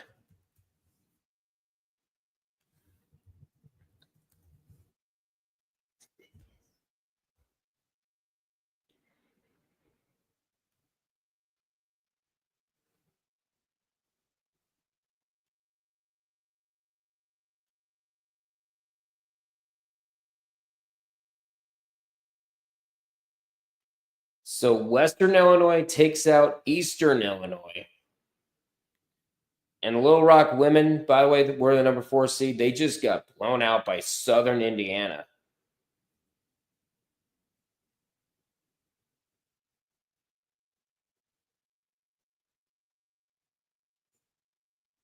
So apparently the 7-seeded Western Illinois takes out Eastern Illinois. And Western Illinois will take on Lindenwood on the women's side in the semifinals.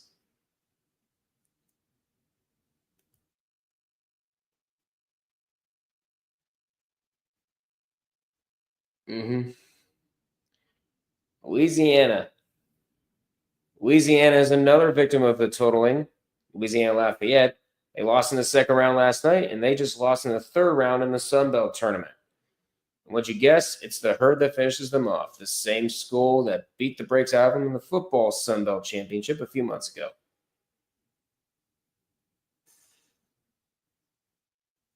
And the Louisiana Raging Cajuns are totaled.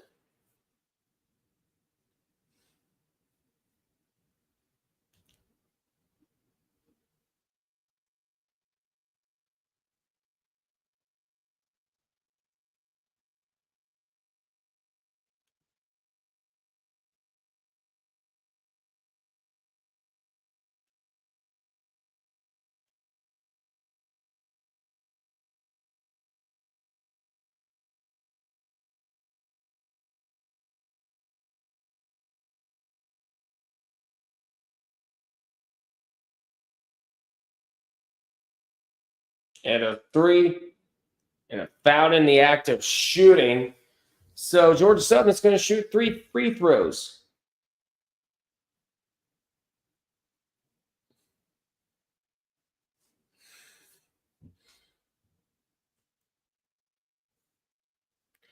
All right, so there.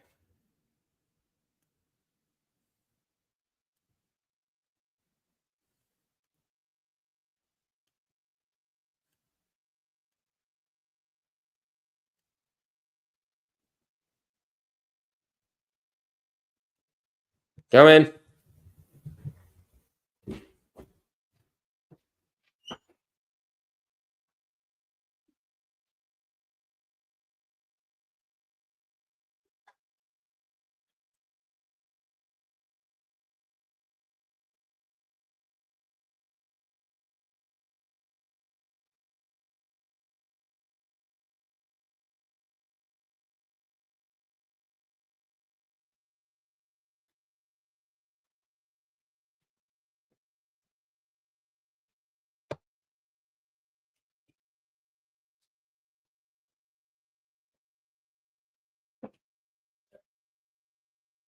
But now I got some spaghetti.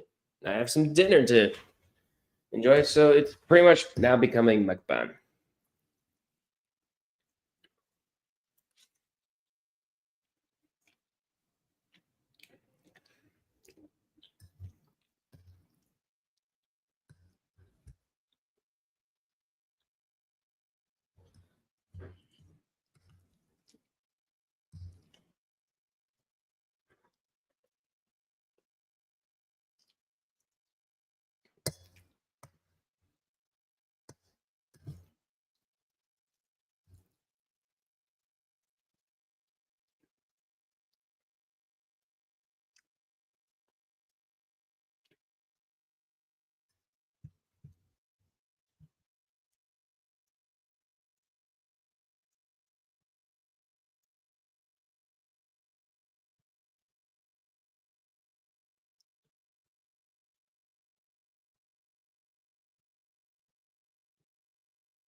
Meanwhile, we've hit halftime in the Sun Belt. We got 36-28. Georgia State up on Georgia Southern.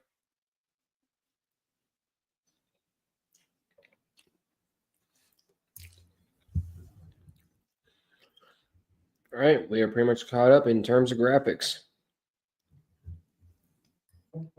I'd say in terms of totaling. Up some breaking news out of ESPN. Bobby Wagner, a 10-time Pro Bowl selection, is returning to the Commanders on a one-year deal. Nice.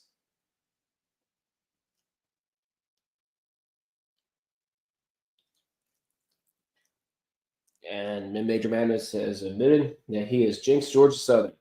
Georgia Southern has barely scored since this. Jinxed them. Nice job. It's actually been a really good start for this Georgia Southern Georgia State game. Not only is it a tournament game, but it's a rivalry game, and you're seeing that in the intensity. State leads by 3, 10 minutes in. Well,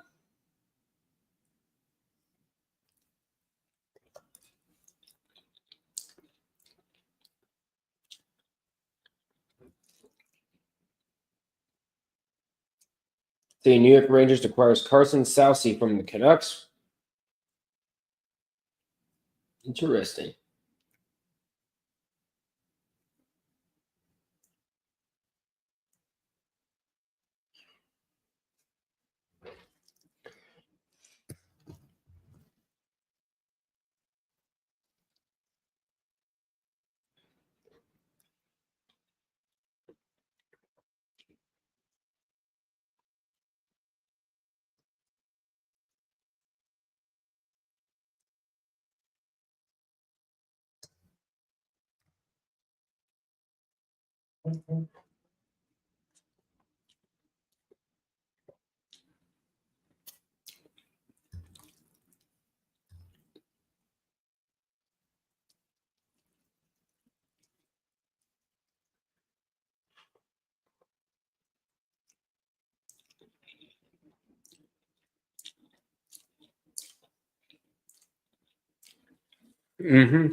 Yeah, we talked about this numerous times during the stream. And it said the first NCAA tournament bid could be handed out tonight instead of waiting on the conference championship. If North Alabama wins its semifinal and Queens beats number 1 seeded Lipscomb in the other semifinal, then North Alabama clinches the Atlantic Sun's bid. Mm-hmm. And Queens is ineligible during its transition from Division II.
Pokemon shaped Cheetos art sells at auction for Jesus over almost $100,000. Crazy.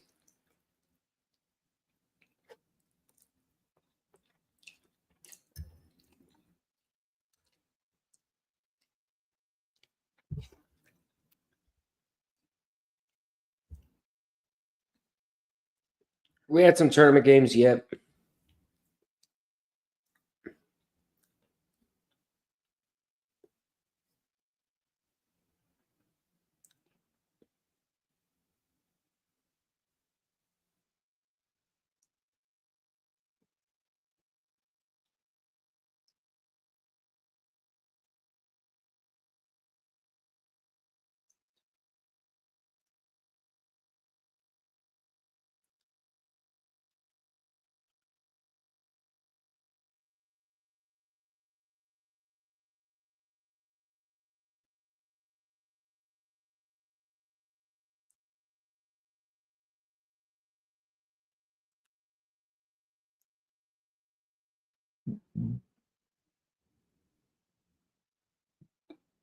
Excuse me.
Mm-hmm.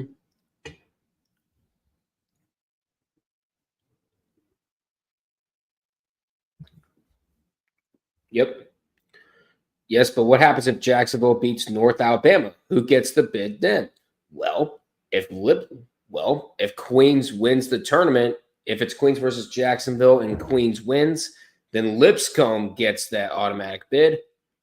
Due to them being a tiebreaker, due to them being the higher seed. And if Jacksonville wins the tournament, then they get the automatic bid. It's that simple.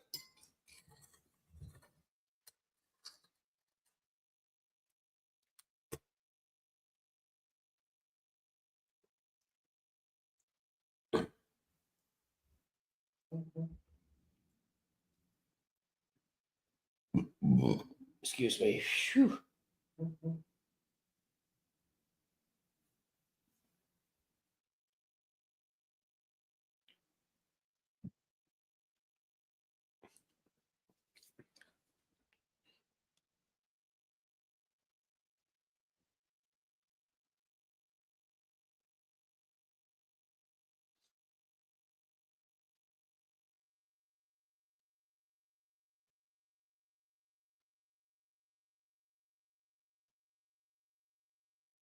All right.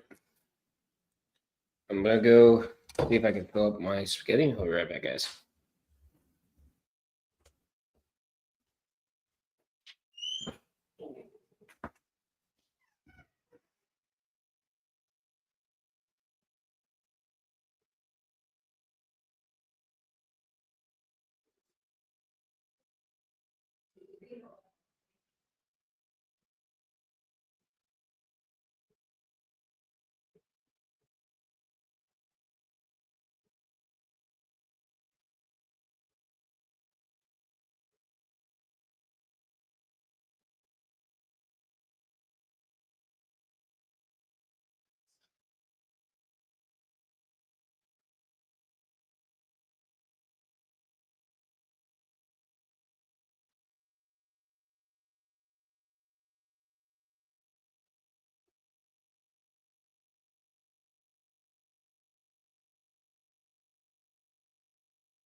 All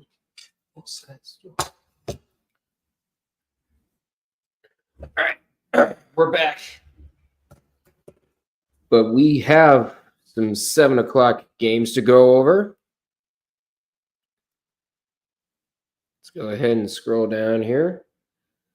Meanwhile, like the Patriot League Quarterfinals, they have just started. Of course, we have Bucknell and Loyola, Maryland. And then you have American taking on Lafayette. Boston University taking on Navy. And Colgate taking on Army. And guess what? We have some quarterfinals. Yes, I know you're unable to play at this moment. I am aware. You get some ASMR. What? Okay.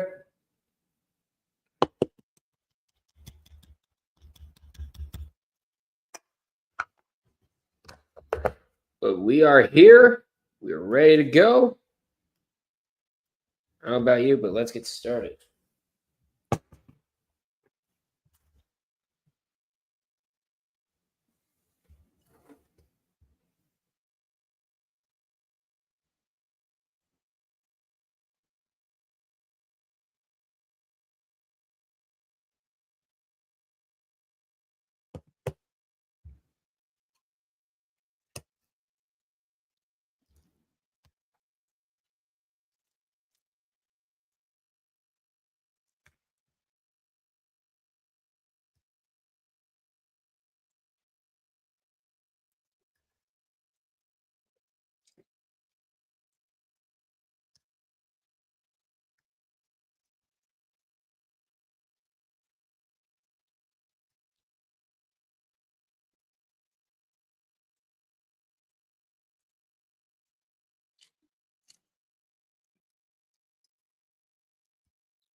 And meanwhile, in the Missouri Valley, we got Murray State taking on Evansville.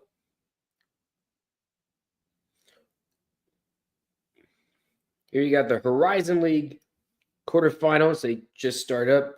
Youngstown State and Purdue Fort Wayne. Like I mentioned, this was a battle of never made the tourney club members. North Alabama, of course, taking on Jacksonville.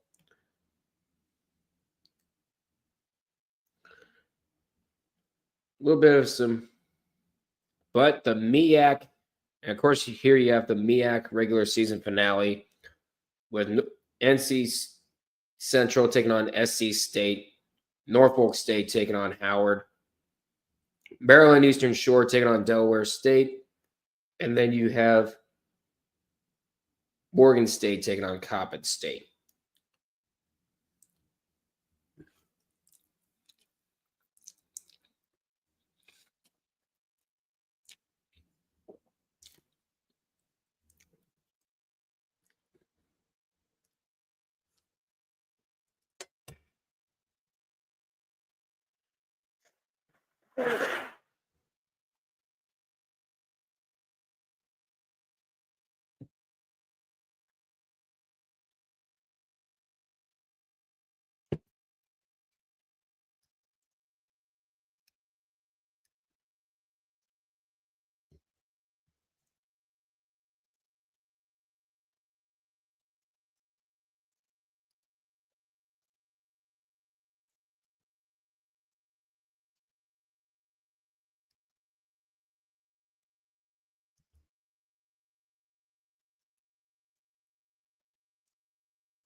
All right, so to kick things off, all right, so the Horizon League is going to start with Youngstown State and Purdue Fort Wayne.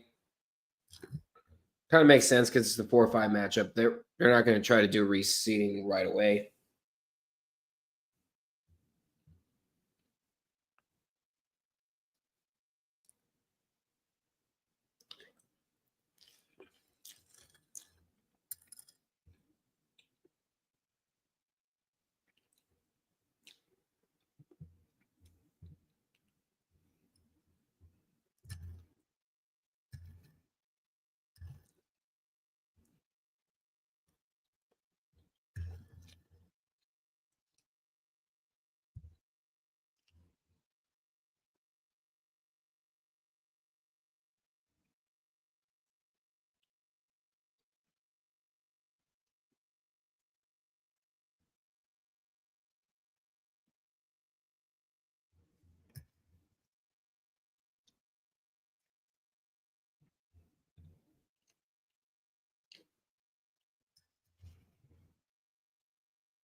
All right.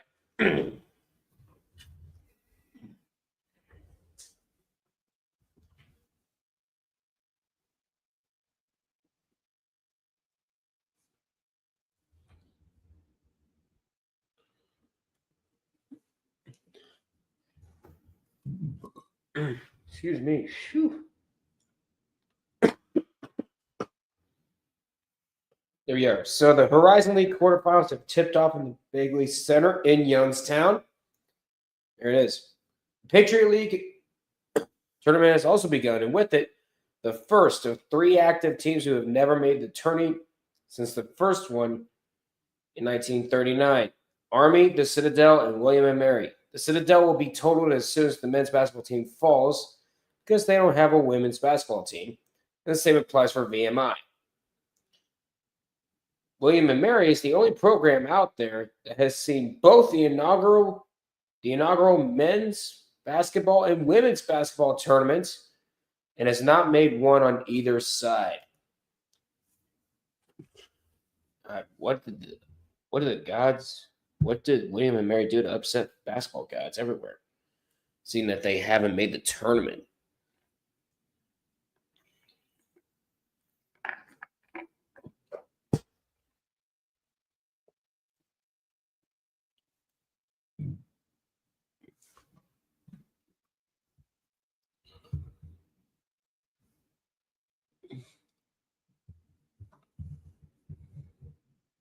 Shit.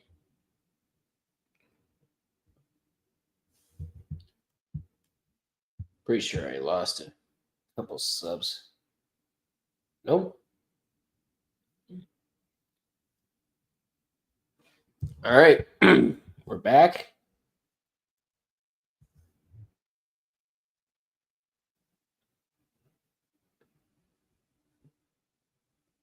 All right, time to go back to Disney Plus.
All right, we are at 6 minutes to go in the second half of this one.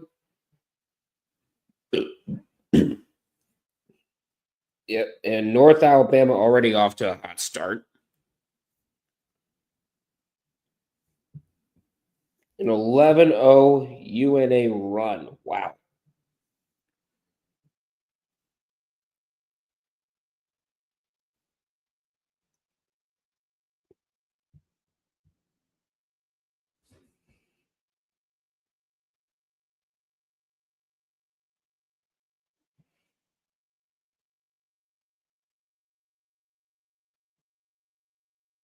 There we go.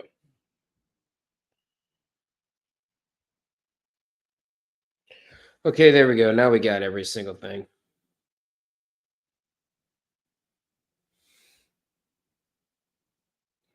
And Omaha already out to a hot start against Kansas City. Lafayette definitely wanted a piece of the American Eagles there.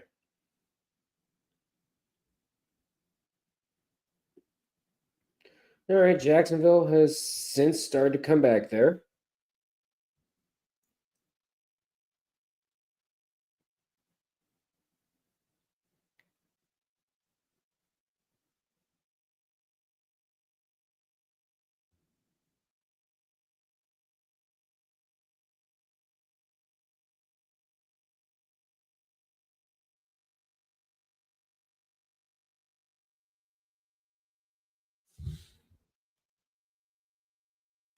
Wait, which one do I want? Oh, yeah, that's right. ESPN. ESPN Plus.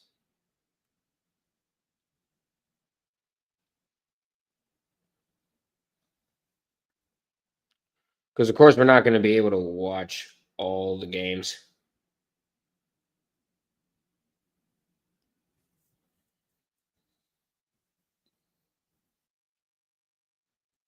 So there, I'm going to try to I'm going to try to not kill my laptop here.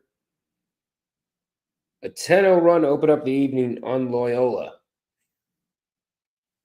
Dear Lord, Bucknell. You must not want Colgate in there anywhere, the way you're playing.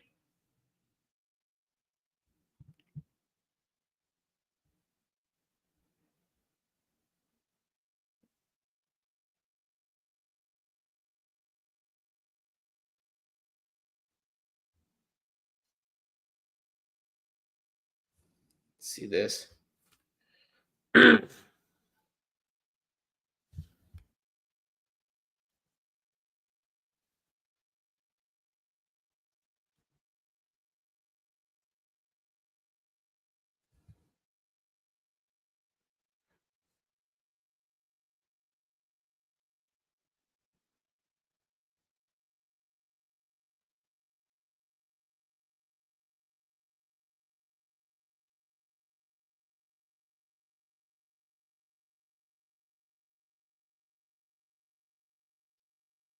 First one is good for Georgia State.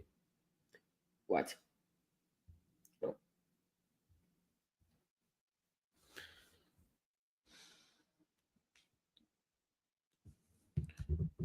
You know what?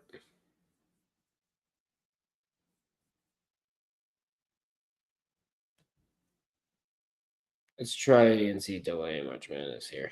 There we go. That looks a lot better.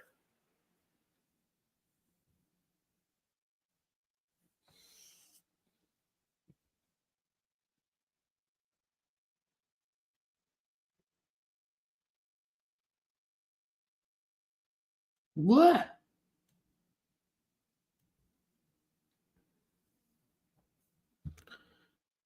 All right. Meanwhile, Pacific just went back in front of San Diego, 67-66.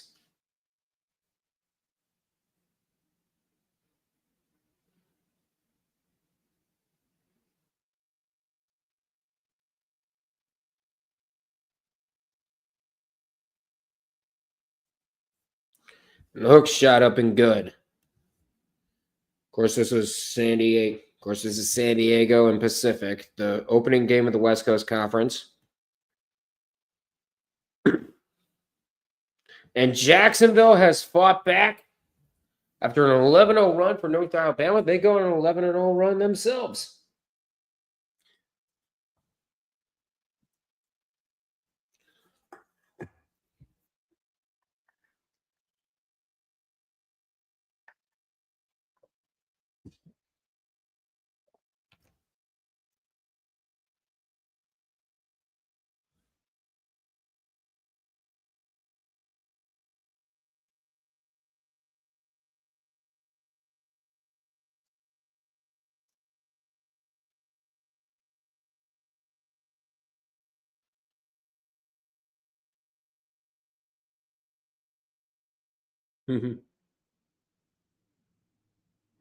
Says, meanwhile, the Penguins are currently shooting like the IU Indy game.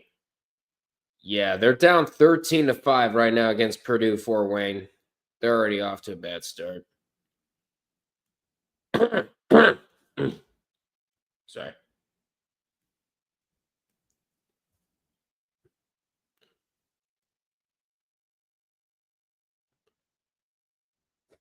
Whoa. Damn. We had another one.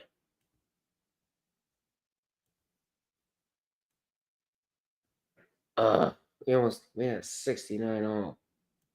I'll go back. There. Got it. Huh. Did it. It stopped for me. It's awesome.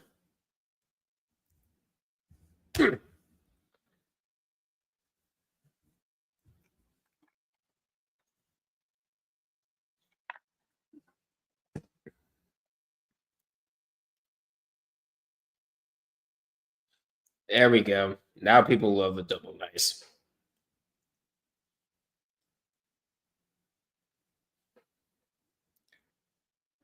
Wonder how many double nices we've gotten throughout this whole coverage. Probably a lot.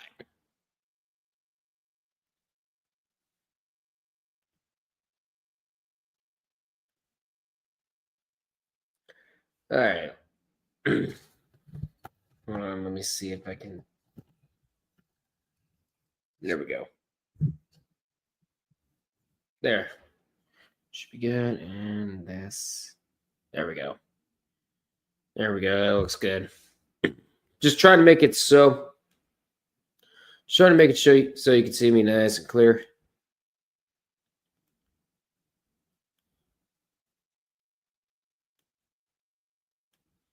We can go ahead and get off of this because we have some more.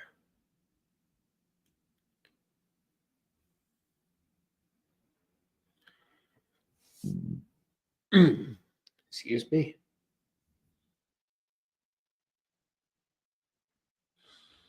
Oh, by the way, we have another battle of teams that have never made the tourney club members. We have Omaha and Kansas City, the current 1-8 matchup in the Summit League.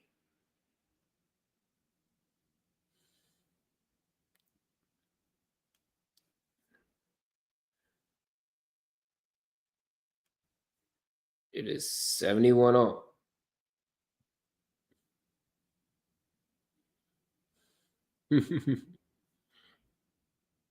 Cheese pizza flavored Cheetos.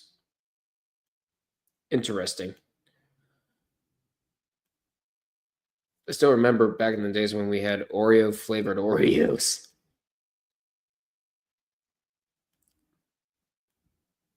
And why we didn't call them Oreos.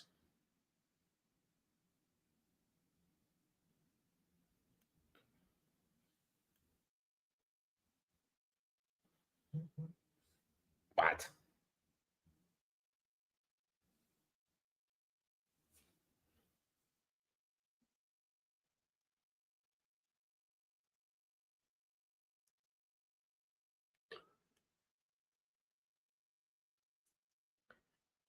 Oh, jeez. Can I do something here? Ways to watch. Can I bring that just to dark mode?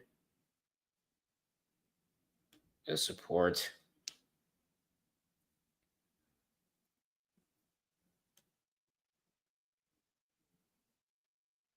How can we help you today? Oh, you can help by turning on dark mode for me. That's how you can help. I'm blind in myself.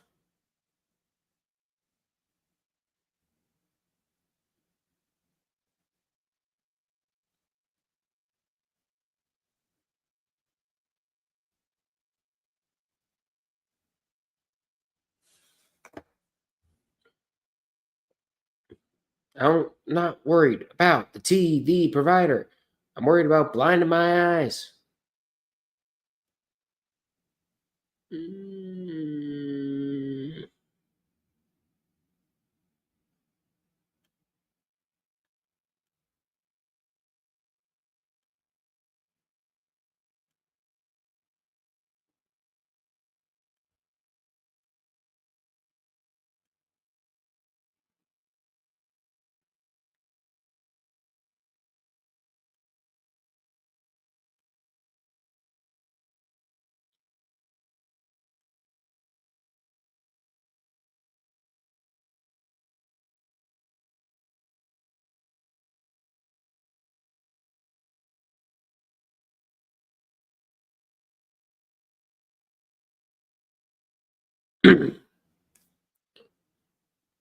USF just uploaded a new video. Nice.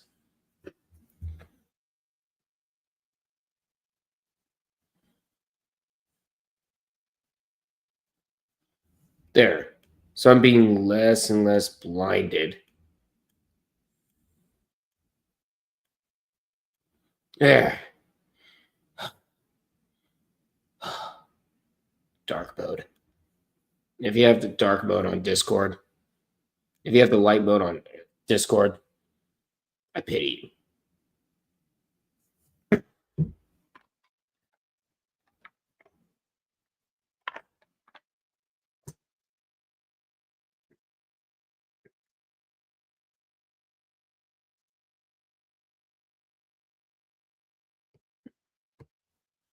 Or at least ESPN Plus is in dark mode.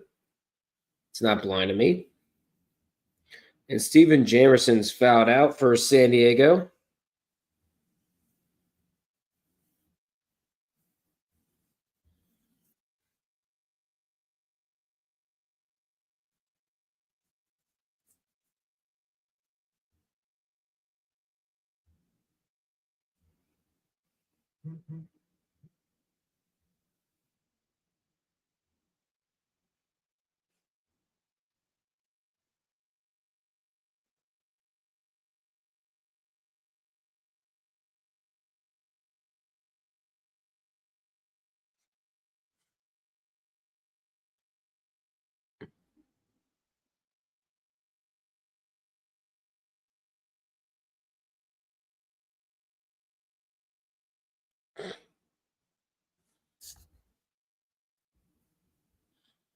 Yep. If North Alabama wins its semifinal and Queens beats number one seed Lipscomb in the other semifinal, then North Alabama clinches the Atlantic Sun's bid. League spokesperson confirms to ESPN.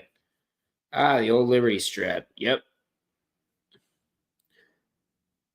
You either die a hero or you live long enough to see yourself become the villain. That's basically what's happened with North Alabama at this point. But first, they got to beat Jacksonville in order to get that opportunity. And right now, they're currently doing just that. They're up 6. Meanwhile, Colgate just stopped. They're already dead. Show mercy, please.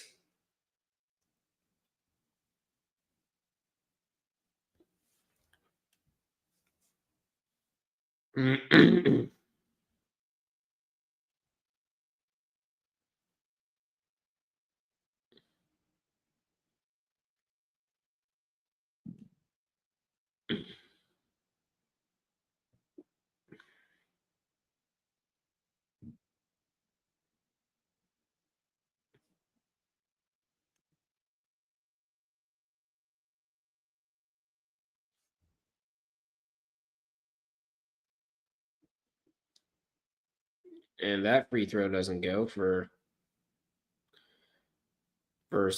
Pacific.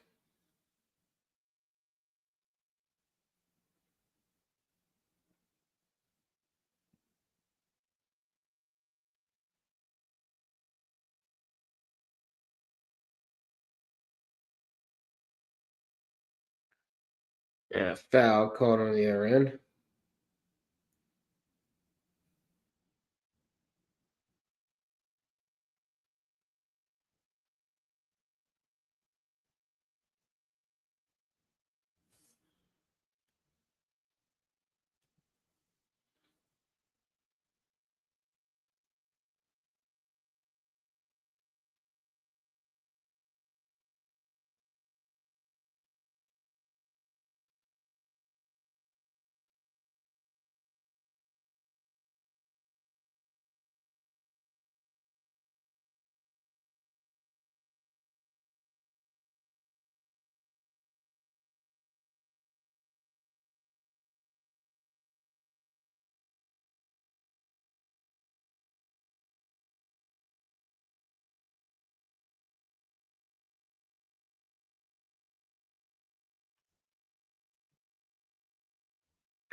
So,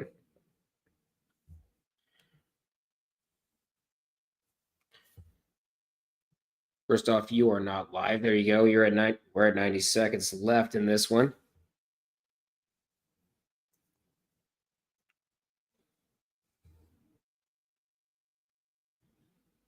And they're going to review it. It's probably going to be Pacific ball. And one of the Toreros is down there on the court.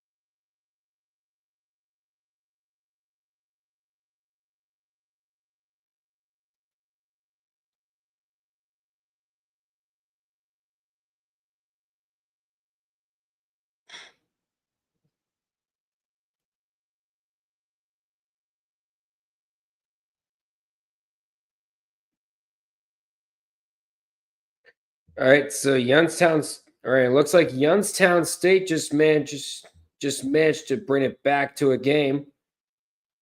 We're at 17-0 in that one. They're going up against Purdue for Wayne.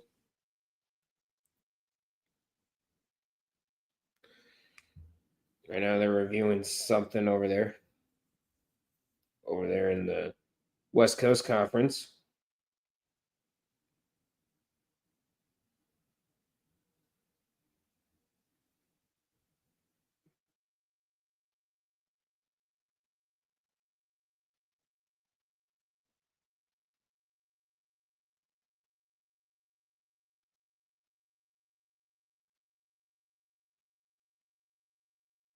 Whoa. Give me 1 second. We'll go ahead and stand up. We'll go stand up for a bit.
so sure about the race. It's just that he's outsourcing his girlfriend's intimacy.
Speak, and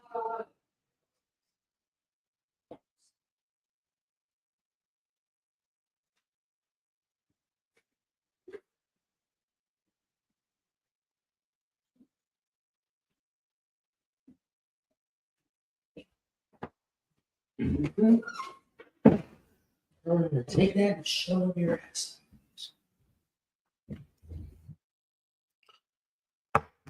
Good. Worth it.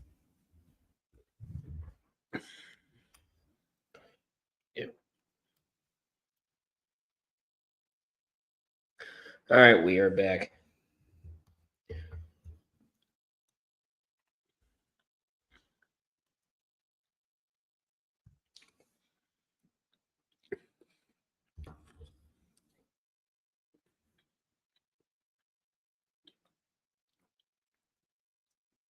See what we got. East Tennessee State is out on the women's side. Detroit Mercy is out on both levels, so expect a tolling video from 24 Amper real low. So if you're on the tree cord.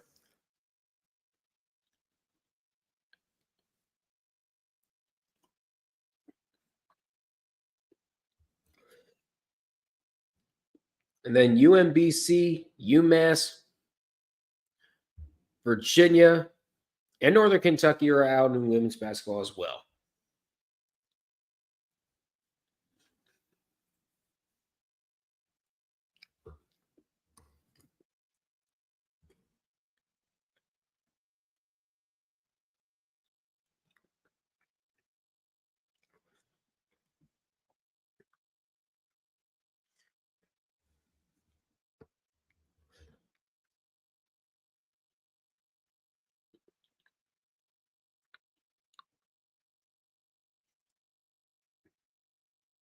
Let's see. Jacksonville looks like they're blowing it. Looks like they're blowing up. They're cleaning house.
Some free throws coming up.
and intercepted and a foul called.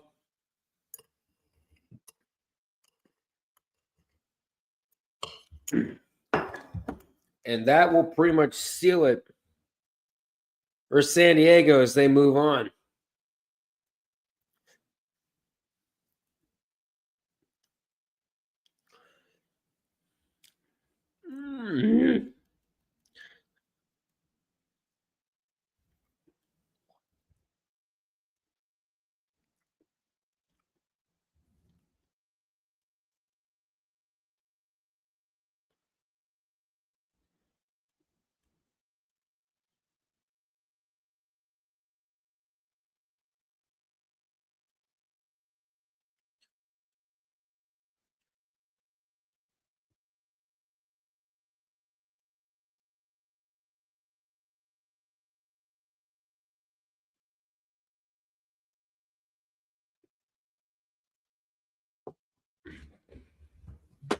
Yep, and now it has gone final. 81-77. San Diego wins it.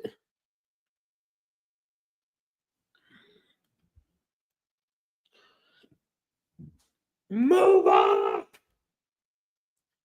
Dear God.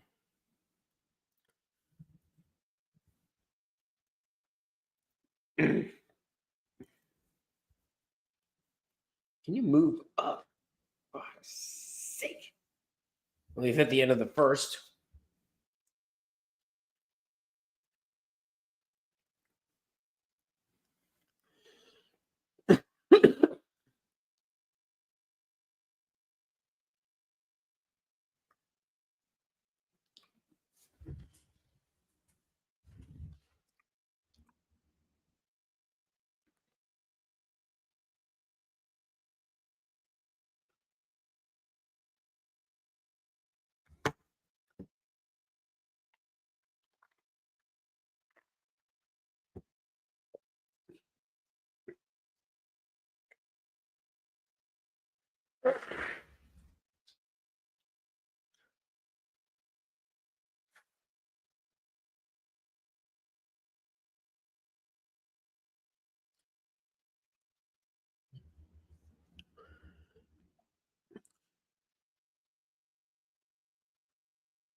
We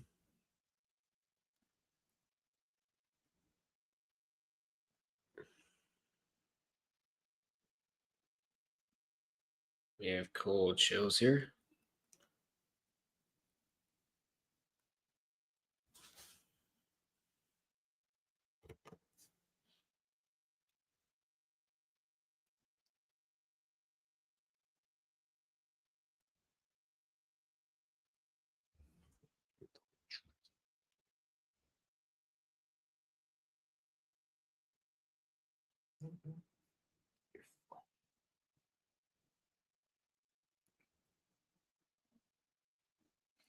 So Missouri State's final men's basketball season in the MVC ended as it began, losing to the rest of the MVC.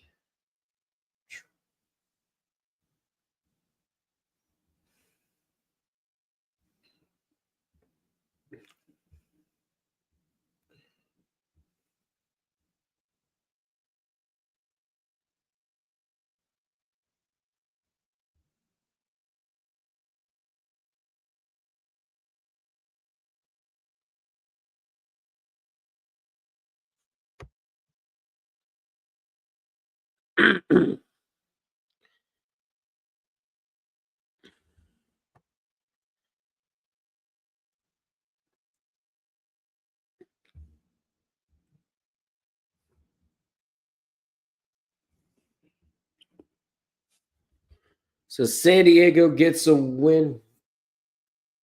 I'm trying to get something. Let me move it, damn it.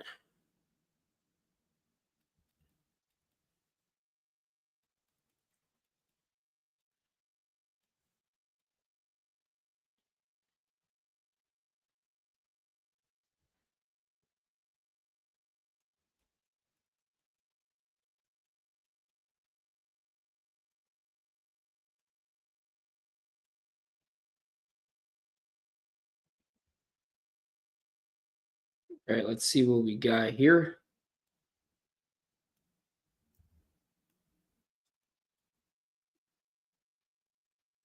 And that's it.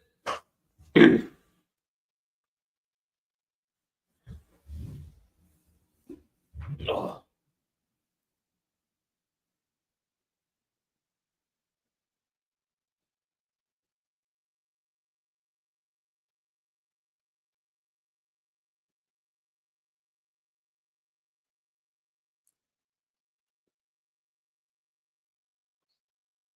And we're good.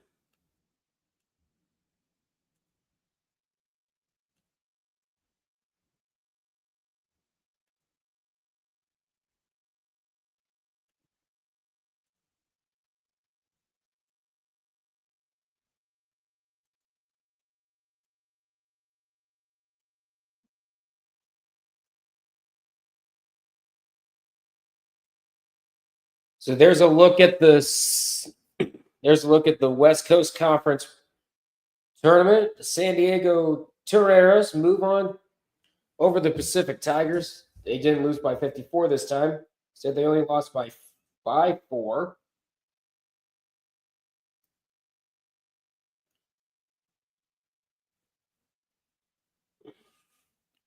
It's 81-77 in favor of San Diego. They will move on to play Loyola Marymount. There's a look at the rest of the West Coast Conference bracket while we're at it. And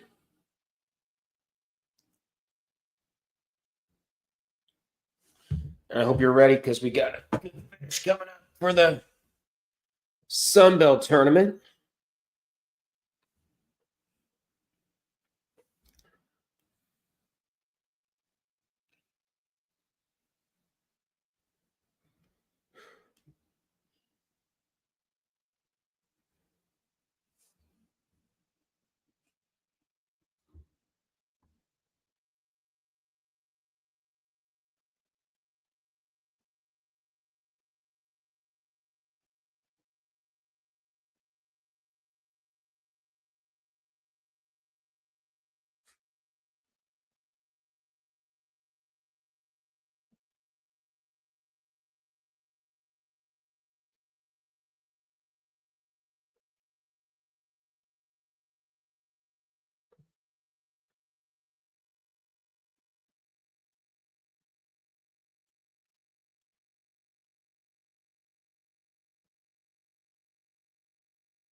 There's the sound of ultimate suffering. Damn. The Penguins have made a grand total of 0-3, 0-15. Jesus.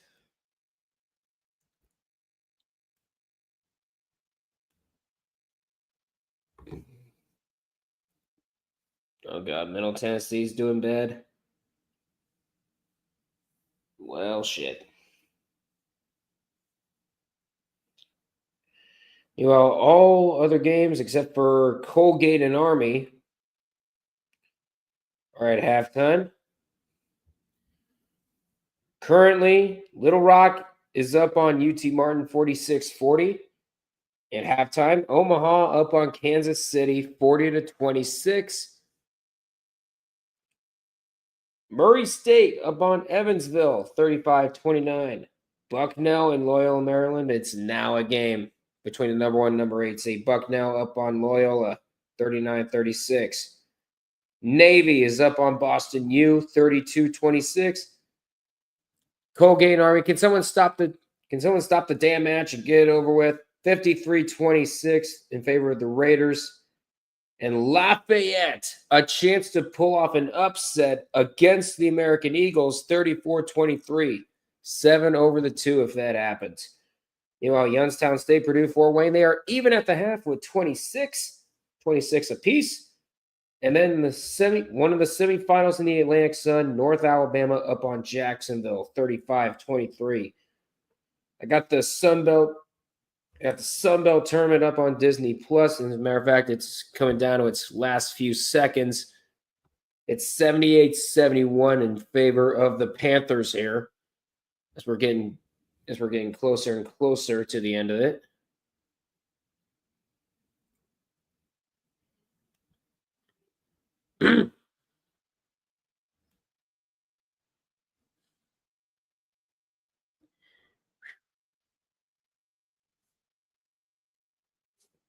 And Acadion White is fouled out for Georgia Southern.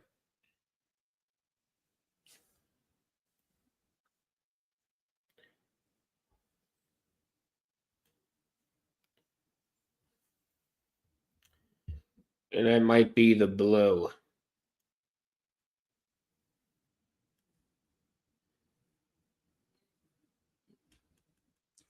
Honestly, that could be the dagger here.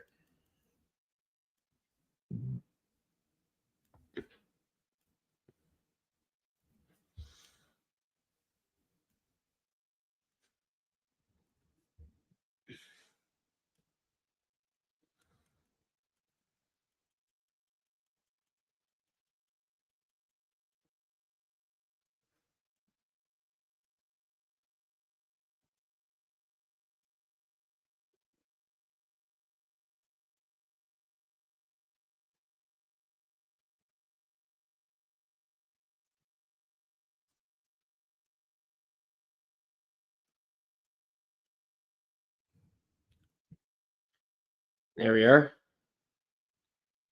I don't know about you, but I fully expect Georgia State to move on here. So we might as well place them right here. So far, a lot of one and done. So far, a lot of one wins, and then you're done. Here in the Sun Belt tournament. No big surprises, no big upsets happening.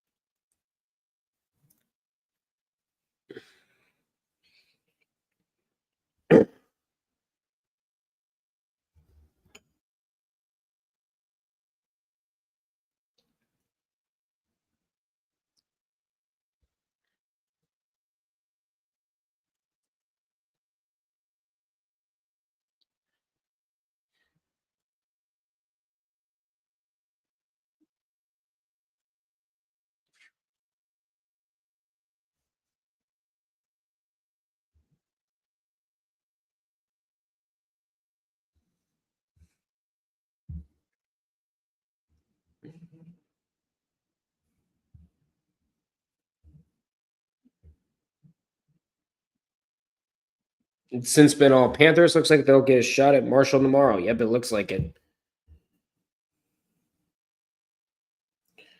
Now it all depends on what the score will be, and that's it. By a score of 80-71, Georgia State is moving on to this fourth round of this Sun Belt tournament from hell.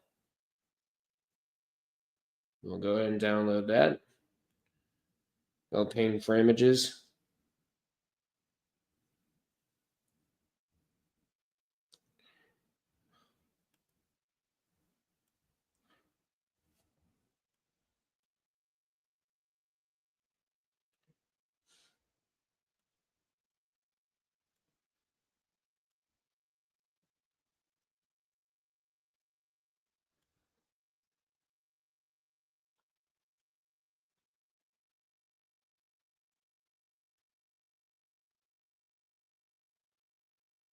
So yeah, San Diego and Pacific, they were having a good time.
So there it is.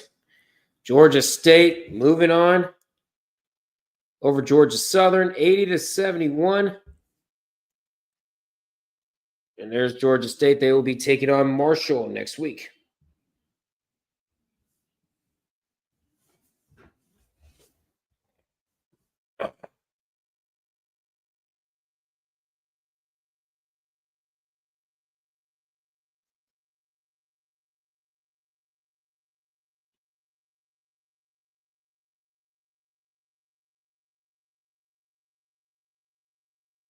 Well, it is electric over there in North Alabama.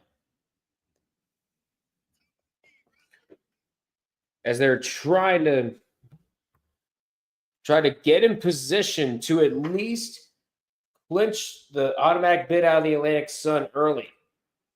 And Georgia Southern, by the way, both the men's and women's teams lost in the third round in the Sun Belt today. So Georgia Southern, they're done. Both losses in the hands of Georgia State. It had to be the rival.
All right, so we're going to move Sun Belt right there.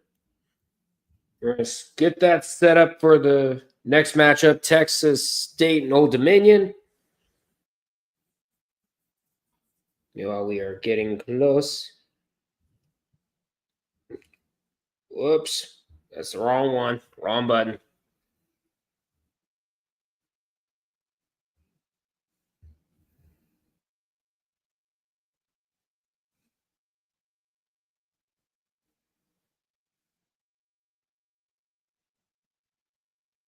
Meanwhile, Wright State already off to a hot start against Robert Morris.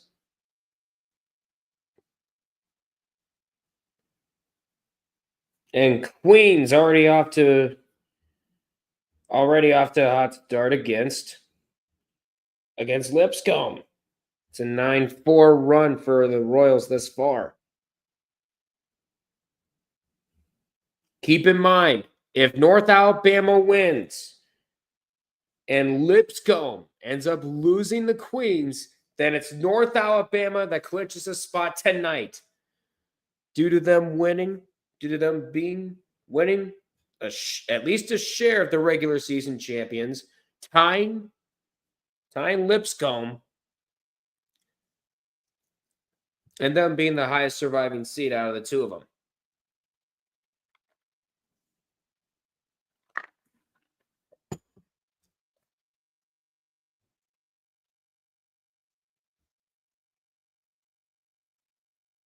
So this is big.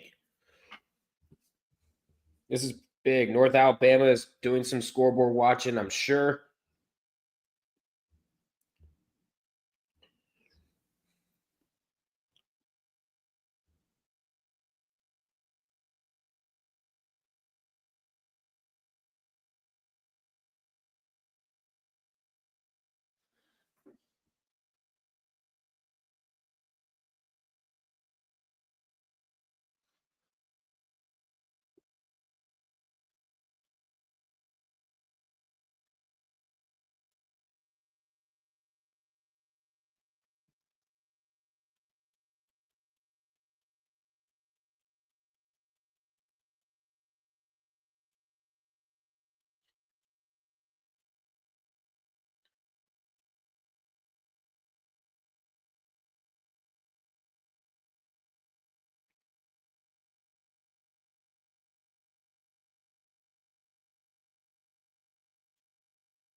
There. All right. Sunbelt's ready for tonight. For Texas State and Old Dominion. We should be getting close here.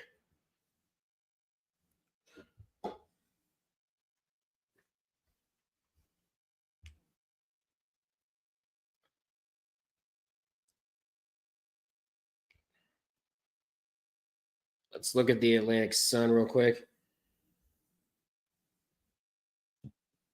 I'm going to try to rotate scores every 5 minutes.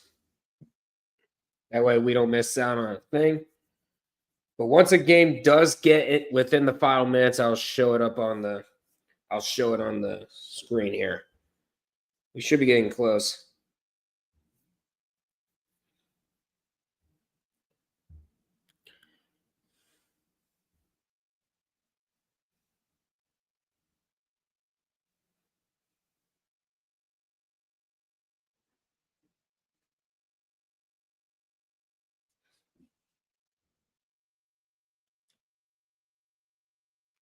Lost in the same spot to the same damn rivals.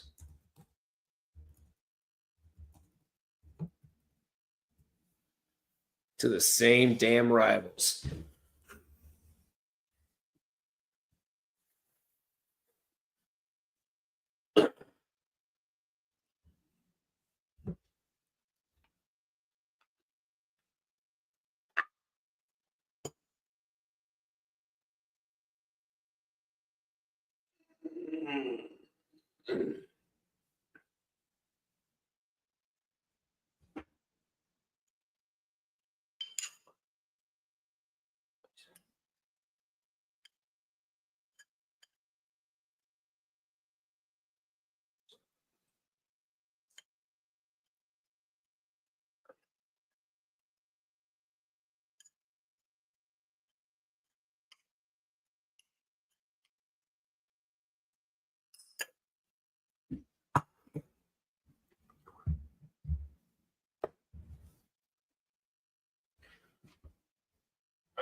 All right, got up and stretched a little bit. I'm going to go use the restroom. Right back, guys.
Okay, we are officially back. And I forgot to change this. Got to change the conference. I'm so sorry about that. But it's been a little too much time in the bathroom. So there we go. So now all 4 games have pretty much tipped off for the Horizon League. And Youngstown State has pretty much pulled ahead of Purdue Fort Wayne 42-36.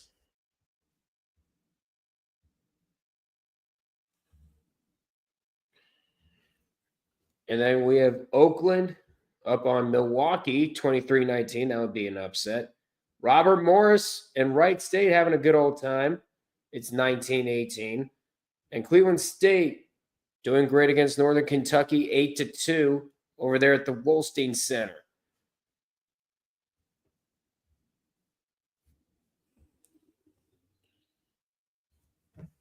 So here's a game I currently have on my phone. It's the Atlantic Sun Championship semifinal. We have North Alabama and Jacksonville up.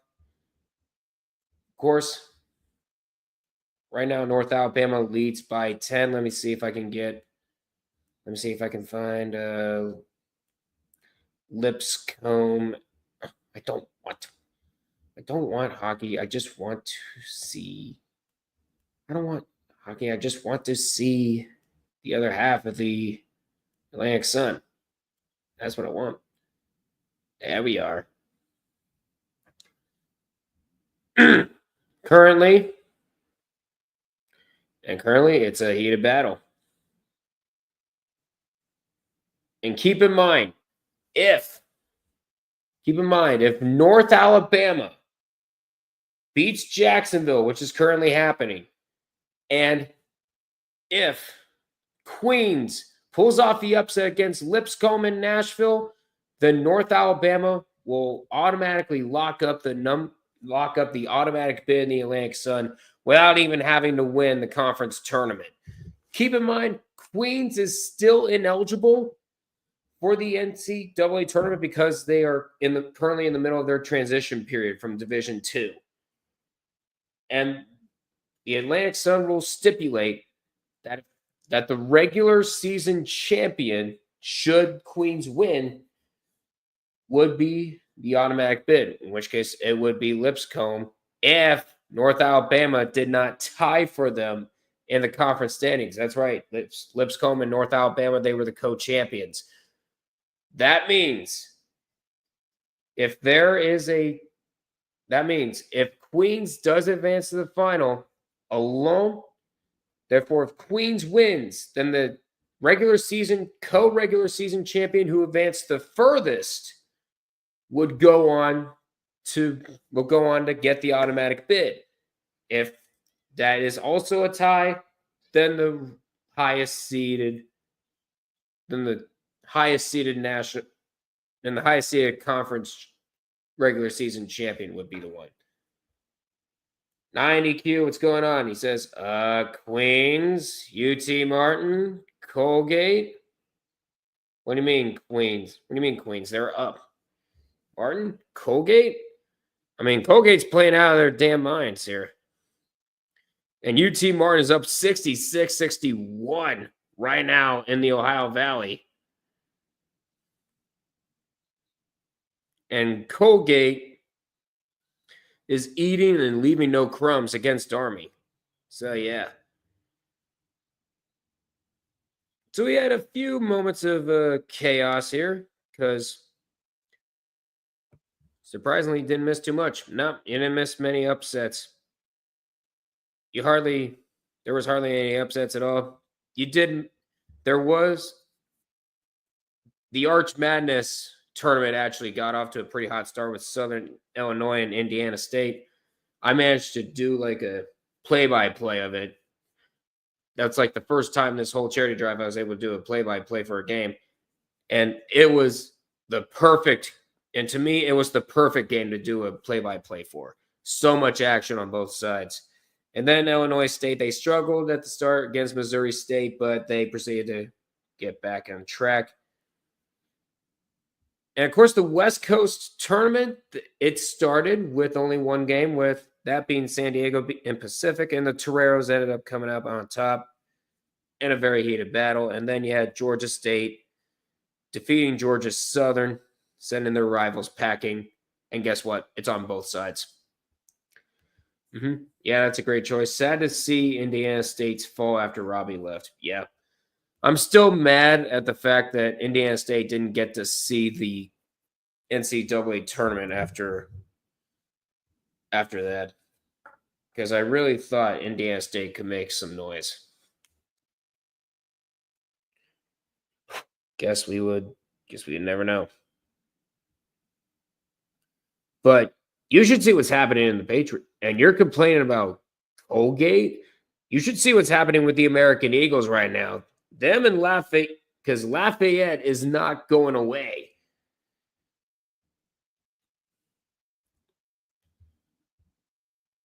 You're not able to play the video at this moment. Please try again later. Shut up, ESPN Plus. I know you can return. Tip, there it is, right there.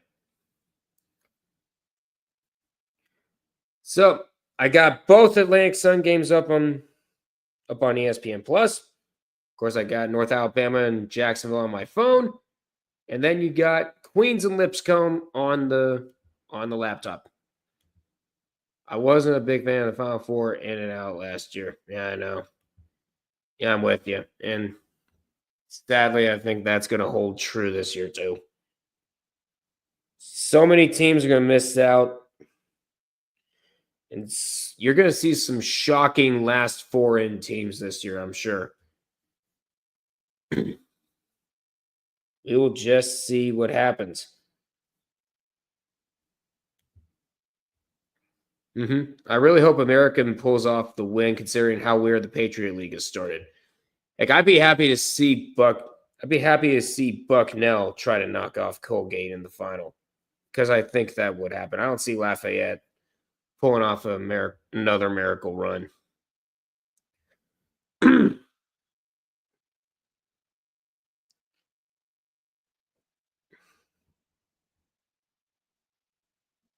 But Wright State and Robert Morris, that's a battle nobody saw coming.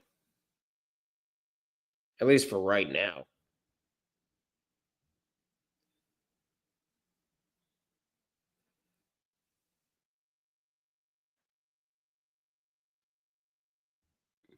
But let's go ahead and switch over to the next league.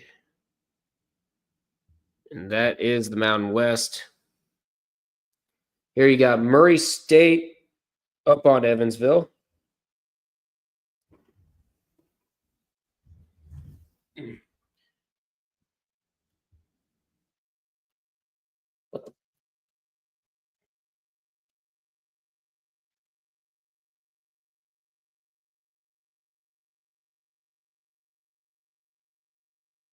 And trying to go up for the layup, he is fouled.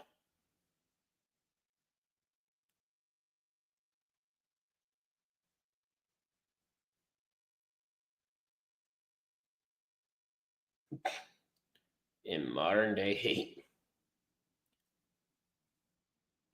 Well, how about that? The Penguins actually made a three. Crazy.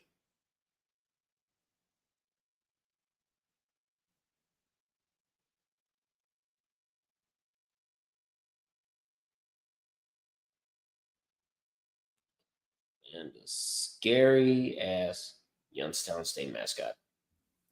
I didn't do predictions today, but let's say I'm shocked how the night is playing out so far. It's crazy.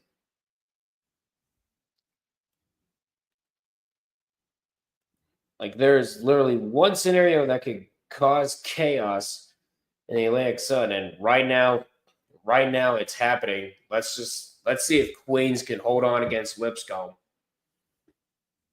But if not, I wouldn't mind seeing North Alabama and Lipscomb in the championship. That's going to be a fist fight.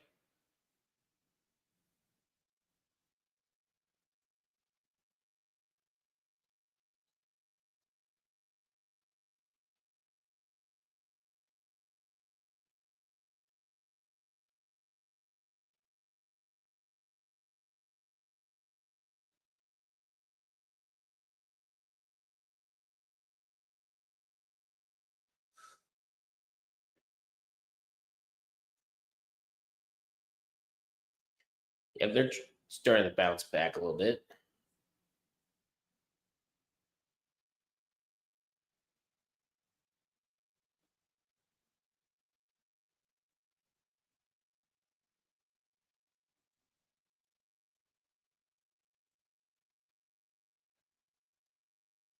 I'll make some sweet moves there.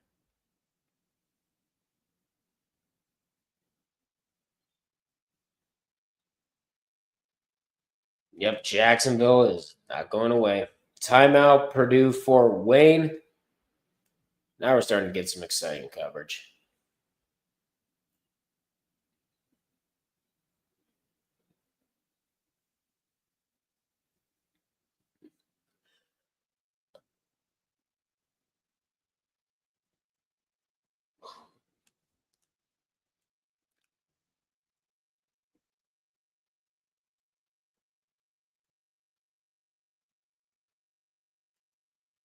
Out at the Ohio Valley, and that's starting to become a good game. Little Rock and UT Martin.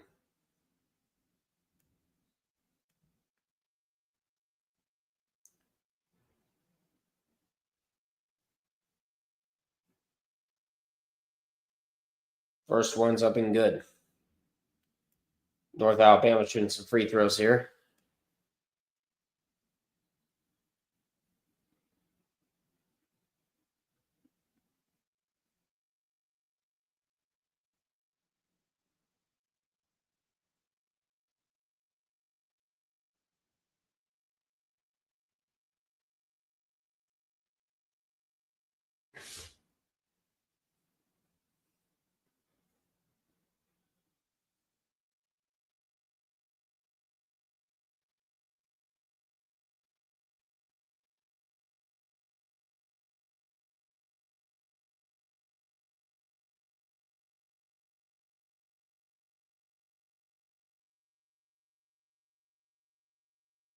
Meanwhile, we're at 8:52 to go in the second half of North Alabama and Jacksonville. The Lions currently lead the Dolphins 54-49.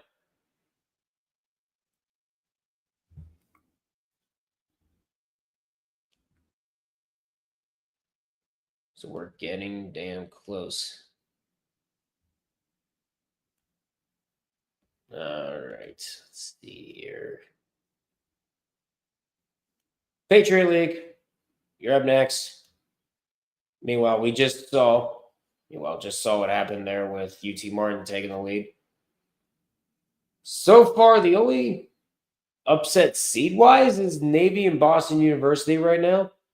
But Lafayette and American are giving it. Lafayette is giving American all they can handle.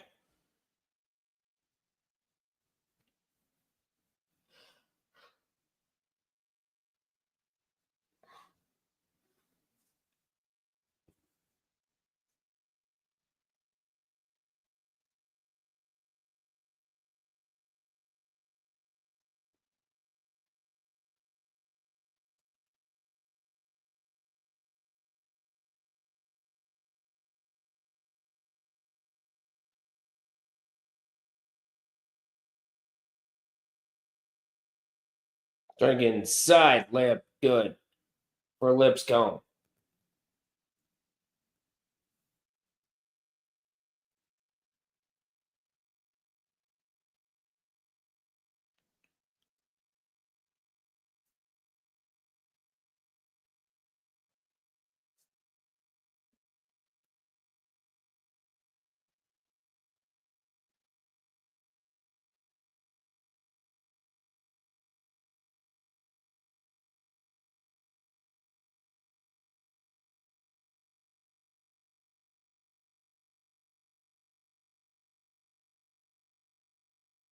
And Lipscomb just tied it up with a layup.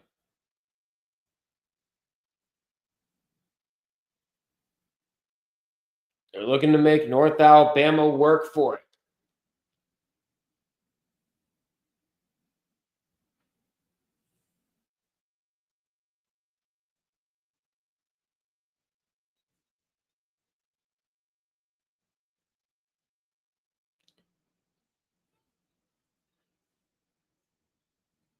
And a 3 right as the clock expires right as the shot clock expires for Berman from Queens. Yep. All this just for Colgate to win the conference again. I know, right? I know, right? It's starting to get ridiculous. This reminds me of UConn for the 2023 tournament. I know, right? All right. We have the Final Four, all that chaos just for UConn to just blitz by and win it. And I guess you could say kind of the same thing last year. Nobody was stopping that team. Let's be real. Meanwhile, Jacksonville has brought it to within 3.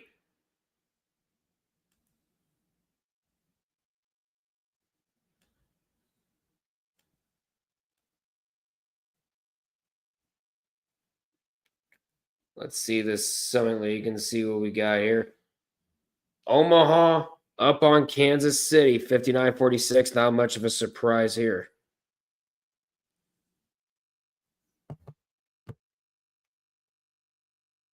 Meanwhile, Little Rock and UT Martin are locked into a battle. Let's be locked into a battle. Meanwhile, Oakland can't miss to open this game. 56% from the field, up 10 at Milwaukee. That's crazy. I gotta respect Matt Lingel, though. He built something at Colgate. Still needs a tournament win. Yeah. That's the thing with Colgate. And I expressed the same frustration with Iona in the Metro Atlantic. They always know how to win the conference tournaments. They just couldn't win in the tournament.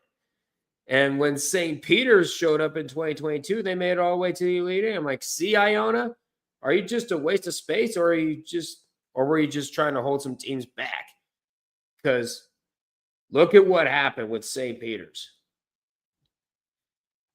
And I was still mad at Iona. Meanwhile, we got some eliminations. Got some eliminations to announce for the women's side.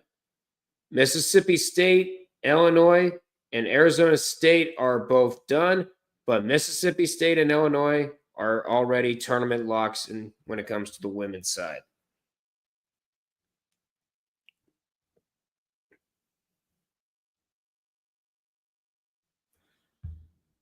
Meanwhile, it looks like in the Patriot League, Colgate's finally going to put their suffocation of Army to rest. 84-55, the final. Dear bloody God, belt to ass for Colgate. And for that, we're going to move on over to the Patriot League and start on the new graphic.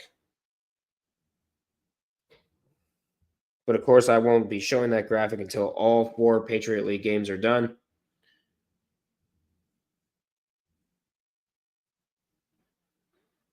Any day now. Thank you.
Yeah.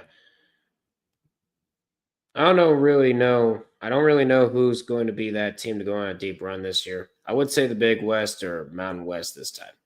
Yeah, possibly. There's a whole lot of contenders in the Mountain West, and there is a slight possibility that the Big West could be a two-bid league if UC Irvine ends up winning it, because UC San Diego is starting to make a case for themselves. I feel bad, honestly, because Jalen Rucker is a beat for Army. Yeah. Meanwhile, Bucknell, the Patriot League #1 seed, is in trouble. They're down by 2 against Loyola. And a 3 from North Alabama doubles their lead. Let's try to catch up here. And Lipscomb could not. I was going to say they could not take the lead, but then they get fouled. So White's going to head to the line for the Bisons. Keep in mind that if Lipscomb loses to Queens and North Alabama holds on and wins, then it's the Lions who are going to get the automatic bid tonight without even having to win the conference tournament due to Queens being ineligible. Trying to drive to the basket, no good, foul. And Lipscomb is going to go to the half with a 1-point lead over Queens. We got ourselves a good one.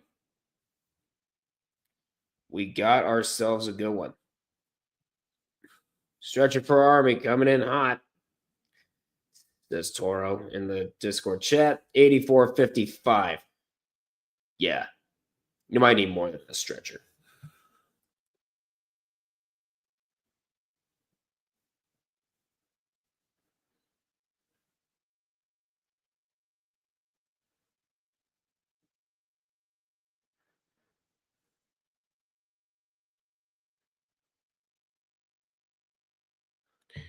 Just scanning through the phone. Any others? Oakland might have a chance to pull off an upset in the Horizon League with Milwaukee. Against Milwaukee, 39-31. Let's see some other scores. The Sun Belt already has started. You have Old Dominion taking on Texas State.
Okay, I'm turning you down.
All right.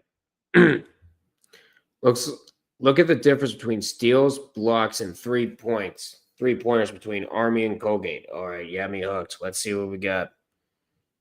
No. Do not leave Disney Plus. I will check it out myself. Give me.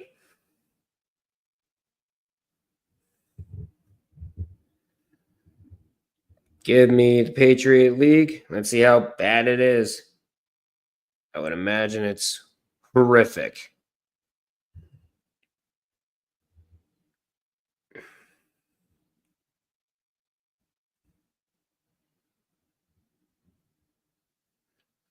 Oh, yeah. It's bad.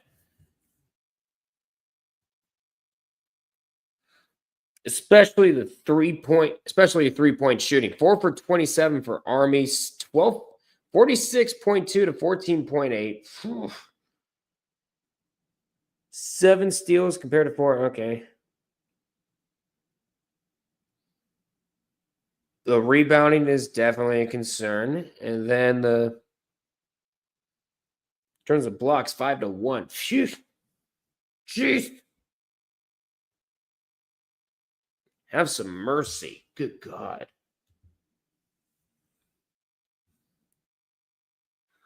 Meanwhile, Loyola and Bucknell locked into a battle. There's the North Alabama students. They're trying to.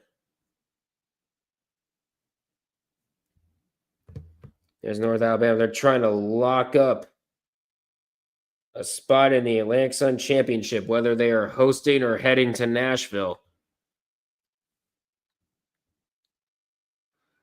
They will gladly go.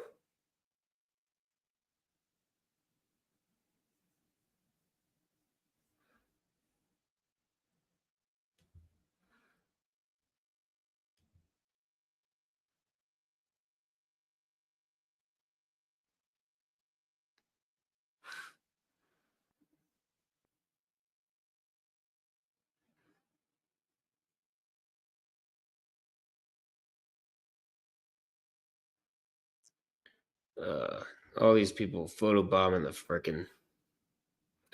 All these people photobombing the damn content. Great. Yeah, I forgot North Alabama's not went dancing. Yeah. And believe it or not, this is the same team that Liberty got a free ride to the NCAA tournament against. Think about, not sure. I think it was 2019. I think it was. I don't know. But regardless, Liberty ended up getting a free ride to the tournament due to North Alabama not being eligible. And now here they are looking for Queens to give them a free ride to the tournament as North Alabama is up 10 with less than 4 minutes to go.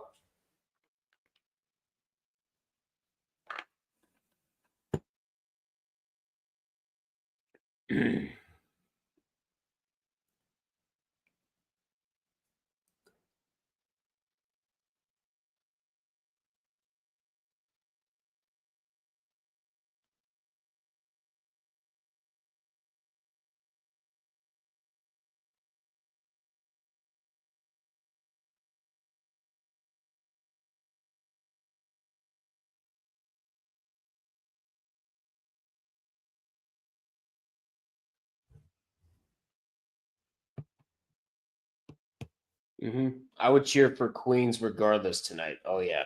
You just want to see some chaos. Believe me. Believe me, I know you. Meanwhile, Navy's up on Boston University, 73-53, 73-63. There's another team, by the way, that hasn't gone dancing yet. Meanwhile, Loyola, Maryland, up on Bucknell. We have a chance at a big upset here. Meanwhile, American trying to hold off Lafayette and move on and host Colgate with a chance to host Colgate.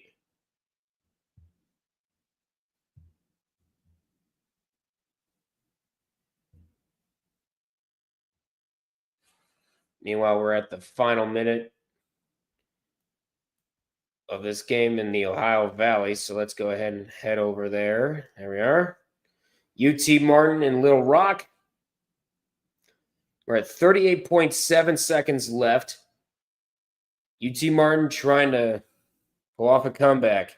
Winner of this will take on Southeast Missouri State as he nails the free throw.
Oh, hold up. We have another panic. DA Insufferable Journalist says that. Also, Jacksonville's within 5 of North Alabama. Remember, if Queens knocks off Lipscomb, North Alabama wins. North Alabama would be the first team to lock up a spot in the dance this year. Meanwhile, New Hampshire and Sanford are done in the women's side. And Wright State will join them, and currently they're down 10. The men are down 10 against Robert Morris. And we have another team go down we have another team get totaled on the men's side, which means both the men's and women's teams are not going dancing. It's USC Upstate. Of course, they lost to Gardner-Webb on the men's side in the first round, and the women just lost in the quarterfinals tonight. Totaled. Leaked down to 6. Oh, boy. Youngstown State, please tell me you're not choking. Please tell me you are not choking. Little Rock up 5, 10.2 to go. They're getting close. Let's go ahead and look at.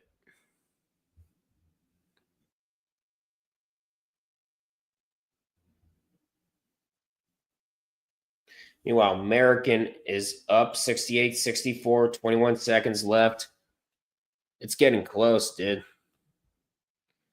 Matter of fact, let's head back to the Patriot League and see what we got.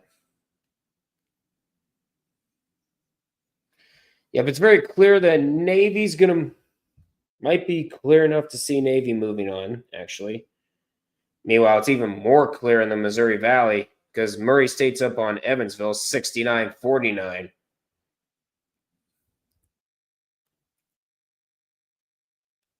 We are at 10 seconds left. UT Martin and Little Rock. But it looks like it's going to be Little Rock moving on.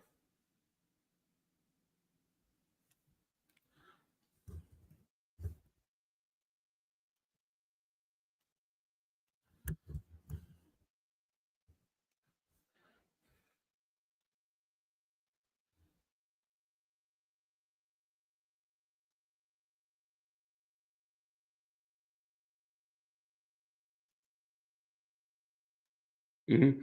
I hate to see one of the two go when it comes to Purdue, Fort Wayne, Youngstown. I know. Too. I hate matchups that contain never made the tournament club members. I really do. And Little Rock holds on against UT Martin, 82-77. So let's go ahead and update that graphic up. Let's go ahead and update that graphic.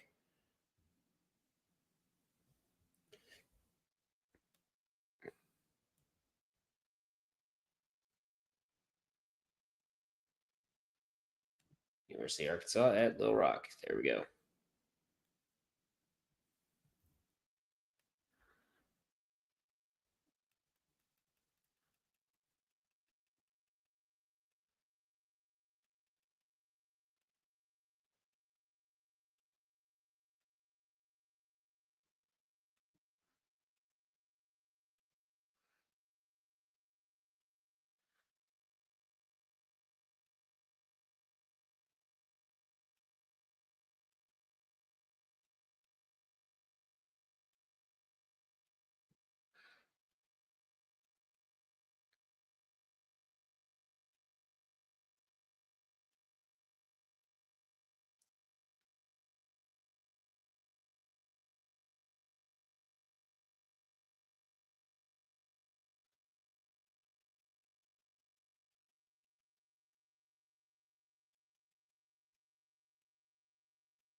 There. Holy God. There we go. Actually, no, not yet. There we go. Now we're good. Done now.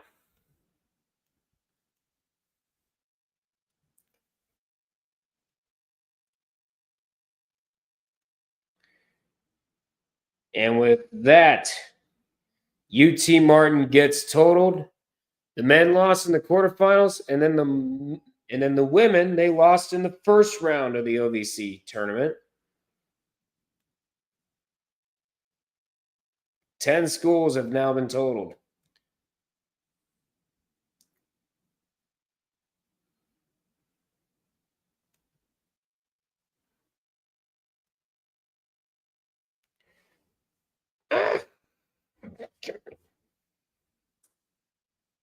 Meanwhile, Lafayette trying their damnedest to come back.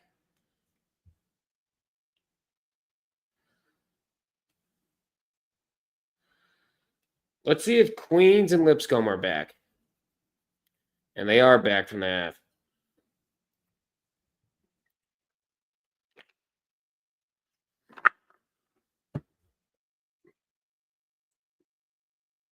A 3 does not go. But enough playing around. Let me see. There we go. All right. Yep. An American does hold on. They hold on. 71-69 will update the Patriot League bracket once all 4 games are done. Bucknell and Loyal are still very close. Yeah, they are. They're even at 77. Whoo! Could we see our first number 1 seed go down? It would be insane if we see our first number 1 seed go down, even if it means Colgate win the tournament again. I just love chaos. But there is the graphic. Little Rock moves on over Tennessee Martin, 82-77. And Little Rock will have a showdown against Southeast Missouri State tomorrow night. And then the next game for the Ohio Valley will be Tennessee State and Lindenwood. That's coming up in about a few. They're going to try to give the 2 teams 30 minutes to warm up. So I would imagine they're going to move the game back just by a couple minutes. Not much. It's not going to be too terrible.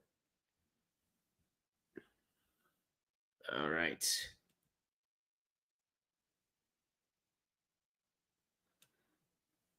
Move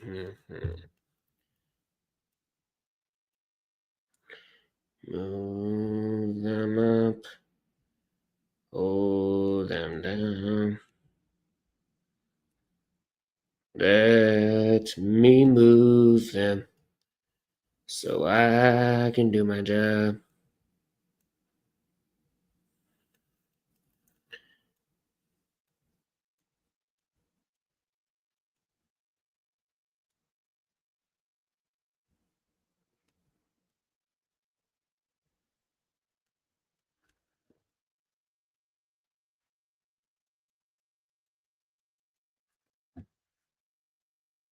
No.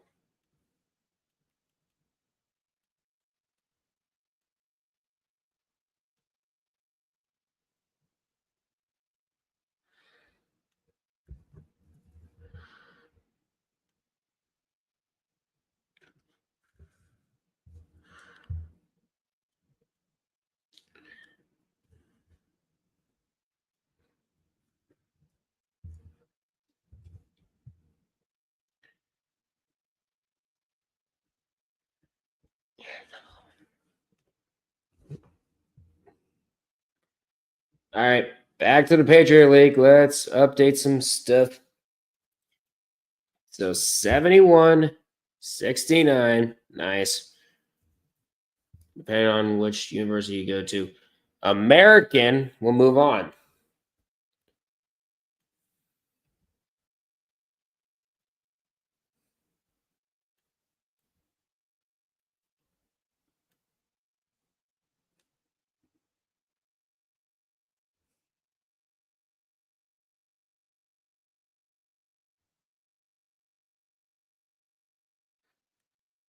Meanwhile, we got ourselves a close one against Lipscomb and Queens.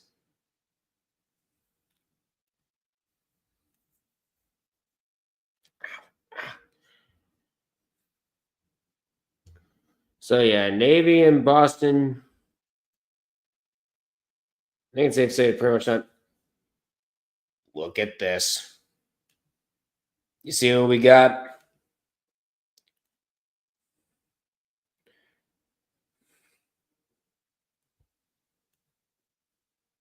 Yep, we've got it. You know what that means? 67 all between Bucknell and Loyola, Maryland. The number 1 seed is in trouble. In fact, we're going to overtime!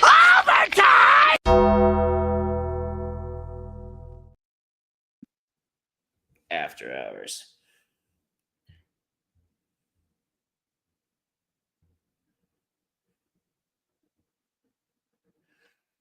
Meanwhile, this still trying to get everything situated.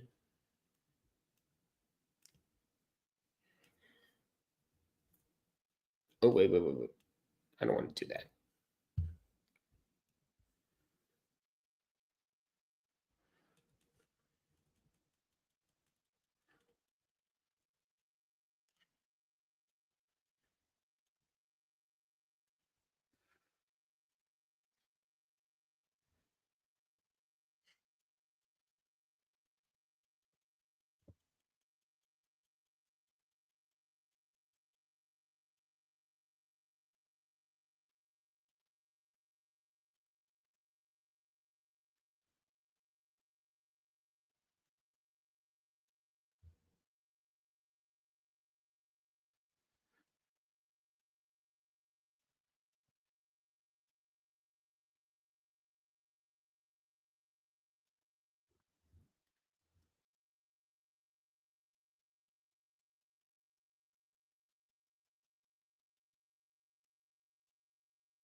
Great. Just now realized.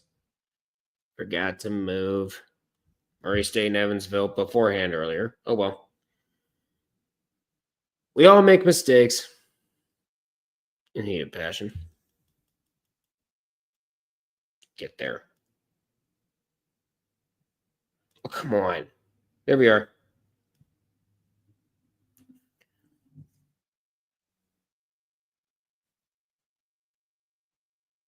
And that's going to do it. We have a final 78-63 North Alabama heading to the ASUN final.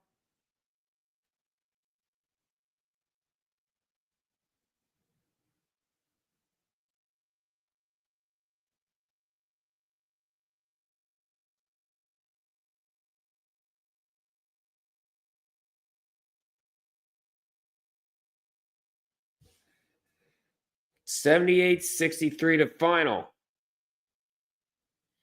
And now all eyes are on Nashville.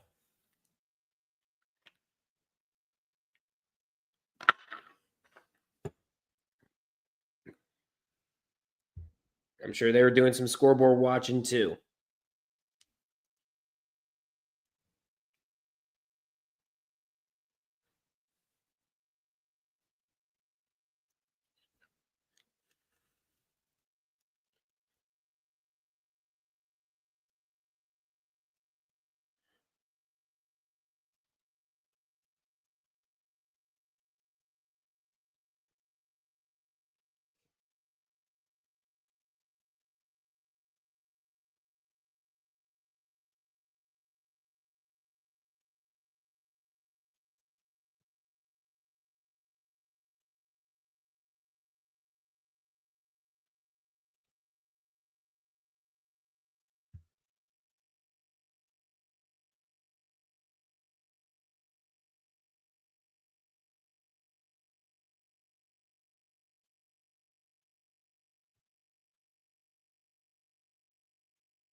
Oh boy, and they're already pointing to that ring finger in North Alabama.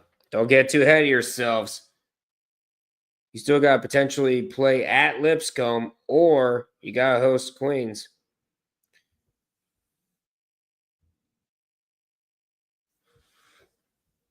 All right, what was that score for Murray State Evansville? There it is, 74. So let me update.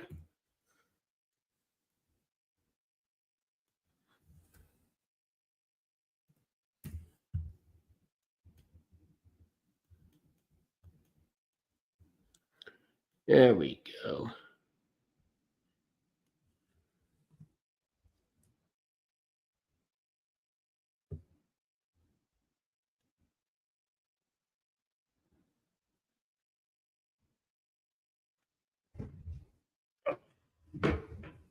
Damn.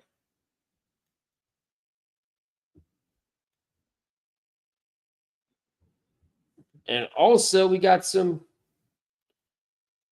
other games going on in the MEAC. Let's see if those games have gone final. Nope, not yet. We have halftime. Morgan State up on Coppin State. Meanwhile, it's South Carolina State doing what they can against North Carolina Central. They're just hoping that Howard takes out Norfolk State and that the Bulldogs can leapfrog into the number 1 seed. That North Alabama starter lineup is deep today. Y'all contributed with double digits. There you go.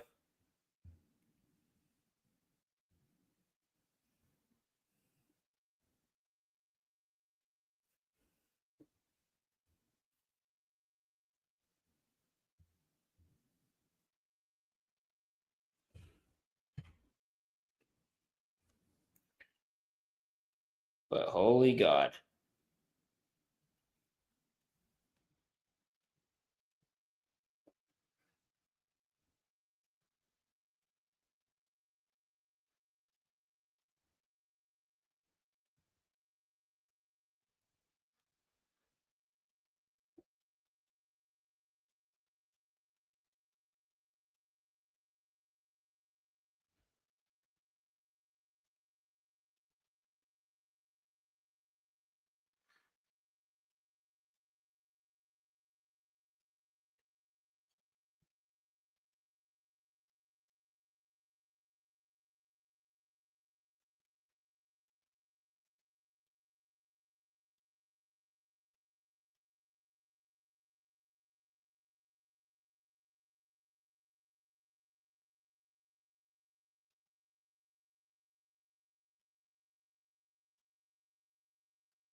There we are.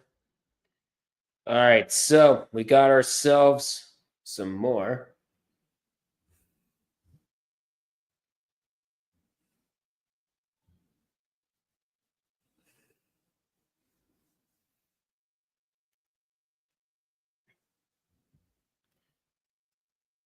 All right, we got ourselves some more.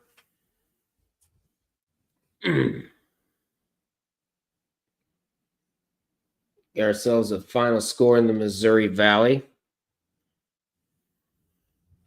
And that is Murray State taking out Evansville 74-53. And Murray State, I could show you here. Whoa, you got a lot of files. Yeah, no shit, Sherlock. Miles, matter of fact, get rid of these.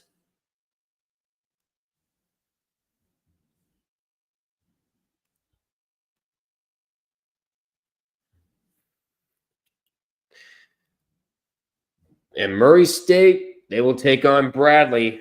And we have one more matchup tonight for the Missouri Valley, and that's UIC and Valparaiso.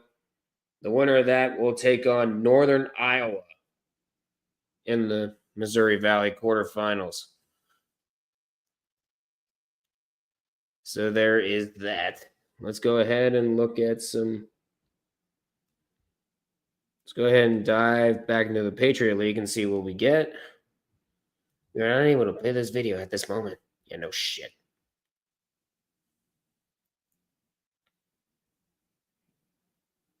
And Queens just made it a 6-point game against Lipscomb.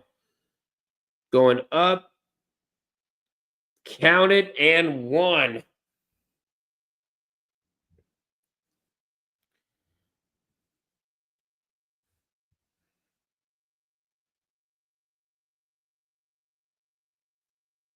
Right now, I'm just trying to play catch up here.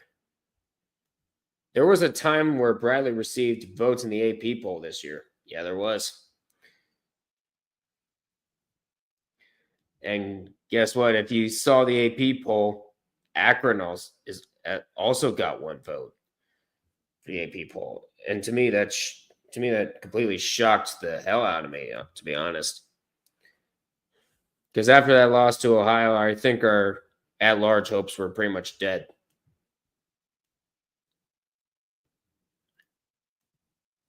But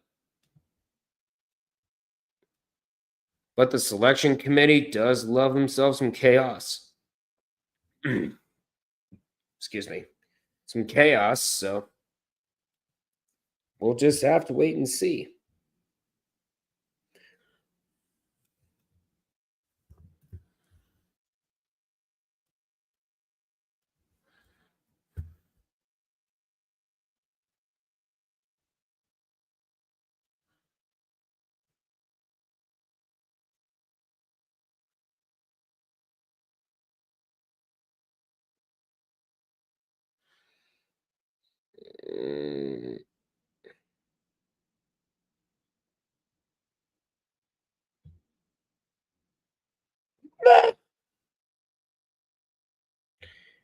Hey, world, I want to update the Summit Leagues.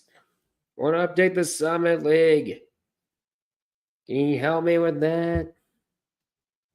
Yeah, thank you. 70-61.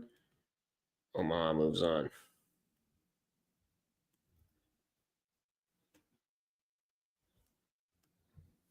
First off, I don't know what the hell my mom is watching. Goes to the number 1 seed.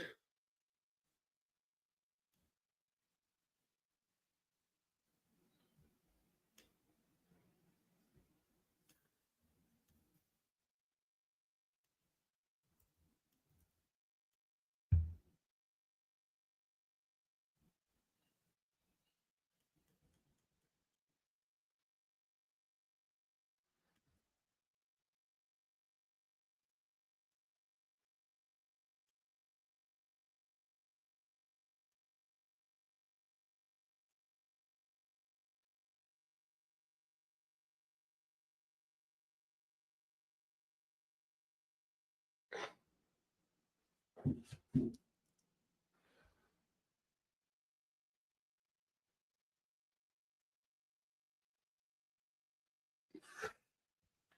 it looks like Youngstown State's one step closer. From how I see it, the top 25 in the AP poll plus the next 5 to receive votes are kind of locked for the at-larges. Yeah. Yeah, that's true.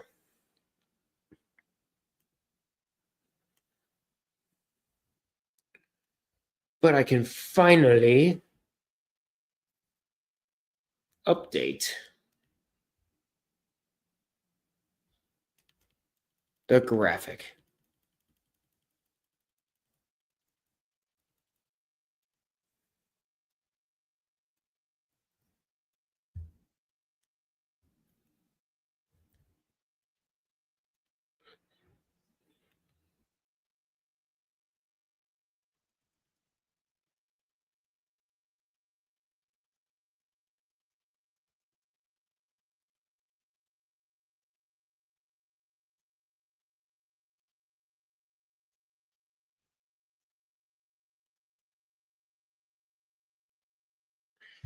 There we go.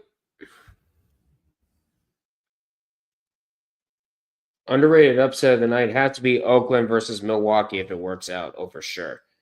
But Bucknell survives.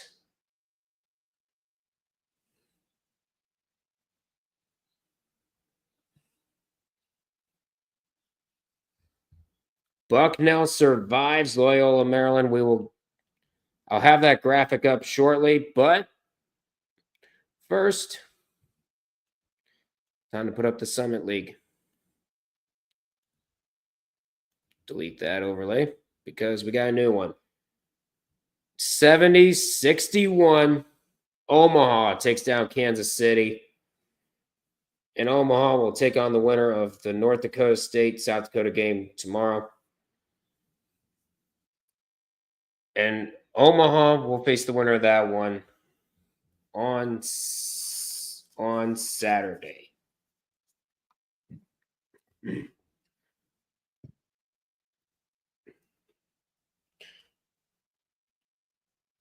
So there's one more game that went final. Let's go ahead and try to play catch up here.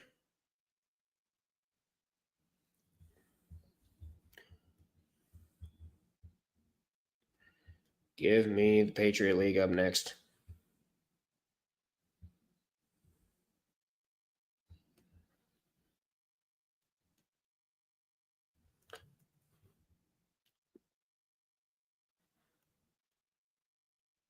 Will you move? Oh.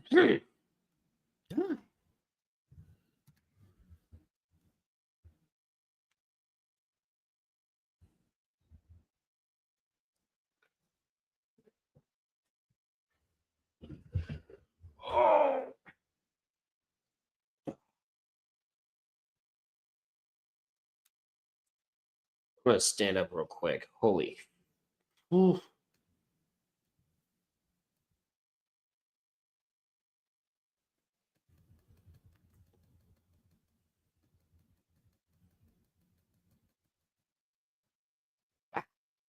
Gotcha.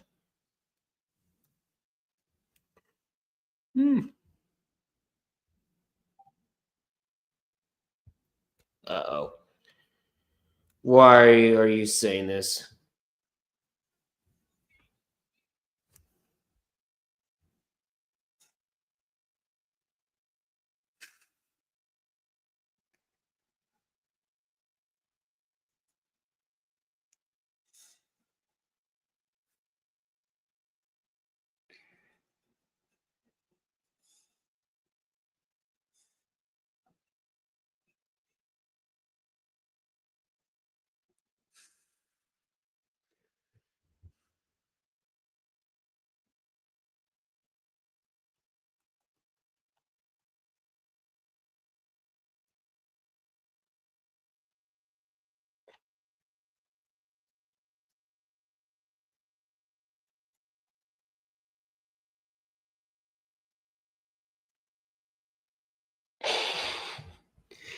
I had to do it. Sorry, I was replying to somebody on Discord.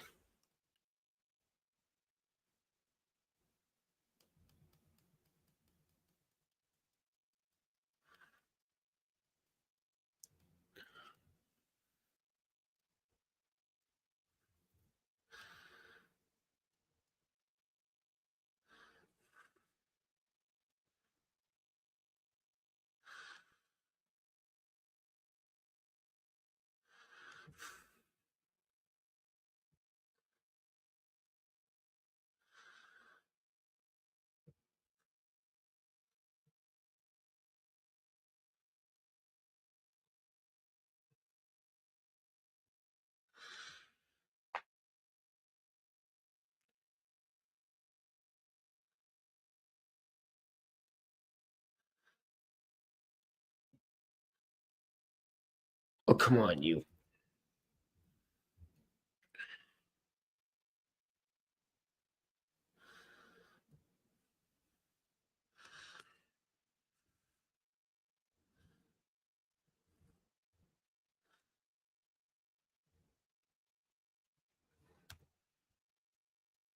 Bingo.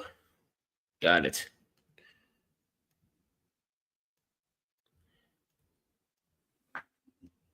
See anything else that's going on tonight on All My Rangers? Yep, Bucknell does survive Loyola. We're going to get to that graphic here shortly. We're going to try to catch up on some scores here. Meanwhile, Queens is up 55-47 on Lipscomb. That scenario that we talked about for hours today is about a few minutes away from becoming reality here.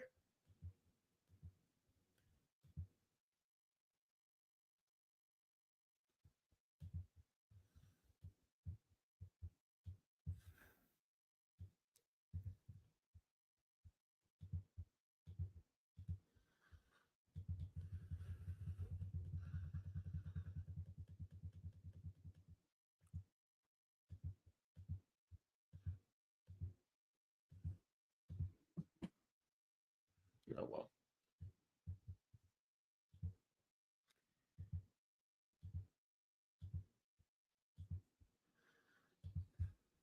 As my slipper falls off. As does the other one. Oh, well. We'll let the feet breathe. All right, there.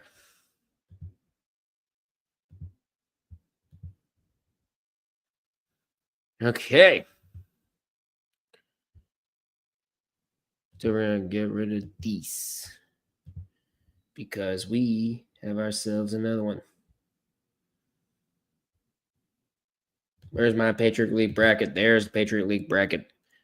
So, as you can see, Bucknell does survive Loyola, Maryland in overtime, and Navy takes down Boston University.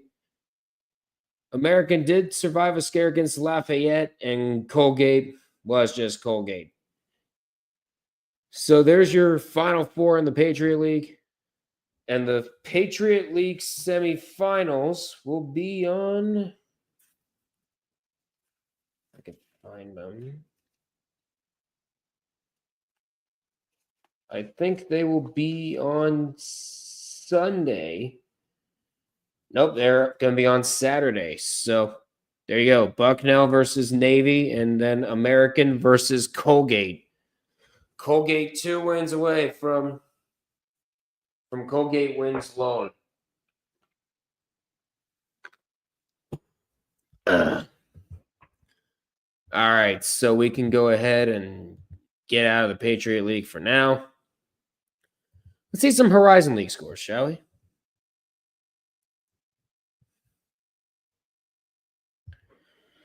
So your 4-5 win saw Youngstown State take down Purdue Fort Wayne 72-67. Meanwhile, Oakland trying to hold off Milwaukee.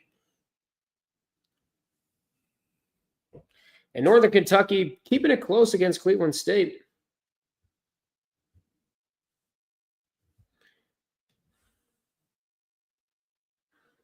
$122 for Army. Yeah, nuts.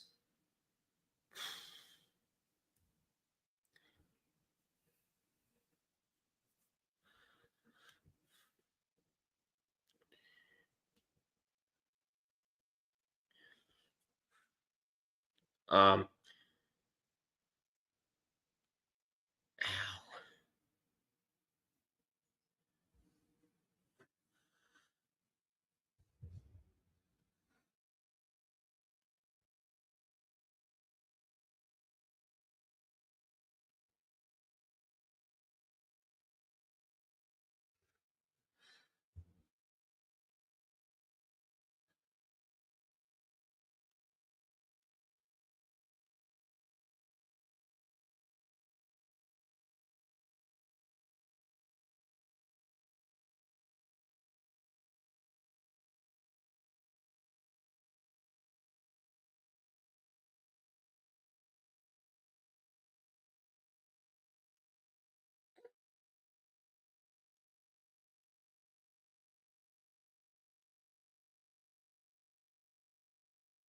Thank you, CBS Sports Network, for existing. Yep.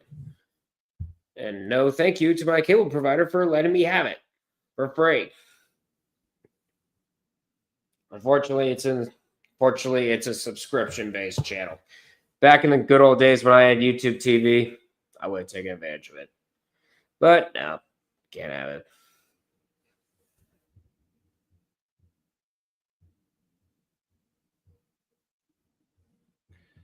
All right, we should be good in terms of not having to update Horizon League games for a while.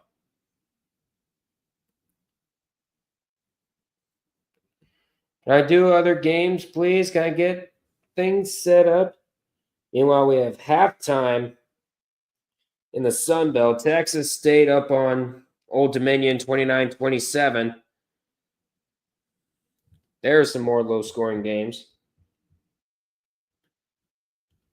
Meanwhile, Youngstown's.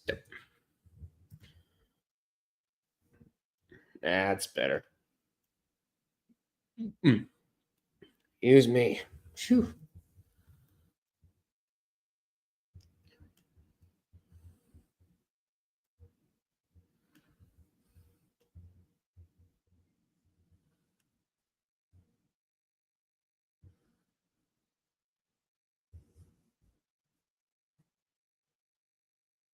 And Queens is up 10. I gotta watch this.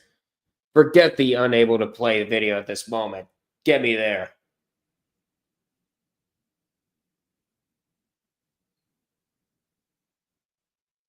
That's funny. I see him up 7 with 6:55 to go in the second half. Is this really about to happen? Give me a St. Thomas versus Omaha Summit final on a neutral court. Ooh. Yeah, actually does make it better because Omaha, I think, does make it better because regardless, Omaha would be in the tournament. That would be great.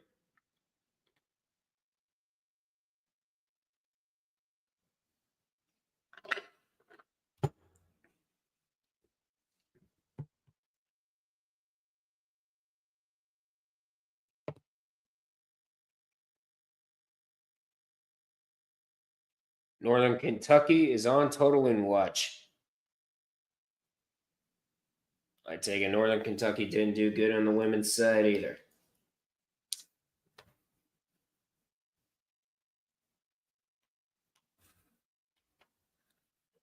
That would be sweet as head.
All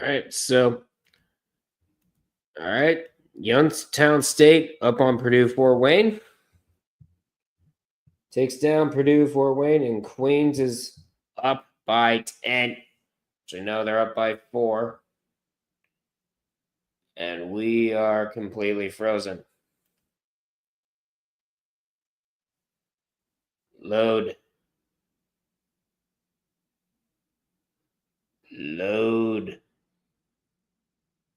Hey, you fixed it. There you go. And Lipscomb brings it to within 2.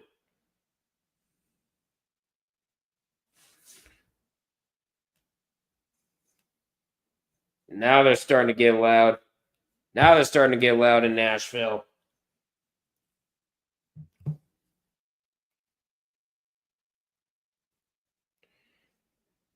Try not to step out. And the layup up and good.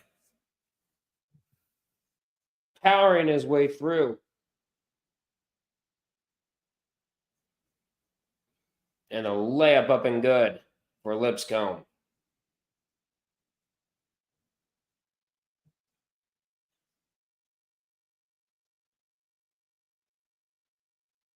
Five minutes to go in Nashville. It's a 2-point lead for the Royals.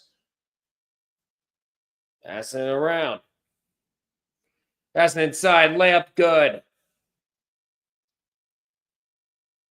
Queens continuing to leave guys open inside. Thought of three. Just going to pass it.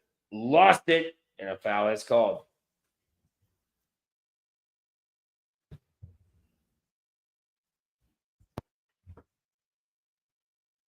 Woo. This tournament is getting good.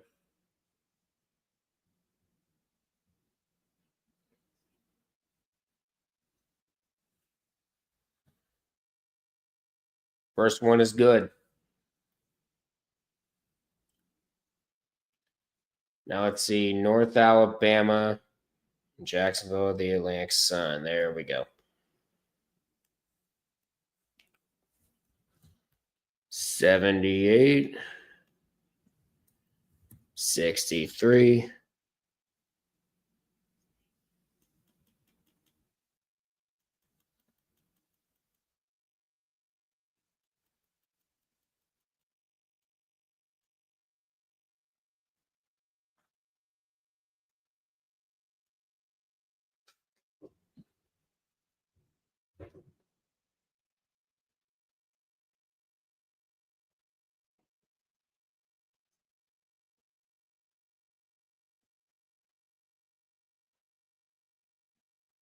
We're at 4 minutes to go.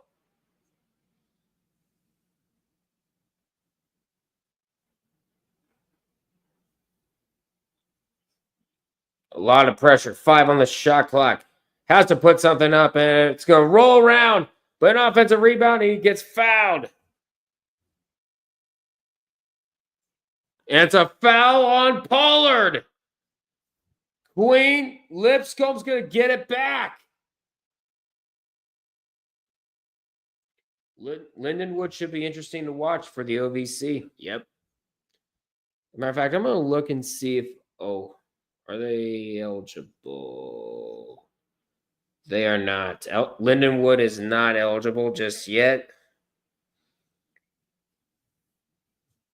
But they did do the rest of the OVC a favor, knocking out Morehead State, the defending tournament champions. So now let's see what Lindenwood can do against Tennessee State. We're at 3:42 to go. And they're already talking about the big announcement that the Atlantic Sun made earlier today. In 2026, they will be moving to the Atlantic Sun tournament will be played at a neutral site. In 2026, they will be playing at ViStar Veterans Memorial Arena in Jacksonville, Florida. So this is the final year for neutral sites in the Atlantic Sun. Take advantage of it.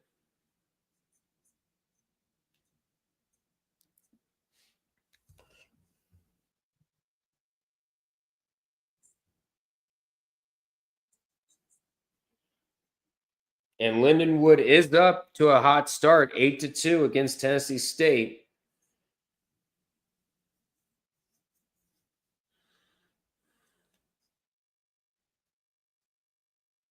The Dolphins rubbing their fins together for insane home court advantage. Don't forget the Ospreys too. They're based in Jacksonville too. Jacksonville and North Florida are licking their chops right now.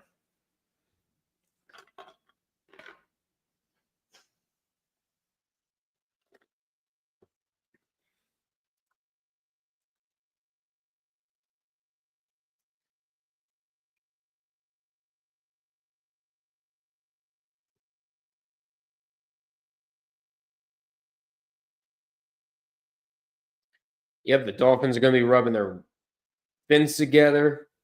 The Ospreys are going to be rubbing their wings together.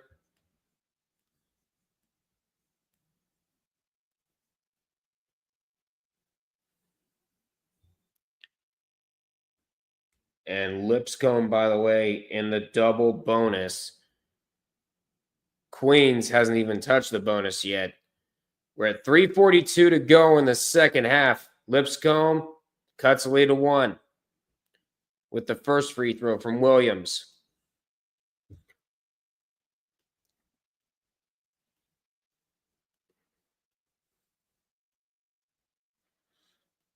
Second one is also good. We're even at 61.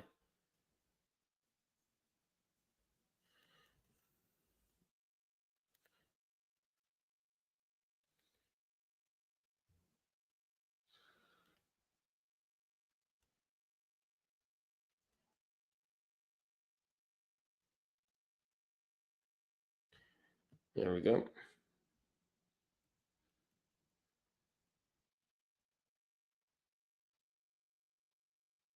And it's no good. We are tied at 61.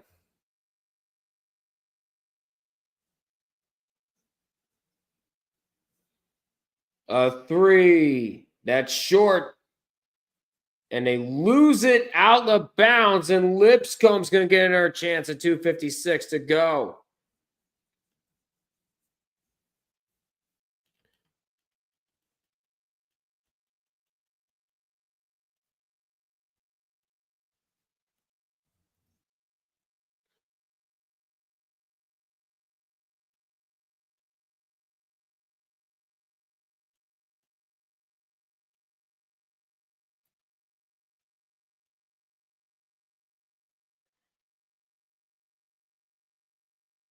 Trying to find a seam. We're at 2:30 to go.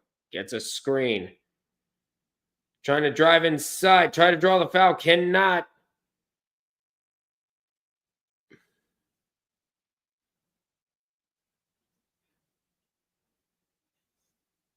And they're going to say it is Queens basketball. Yep, that went off of you. That went off of you. Stop your whining. Trying to inbound it. We're at 10 seconds left on the shot clock. 2:20 to go. Passing it back. Open look for 3. That's good. Queens up by 1. 2:12 to go.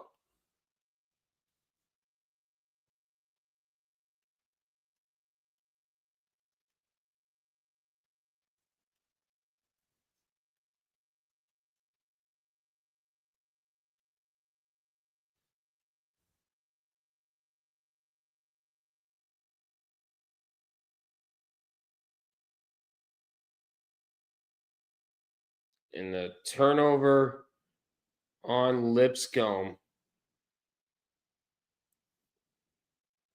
They're trying to get their guys situated.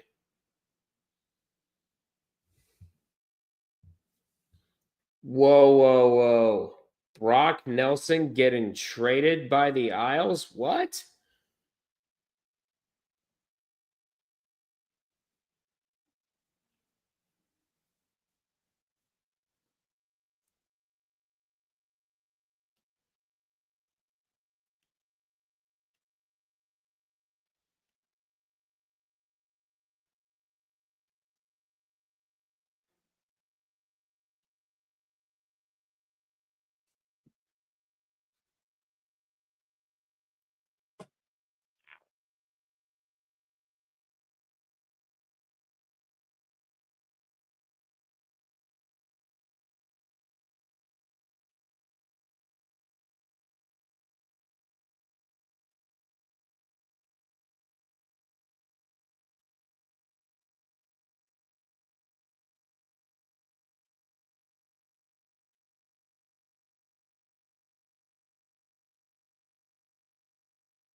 Queens trying their best to hold off the crowd for another 90 seconds.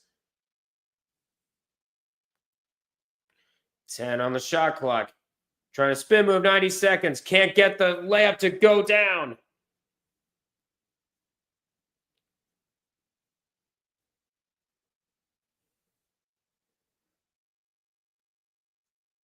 Right, 1:15 to go. Trying to drive inside. Layup, no good. But he gets called for the foul, and Pruitt is going to head to the line. Actually, no, it's going to be Ogencevic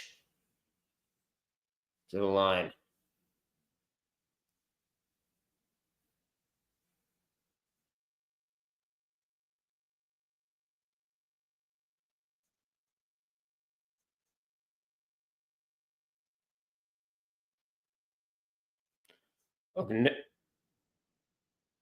Ognjeshevich.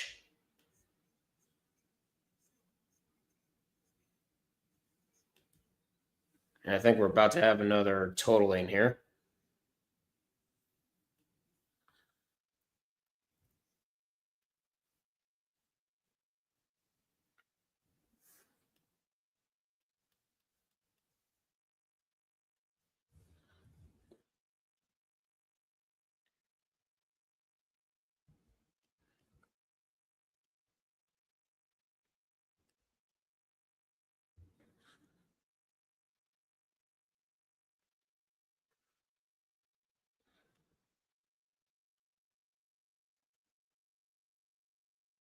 First one's good. 64 all.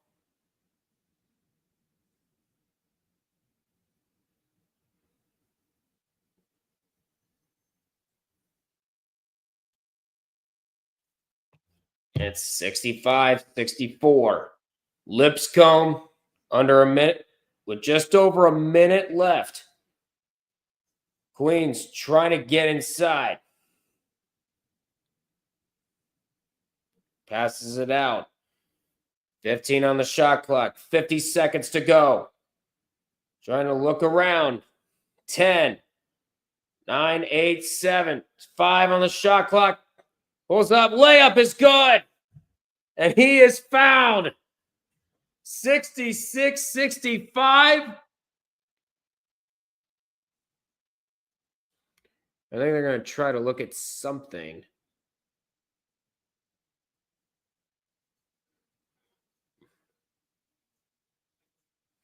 They're going to wait. I'm online.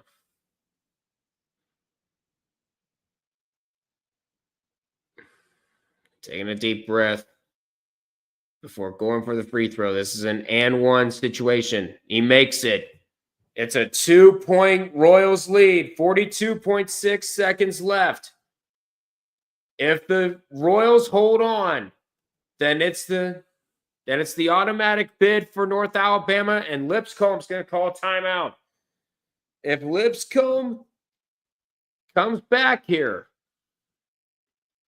then we wait for the automatic bid to be awarded on Sunday in Nashville against Lipscomb in North Alabama.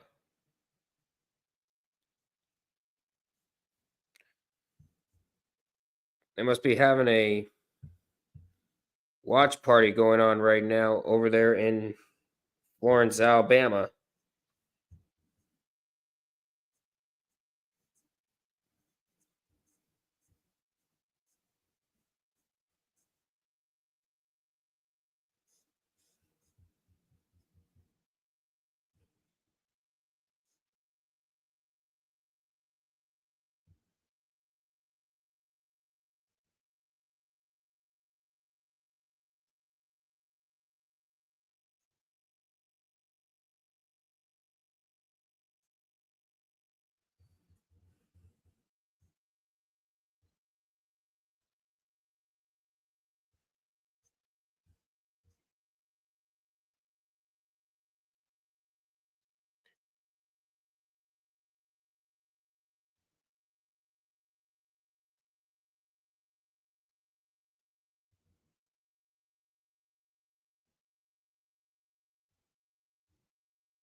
Here we go. 12 second difference between shot clock and game clock. Bitch trying to drive inside. Has a seam, and it's a tie game in Nashville. Here we go. Shot clock is off. And a timeout called by Queens. We're tied at 67. Possibility of some more overtime here. Let's see. We'll see what happens.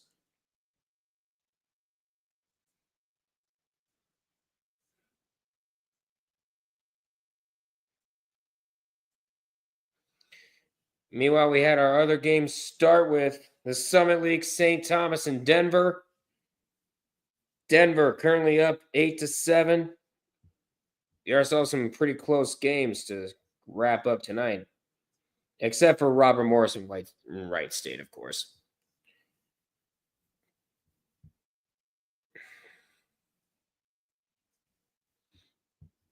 It has been one of these games. Back and forth, back and forth, back and forth.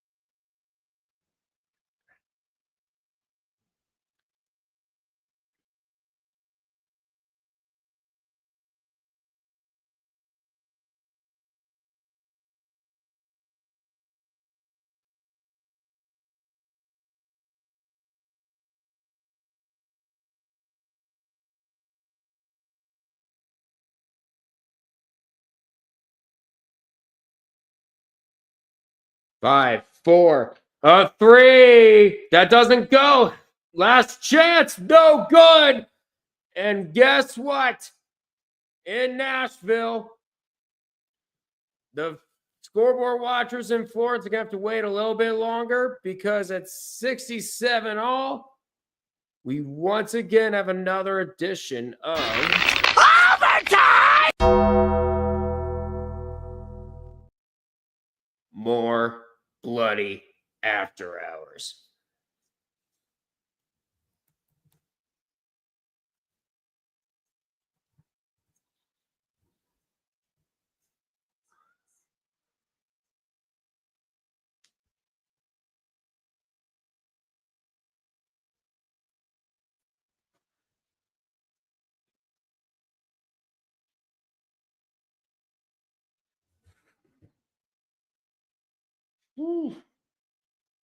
Get out some popcorn. Get out some freaking popcorn because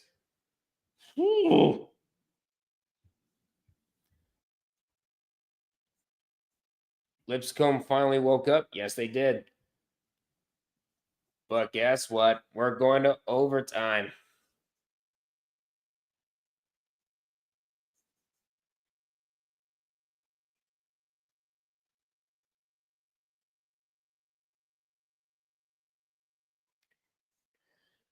Meanwhile, Clemson is out in the ACC Women's Tournament. Check Oakland and Milwaukee. Oh, we can move up. I'm right here. Look at this. Look at this. 70-64. Oakland versus Oakland up on Milwaukee.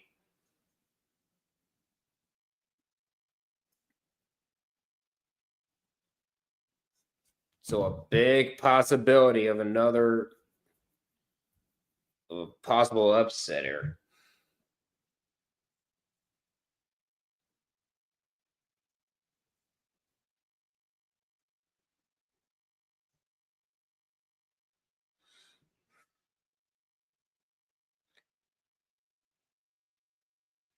We have overtime in Nashville. Here we go.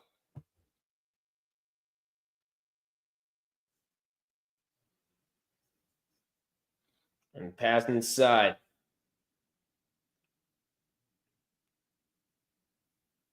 Trying to find a seam.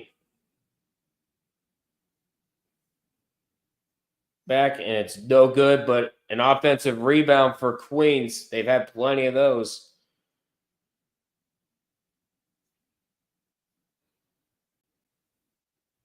Trying to pass, trying to get a screen.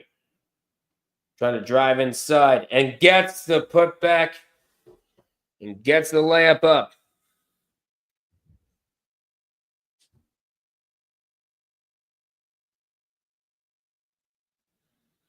Has an open lane. Layup is good. We have another double nice. 69 all. And Wright State is totaled. Both the men and women losing in the quarterfinals.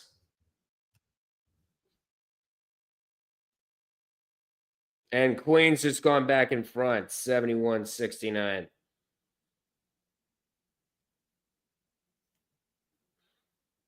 And going to lose it out of bounds. Great defensive play there by the Royals.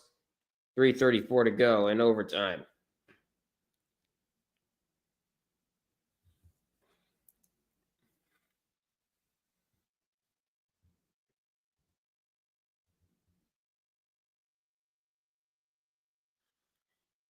And Mid-Major Madness was complaining about all the looks that Chris Asprey was getting. A three made by Williams, and it's a 1-point Lipscomb lead. They're now getting loud.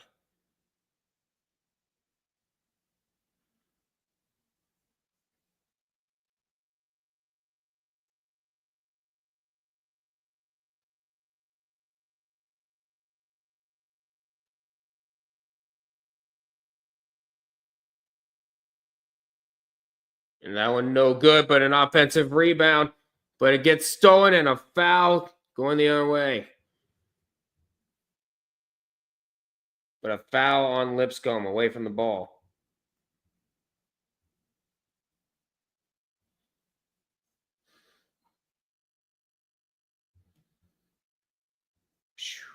My goodness. It's 72-71.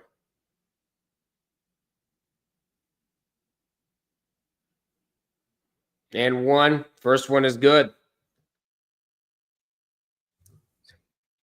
It's 72 all.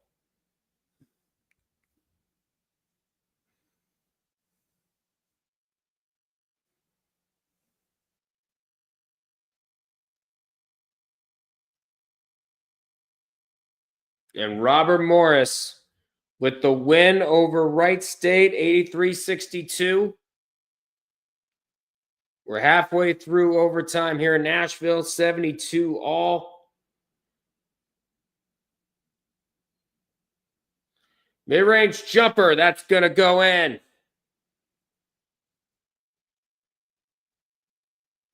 And a timeout called by Queens.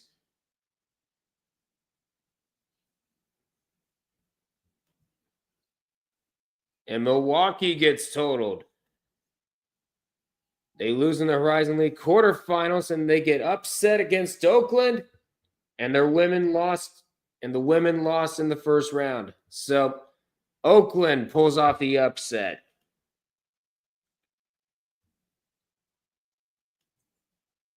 And so with that,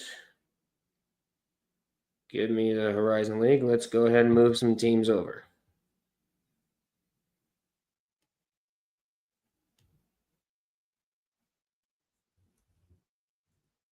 Give me.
We're at less than 2 minutes left in overtime.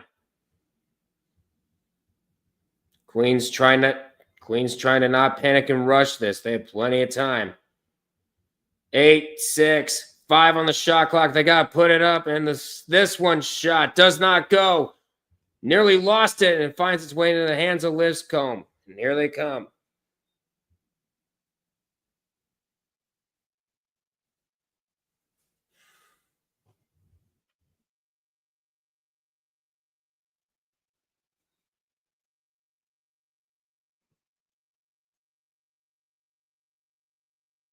Six, 5, trying to put it up. No good. Gets stolen. And here comes Queens. Just over a minute to go. Driving side, layup finds its way in. 74 all.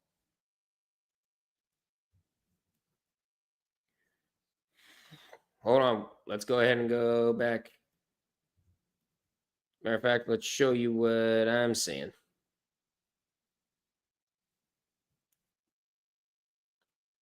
At 40 seconds left. Tries to drive inside layup. No good, but he is fouled.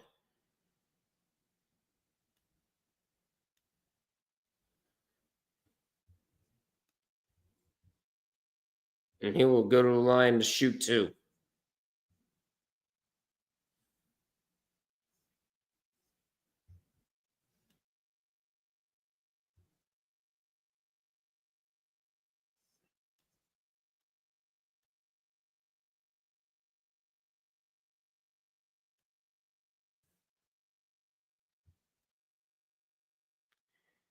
All right, let's see who we got. And I think Lipscomb, it's going to be Queens calling their third timeout.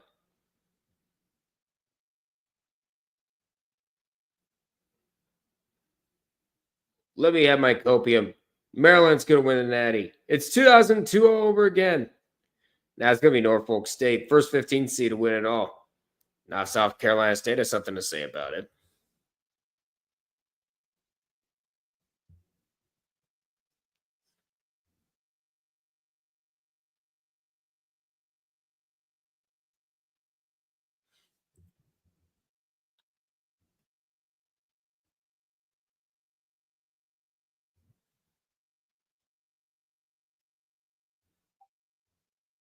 What?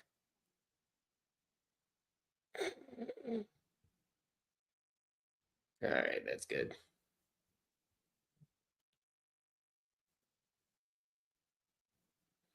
Nah, it'll be the toothpaste.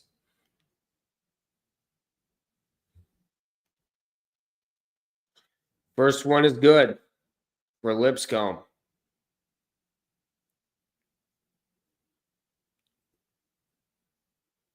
And the second one, good. And Lipscomb's going to call their third timeout. Lipscomb's going to call their timeout. We have 35.4 seconds left in overtime. Lipscomb by 2.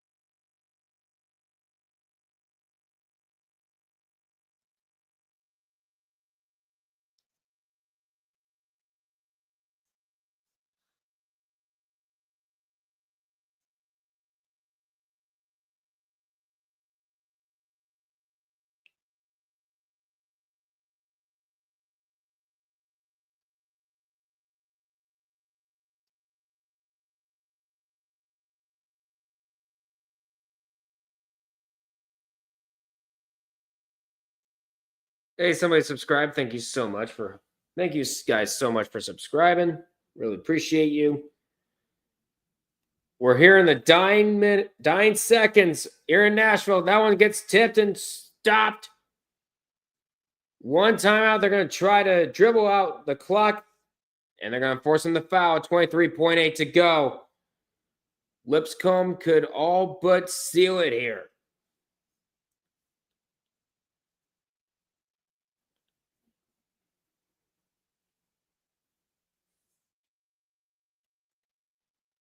From the looks of it, it looks like North Alabama's going to have to go do it themselves against Lipscomb on Sunday afternoon.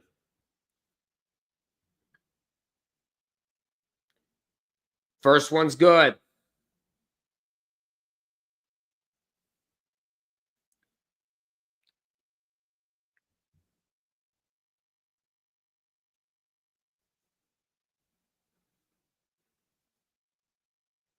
And that one is also good. Queens has to hurry up. Queens with only one timeout. And they lose it out of bounds. That will do it. Lipscomb is about to host the Atlantic Sun Championship on Sunday afternoon. It'll be Lipscomb versus North Alabama for a spot in the NCAA tournament.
We're at 78-74.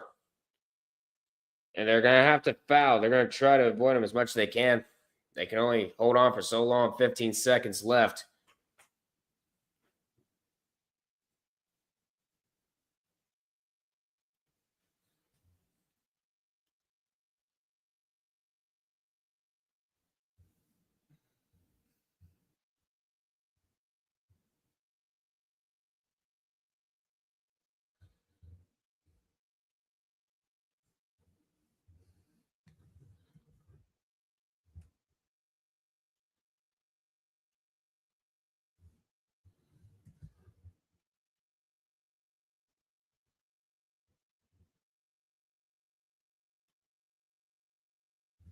And he makes the first. Now let's see what happens with the second. He's going to make the second.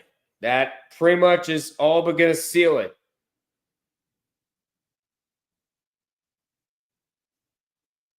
Queens with no timeouts. They got to go down the floor. Passing it back, and he loses it. And they're going to foul. Costly turnovers by Queens, all but sealing the road to the Atlantic Sun Championship to Nashville. Lipscomb is 6.9 seconds away from hosting. They were all kind of hoping for the funny, but that's not going to happen tonight.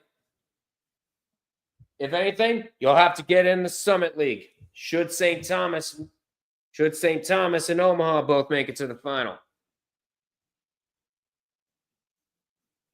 Speaking of St. Thomas, they're up by 10 against Denver.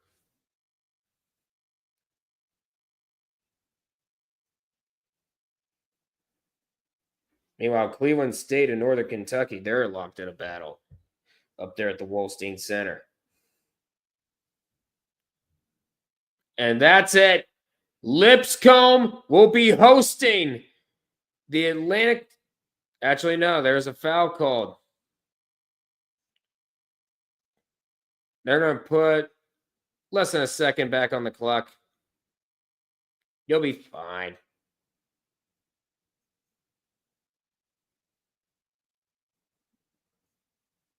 Let's see here. And a foul gets called with about 0.5 to go.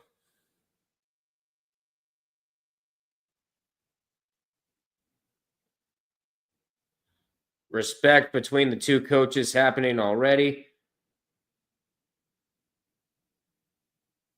Queens does not get a total. They get a season over. Their men lost in the ASUN semifinal. Meanwhile, the women, they didn't make the ASUN tournament, but they're not eligible for the NCAA tournament until 2027. So they have a long way to go, but Queens already making a name for themselves.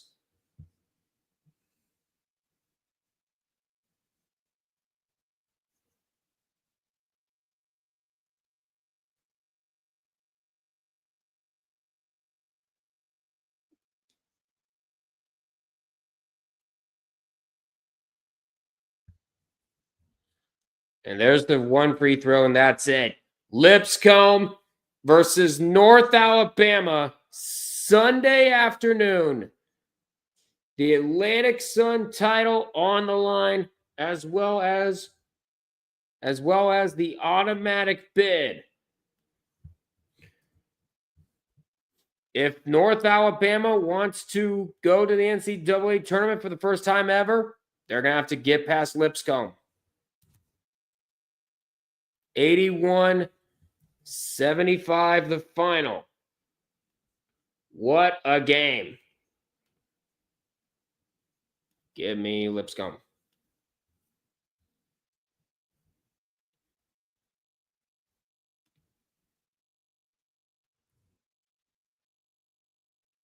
Uh-oh.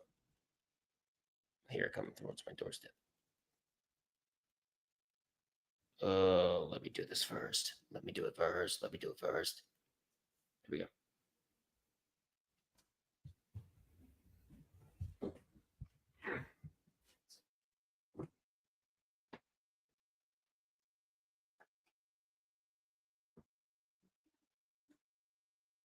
Right here.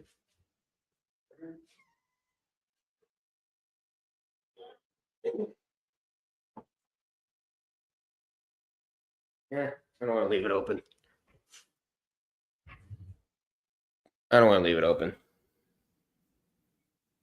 Doesn't have a chance for noise.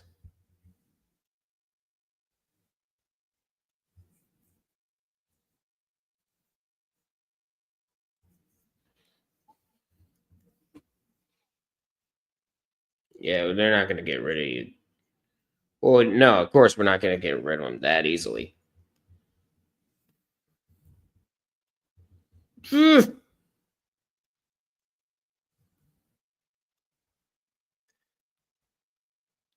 Let me do this. There we go. And now, give me Lipscomb. Right there. Bingo. All right.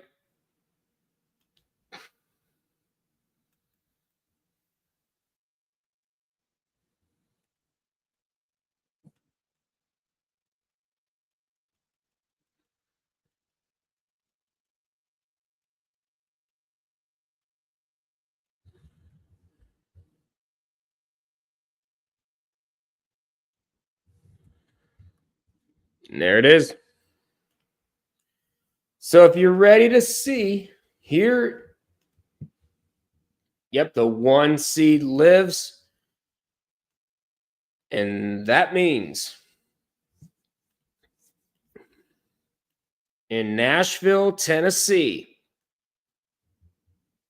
we will have the Atlantic Sun Championship. And it'll be either the Lipscomb Bisons or the North Alabama Lions getting the automatic bid out of the Atlantic Sun. That's going to be a fun game. I cannot wait. Cannot wait for that one.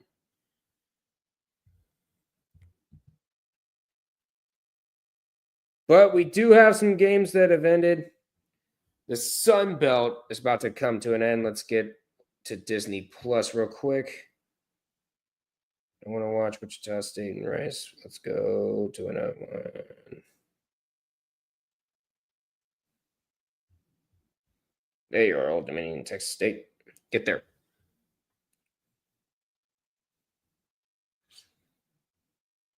And let's check and see. It looks like Cleveland State is going to hold on. And so with that, we can go ahead and update the Horizon League here.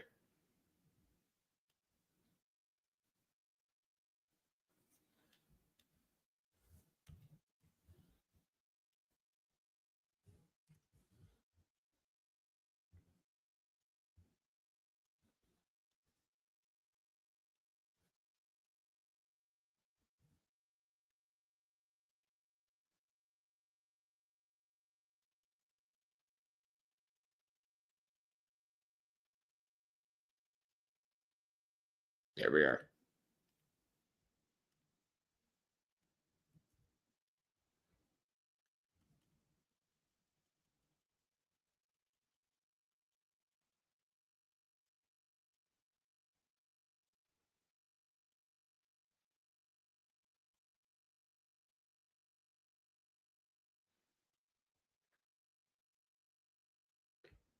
Okay, so there's Oakland.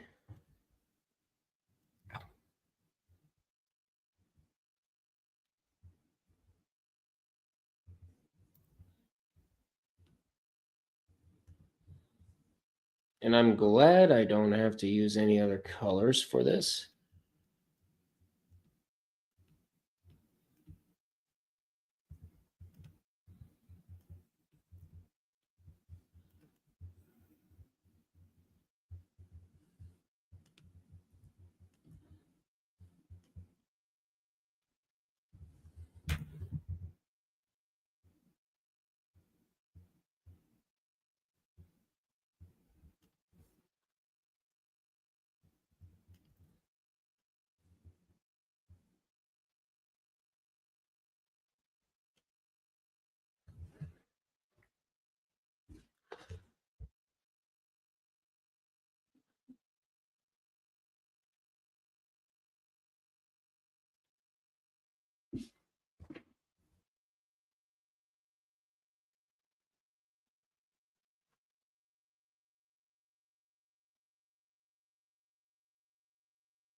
There.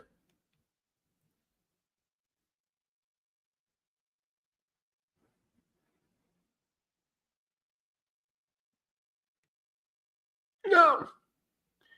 Get back here.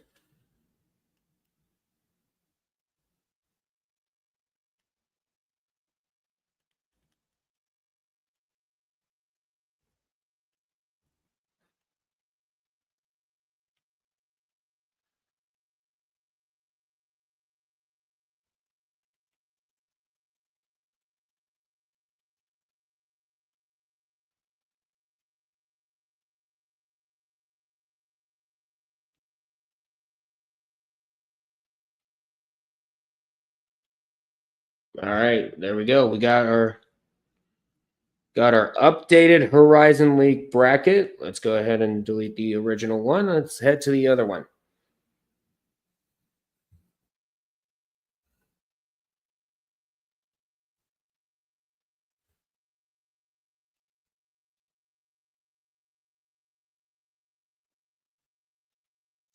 And there's how it looks. Of course, Oakland, the defending tournament champions. They knocked off Milwaukee, and they will be joining Robert Morris, Cleveland State, and Youngstown State in the Horizon League Championships in Indianapolis. That's going to be a fun couple days over there at the Indiana State Fairgrounds. But let's go ahead and head on over to the MEAC side of things. I think some of those games have ended. Oh, we have two of them, and it looks like it's going to be Norfolk State getting the number 1 seed.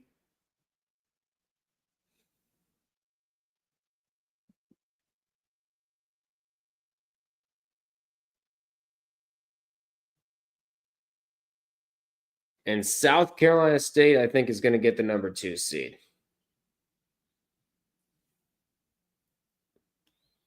But after this, we will have a completed MEAC bracket.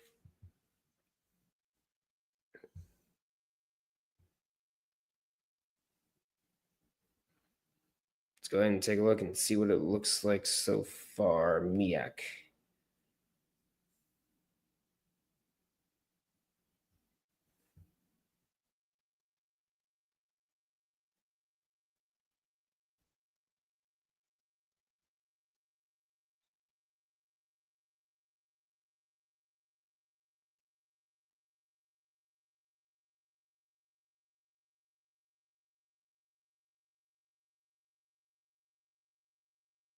But South Carolina State does clinch a share of the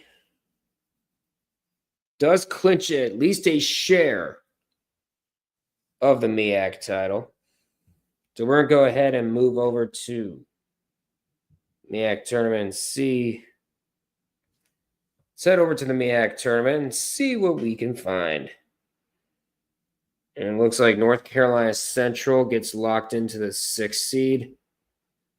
And by the way, we'll go over the MEAC tournament to end the night.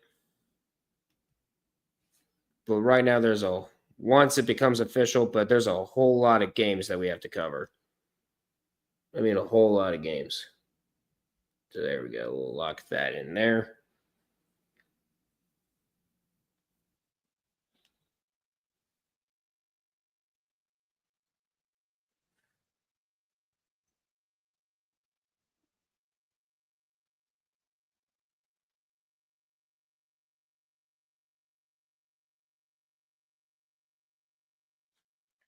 Okay, so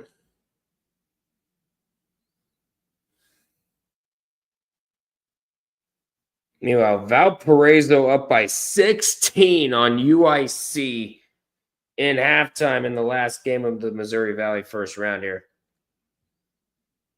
Meanwhile, Old Dominion is up by 1 against Texas State. We are at 7 seconds left. Never mind, that game just went final. So now that's down to Morgan State and Coppin State. But Coppin State's already locked into the number 7 seed in the MEAC. Now it all depends on what happens over there. Let's go to Twitter.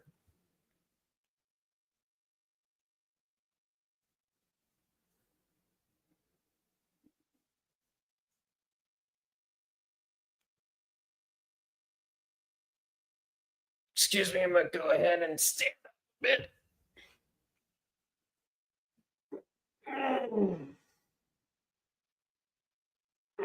I'm going to take some. Whoa. I'm going to take some ditches there. Like all over.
Ooh.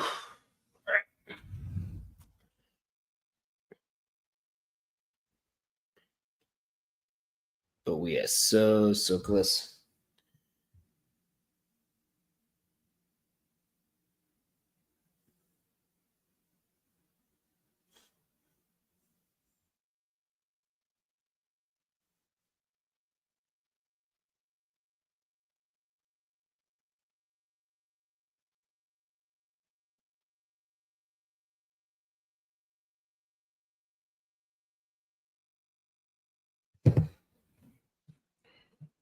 We're at 90 seconds left. Oh, come on. Back up there. We're at 122 to go. Old Dominion up 1 against Texas State. Meanwhile, in the Ohio Valley, Tennessee State up on Lindenwood, 31-24. St. Thomas up on Denver, 40-30.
A foul called there on Old Dominion.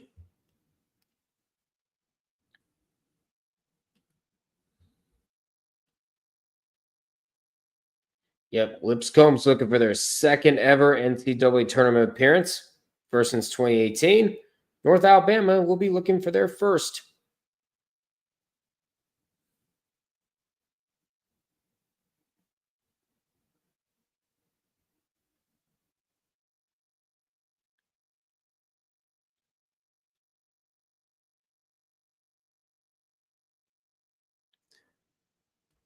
Yep.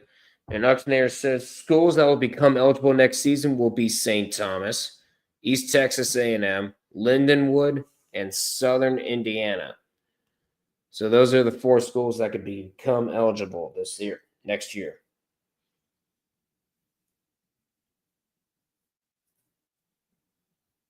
I believe there was a foul called away from the ball.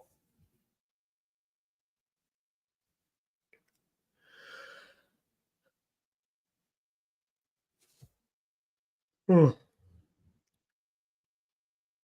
know. I'm tired too.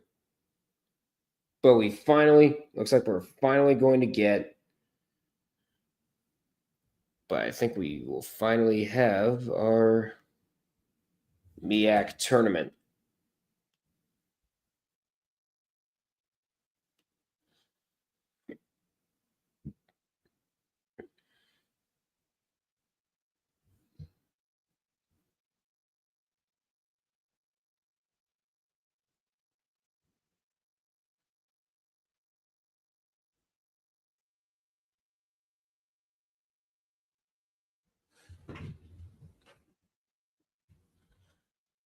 Wait, what's going on? We're at 38 seconds left in this one.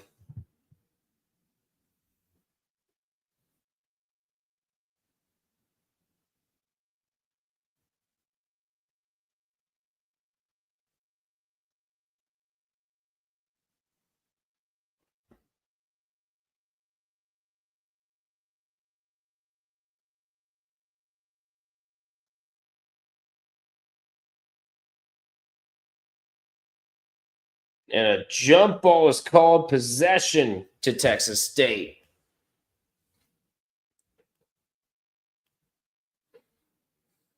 Oh,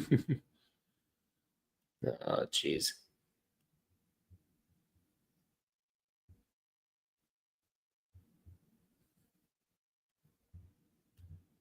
Set a YouTube studio. We're up to 197. Thank you guys for subscribing.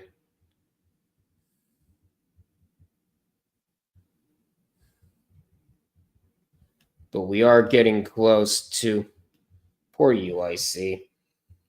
Yeah, I'm with you. Poor UIC, dude.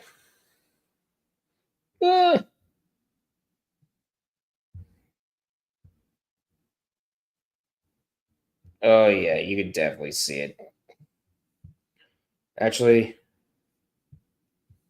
let's try to update the NCAA March Madness Live app, because if you actually have downloaded it, you can see that they are doing the conference tournament games.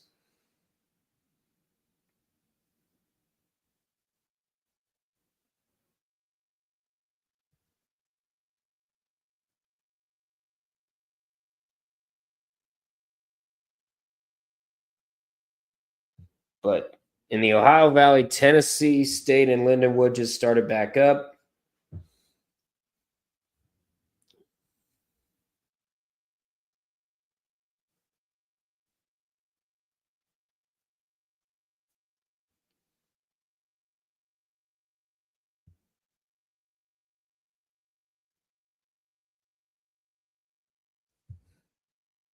We're at 30.5 to go in the Sun Belt third round. Old Dominion up on Texas State, 60-59. Not much scoring has been happening.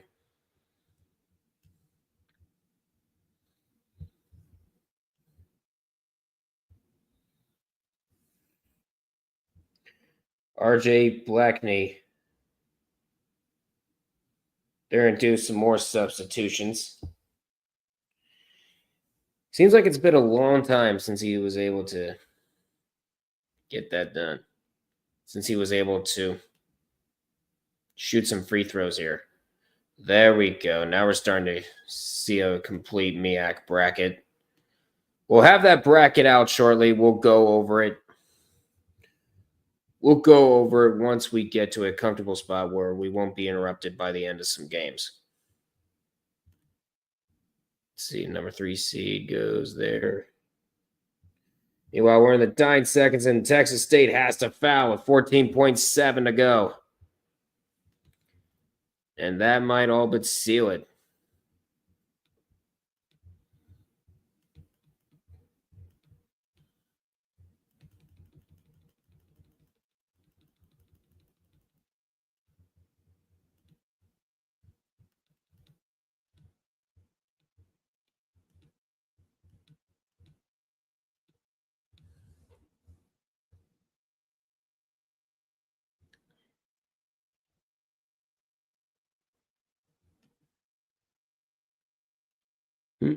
Whose brackets are finalized today or tomorrow? Well, the MEAC, they're going to be releasing theirs tonight, and tomorrow it's the Mid-American. Now, the top 2 seeds of that conference were already decided, and that's Akron and Miami of Ohio. So we'll know the rest later. We'll know the rest of the bracket tomorrow. And there's going to be plenty more conference tournament action also.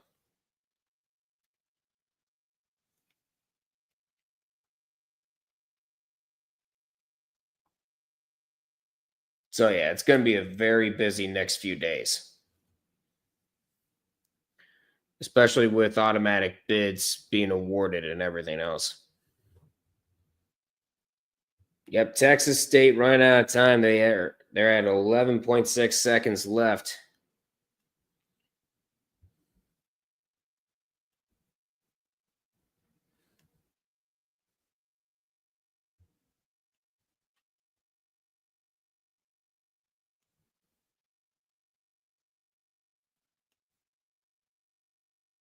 Okay, so the number 4 seed is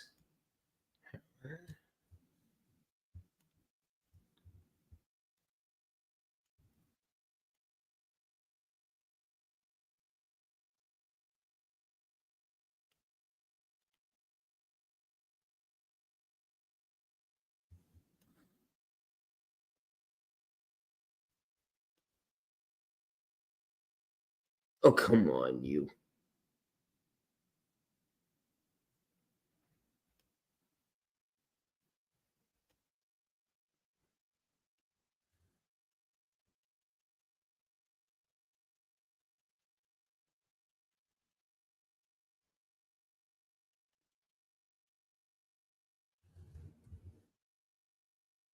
You're at 8 seconds left.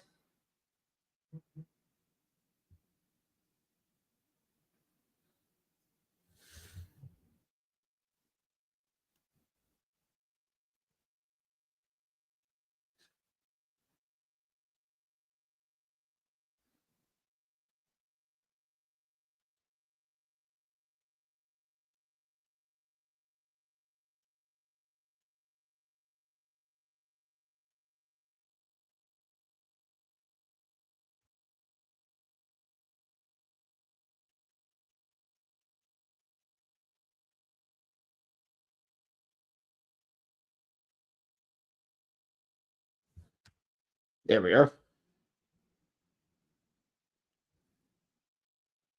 And we are tied at 61, 5 seconds left. But Old Dominion's going to call their third timeout here. We're at 4.3 to left.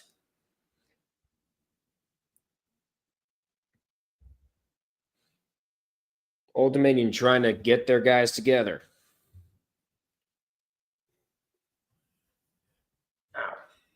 They have 2 points in the last 5 minutes. They were up 6 with 5:33 left. And they're able to draw a foul and sink 2 free throws to tie it up with 4 seconds left.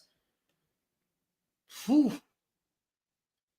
Meanwhile, after the Sun Belt game ends, or if we go to overtime, either way, after regulation ends in the Sun Belt, we'll go over the MEAC bracket.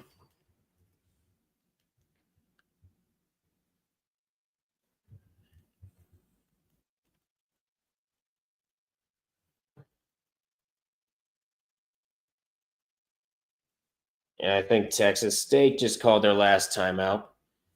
You're giving me plenty of time to update this bracket. I appreciate you guys.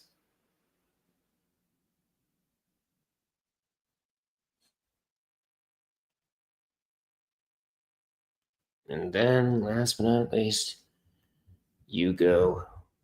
Whoops, you go right there. And I mean right there. There we go.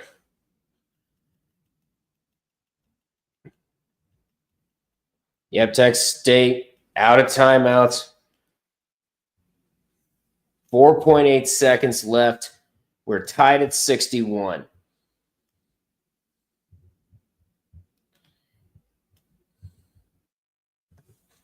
And with that, the MEAC bracket is officially done.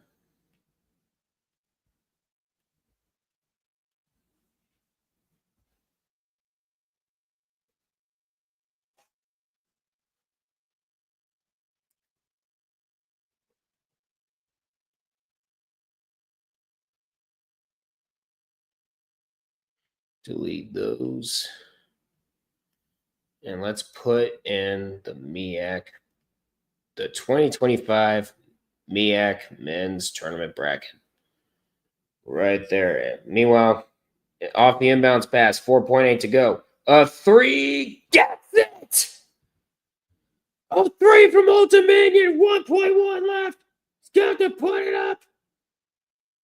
But he gets fouled on the shot. I think they called foul.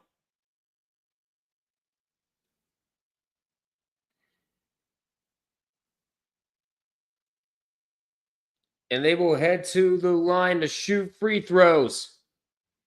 But a clutch 3 from Old Dominion.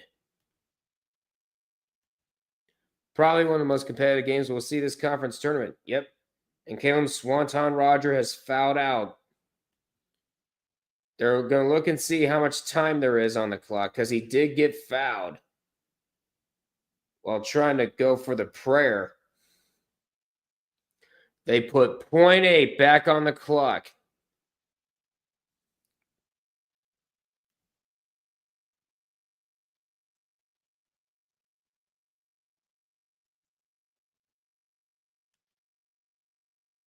I think they're going to shoot.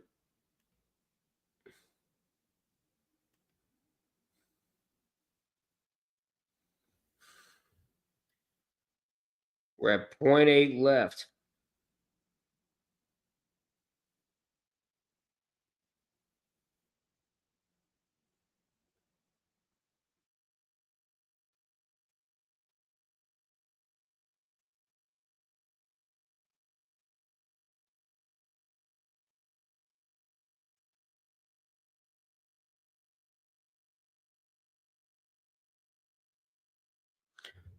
All right, they added more seconds. So it could be 3 shots here. First one. Off the rim.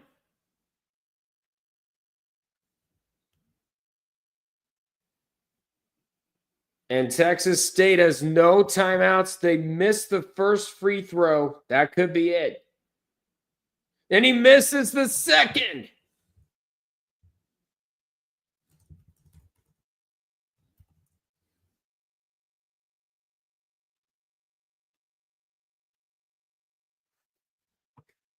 Oh my God, you were shooting 3 free throws. He misses the first 2. And that's how Texas State's going to get eliminated.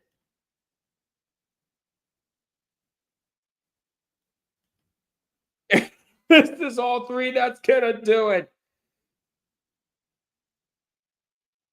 Old Dominion is going to win and knock out Texas State 64-61. What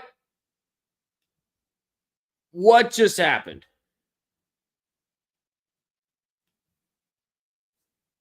Robert Davis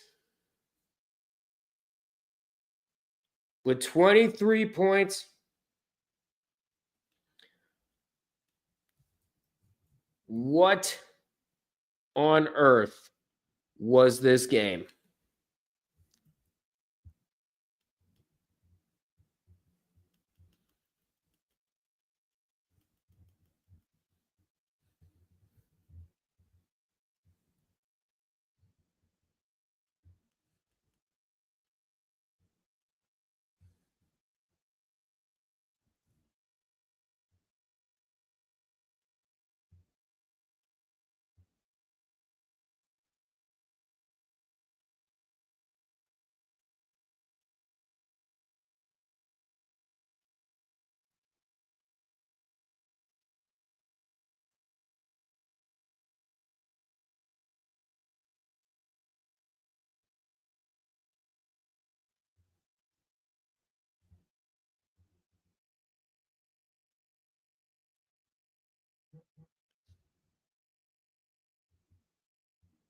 All right, so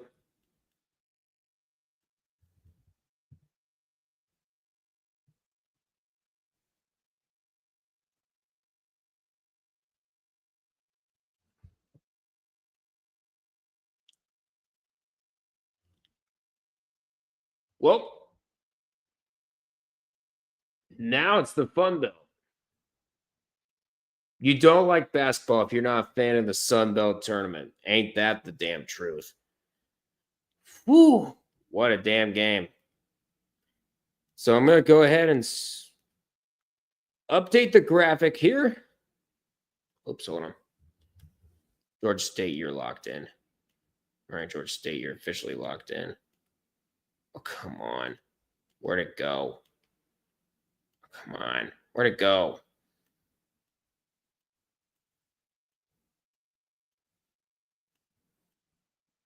There you are. Download. And download. Bingo.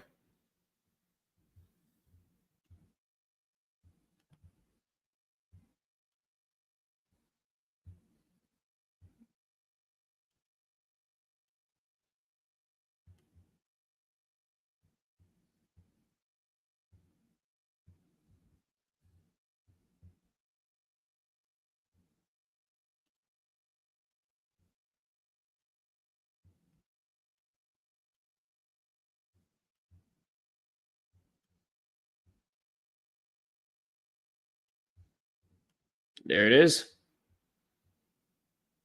But there it is. Old Dominion knocking off Texas State 64-61. And they will face number 6 Appalachian State. And now the Sun Belt tournament is one page. Thank God. It saves me a lot of time in editing.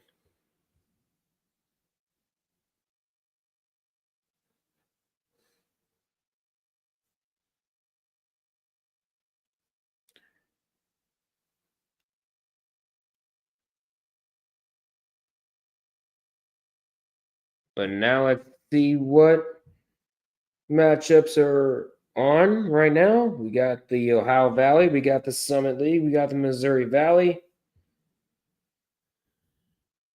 But they won't end until a little bit later on tonight. So we're going to go ahead and go over the MEAC tournament. And here is your bracket. So the top seed overall is Norfolk State. The Spartans and South Carolina State, they clinch a share of the MEAC regular season title, but due to them pulling off a sweep against Delaware State, bless me, they go ahead and take the regular season crown. Actually, as a matter of fact, you can go ahead and look at this for one more second. I got to take some medicine. I'll be right back.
All right, we are back, and let's go ahead and go over the MEAC tournament because it has just been released. It's just been made official. Here it is. So like I mentioned earlier, Norfolk State is your number 1 seed. Them and South Carolina State clinched a share of, well, both share the MEAC regular season title, but due to the Spartans sweeping Delaware State, that is how Norfolk State manages to get the number 1 seed. And they have been the envy of the MEAC throughout the whole season, including a long winning streak of 8 straight games. they have been they have been relentless throughout MEAC play, and it doesn't it and there's a whole lot of guys it's a well-rounded roster with so many playmakers, including Brian Moore Jr., their points leader at 18.9 points a game. And you also have Jalen Myers. He leads the team in rebounds a game at 5.4. Christian Ings is their leader in assists per game at 3.3. Jaylani Darden is their leader in steals a game at 1.4. And Kuluel Madding is their leader in blocks a game at 1.3. And so the number 1 seed, Norfolk State, will go on to face Maryland Eastern Shore. Now, the Hawks have not had a very good year, obviously. Going 6 for 24, and including a losing streak of 1, 2, 3, 4, 5, 6, 7, 8, 9, 10, 11 throughout the whole season, including in non-conference play. There's 2 guys need to look out for, and that's basically it, and that's Katron Shaw and Jalen Ware. Jalen Ware leads the team in blocks per game at 0.7. Meanwhile, Katron Shaw leads the team in points, rebounds, assists, and steals at 18 a game, 5.9 a game, 3.1 a game, and 0.9 a game, respectively. Now let's head over to the 4-5 matchup, and that is Howard taking on Morgan State.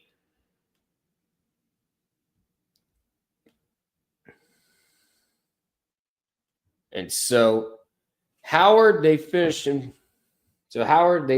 the year at 2-19. However, they are going into the MEAC tournament losers of 4 straight. So they look to get it together against Morgan State. Blake Harper is your guy in points and rebounds at 19.3 a game and 6.3 a game, respectively.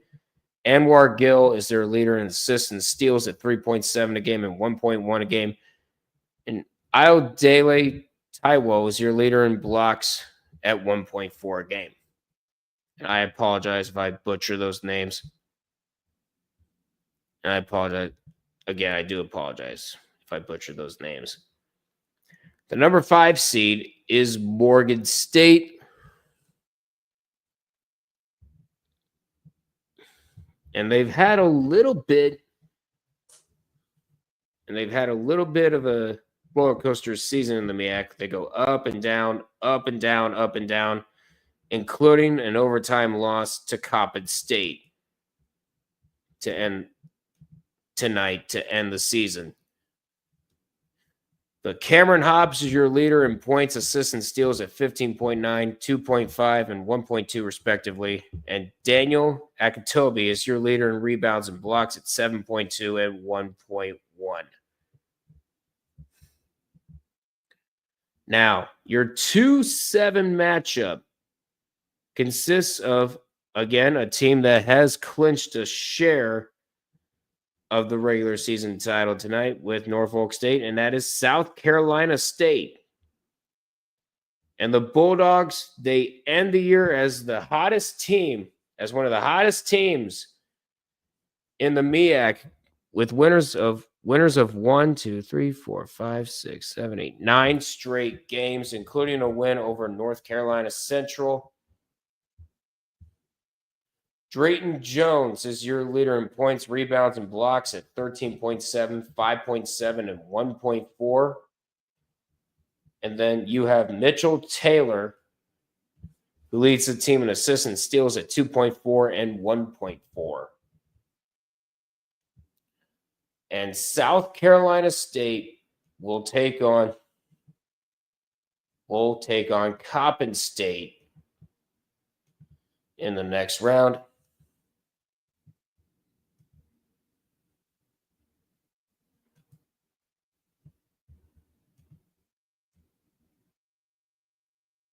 Now, Coppin State, they didn't have the best of roads. They started the year in abysmal. 1, 2, 3, 4, 5, 6, 7. Oh, they started in abysmal 0-12. And it didn't get much better for them, of course, in MEAC play. Toby Nadozi is your leader in points and steals at 12.7 and 2.5. Julius Ellerby III is your leader in rebounds and assists at 5.8 and 2.5. And Cully Horton is your leader in points and blocks a game at 0.3. Now their top guy, Darius Ward, did only play 9 games before I think he got hurt. So, and now your 3-6 matchup will be Delaware State taking on North Carolina Central. Now let's go ahead and head on over to Delaware State. They finished the year 16-13. Of course, they had a winning streak of 5 straight games, as well as a winning streak of 4 games. So you could consider this a roller coaster season for Delaware State. Robert Smith is your leader in points and assists at 18 a game and 3 a game, respectively. In terms of rebounds, Martez Robinson leads that category, as well as steals with 6.2 and 1.8. And Munir Newton is your leader in blocks per game at 0.8. And now let's head on over to North Carolina Central. We have just now eclipsed the 10-hour mark of streaming, by the way.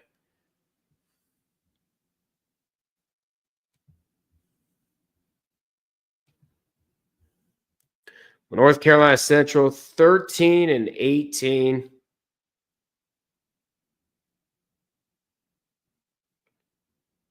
Again, another roller coaster season. Win streak of 3, lose 2, win 1, lose 3, win 2, lose 1.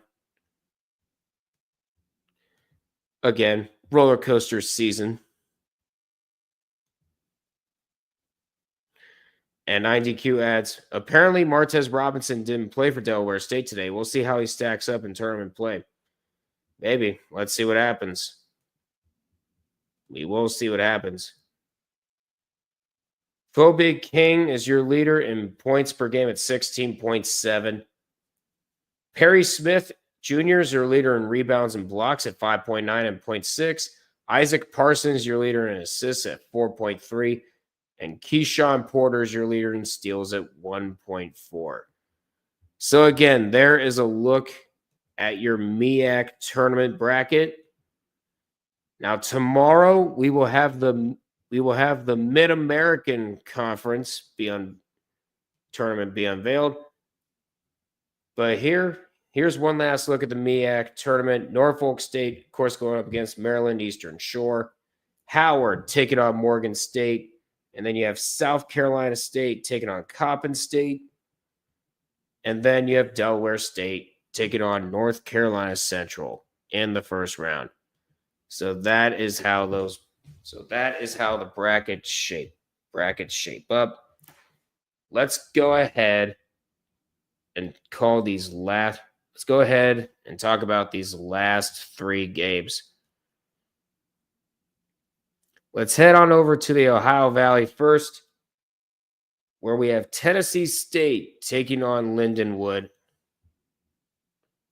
I'm going to go ahead and exit out of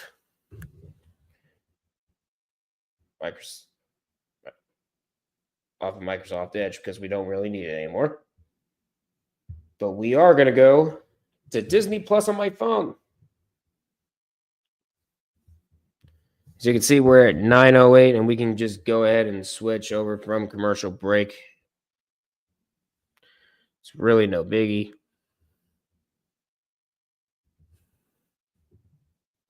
And a baseline 3, it's going to be off. As a matter of fact, let's do this trick. There we go. That looks good. And Browning goes down after a hard fall. But yeah, if you're looking at the Missouri Valley, Illinois UIC is just getting walloped by Valparaiso right now.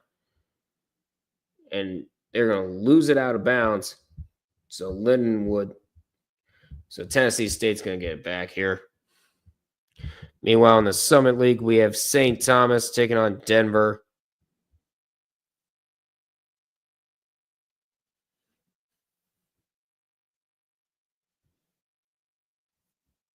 We're at 57-40.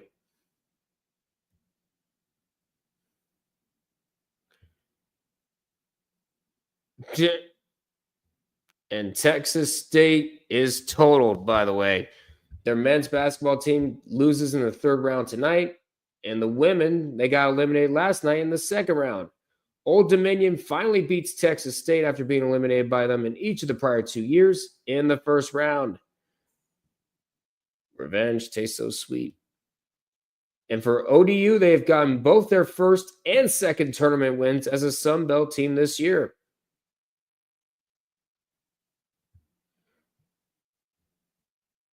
Meanwhile, in the women's tournament, Florida is going to the quarterfinals as they upset Alabama, and they will now meet LSU.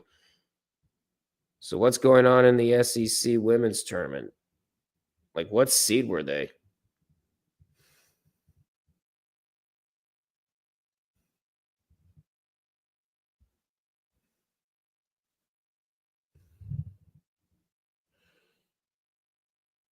Oh, dang. Number 11. Florida was the 11th seed in the SEC tournament, and they will beat Alabama. And they're going to meet number 3, LSU. Crazy. And Iowa upsets number 24, Michigan State in the Big Ten tournament. And Texas Tech beats Utah. Texas Tech in women's basketball had won only 4 conference games all season, and 2 of those were against Houston, the worst team in the conference, and another against BYU, a 4-win team in the conference. How many upsets are we going to get in the women's tournaments? It's crazy. Oh, my God. The 14 seed. Oh, my God. The 14 seed takes out the number 6. Wow.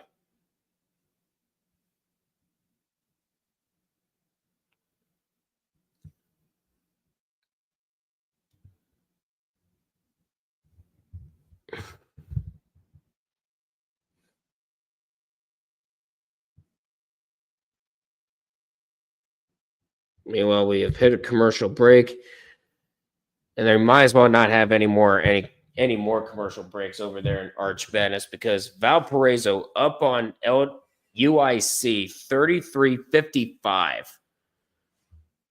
It's nuts.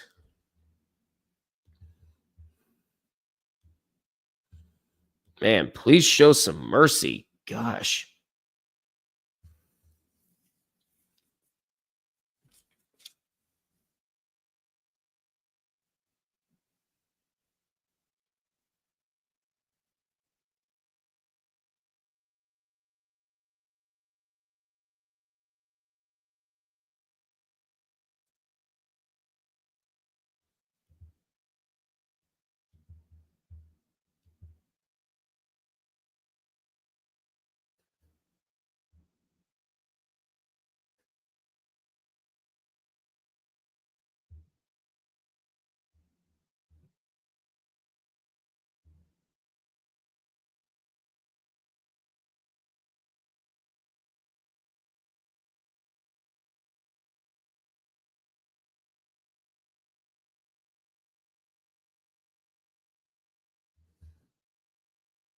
Oh yeah, South Carolina State has a lot of reason to be excited.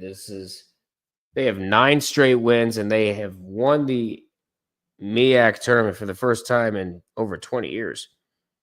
They won the MEAC regular season title for the first time in I think over 20 years.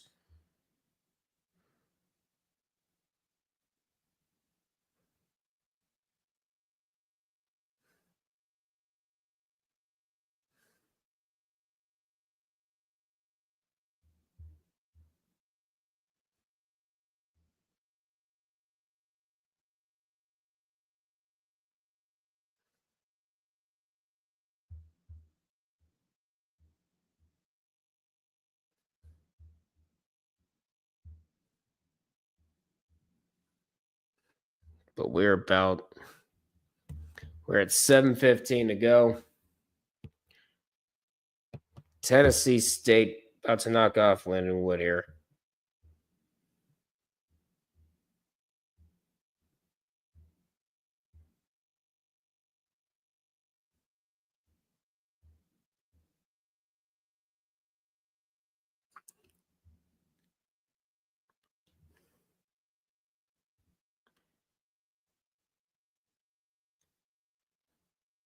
See what I did for the Ohio Valley. Okay, I got those. Got those done. Man. What the hell happened to UIC? And it's a 3 made for Tennessee State. They're up by 14 now. A 7-0 run in the last 2.5 minutes, and then a 3 made from Lindenwood. It's gonna end that one. And that is Bass with it. That's Reggie Bass with it. We're at 6:34 to go in the second half.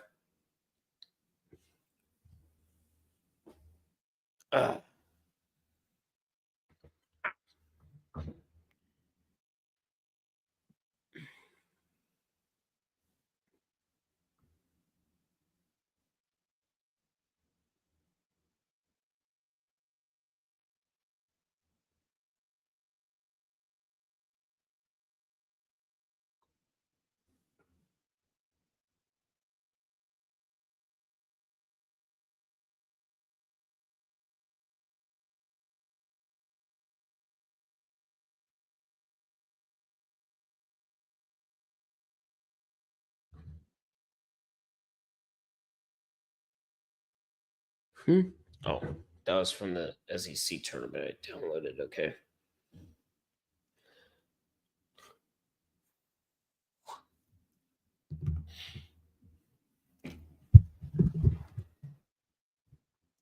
Might as well start making the room for tomorrow.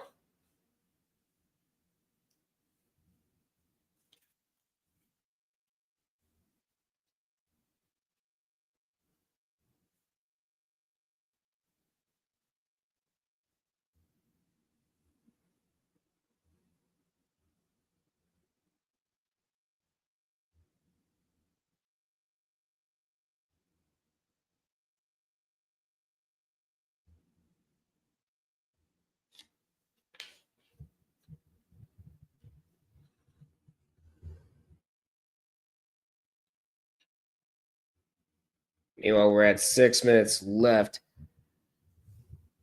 And Valparaiso's lead has just hit 23. With 7:28 to go in that one. So close out those tabs, close out that tab. Now we can find another one.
There we go.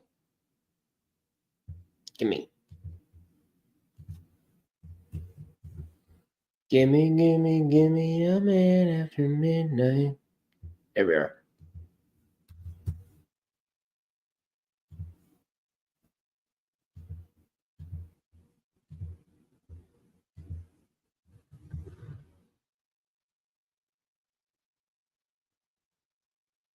It should be all caught up except for the Summit League. We're nowhere near caught up on that.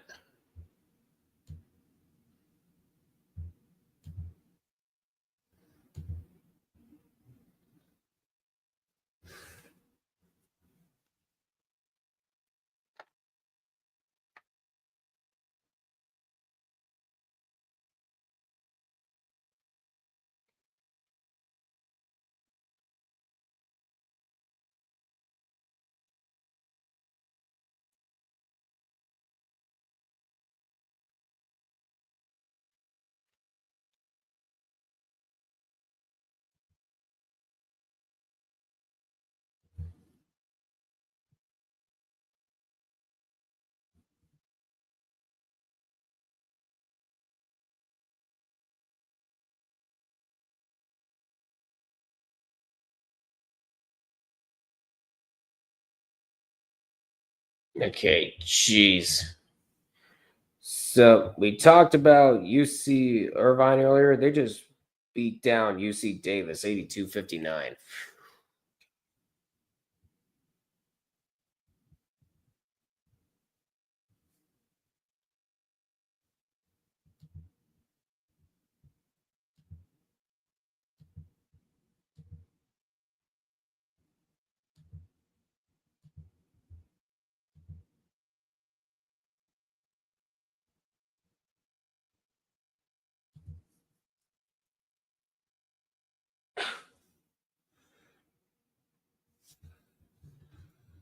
But yeah, we're close to some games coming to an end.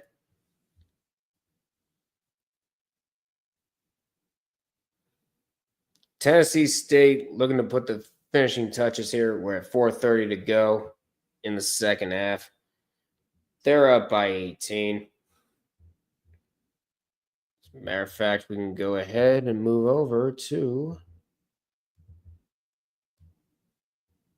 Let's move on over to the Summit League and see what's going on, because you don't really need to know what's going on over there. You don't need to know what's going on over there in the Summit League because, or I should say the Missouri Valley, because look at this. Look at this. Valparaiso up by 23. Northern Iowa, if you don't see this, you could be in trouble tomorrow night. Where the heck's my chapstick?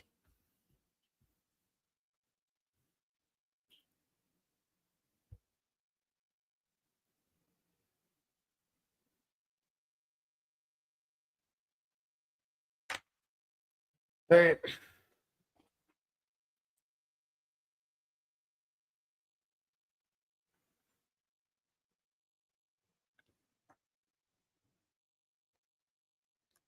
And now we've hit a commercial break.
So Lindenwood, their three woes continue. Lindenwood at 3-15. Tennessee State, not much better at 8-18, but 8-18. But then again, they've had much better luck in terms of scoring this year. In terms of scoring here.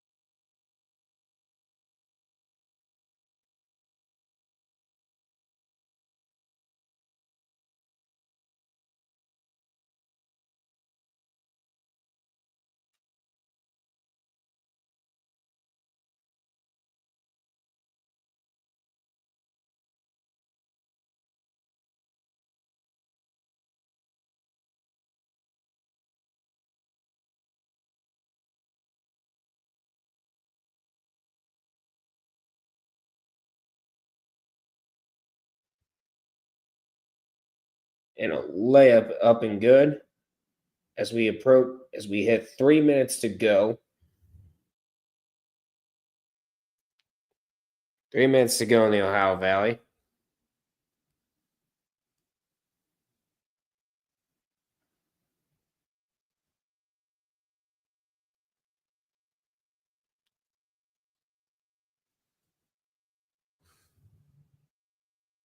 But Tennessee State up on Lindenwood. We're at 2:45 to go. It's absolutely nuts.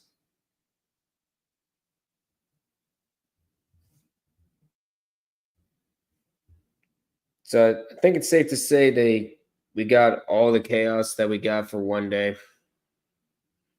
I was just going to wait for these last 3 games to end. I might as well make the room for tomorrow.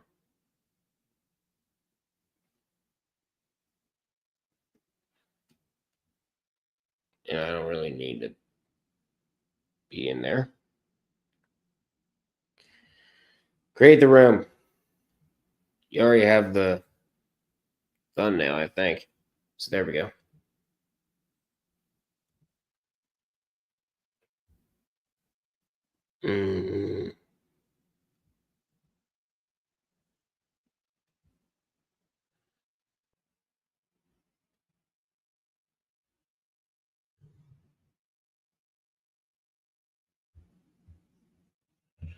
And they're reviewing something over in Evansville. We're at 2:45 to go in the half in that one, but the Missouri Valley's first round about to come to a close.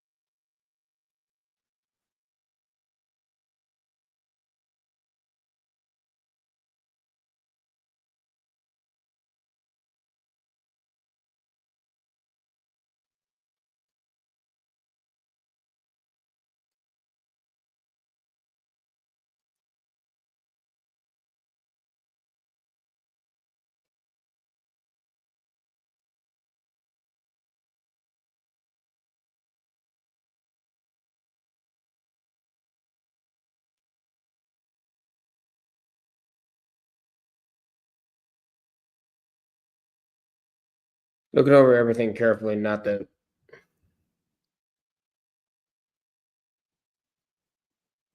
there's really much of anything, but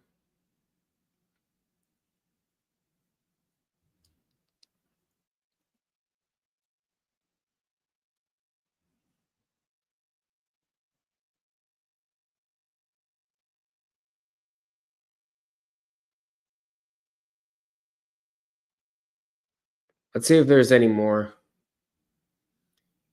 Let's see. Oakland out. This is for women's basketball, by the way. Oakland out. Gardner-Webb out. Michigan State, Alabama, and Utah, all bubble teams, they are out as well.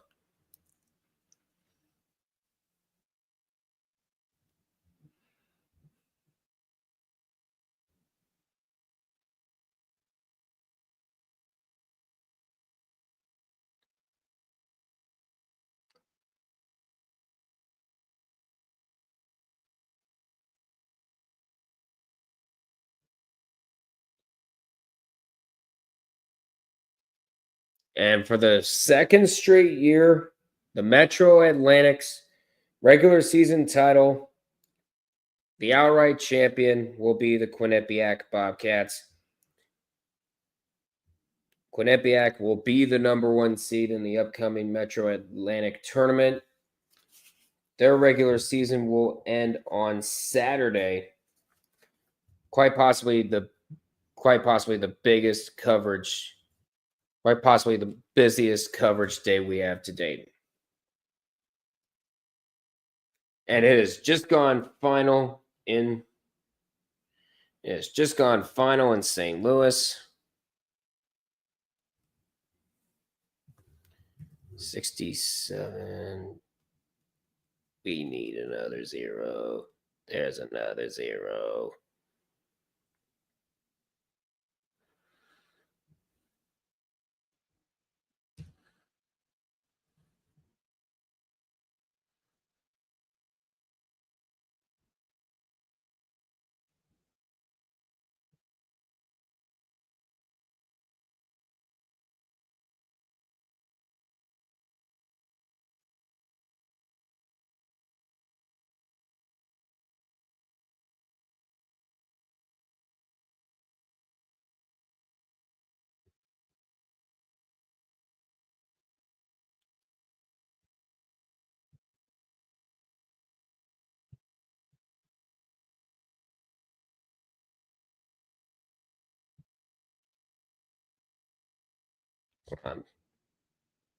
There we go. There we go. It's less dark. There we go.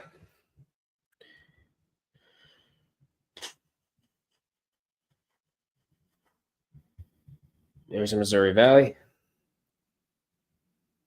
We are almost done in the Ohio Valley.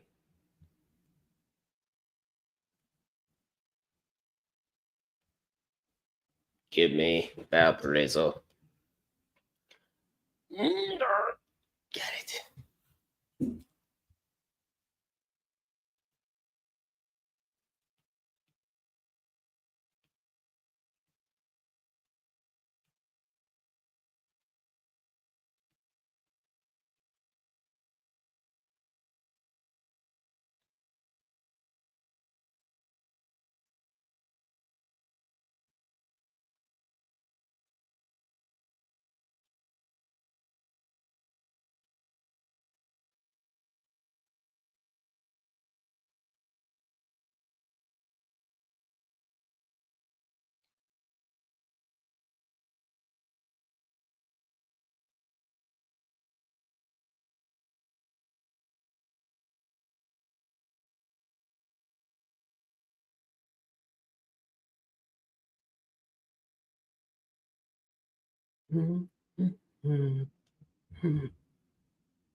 And we have just hit the final in the Ohio Valley. Tennessee State takes down Lindenwood.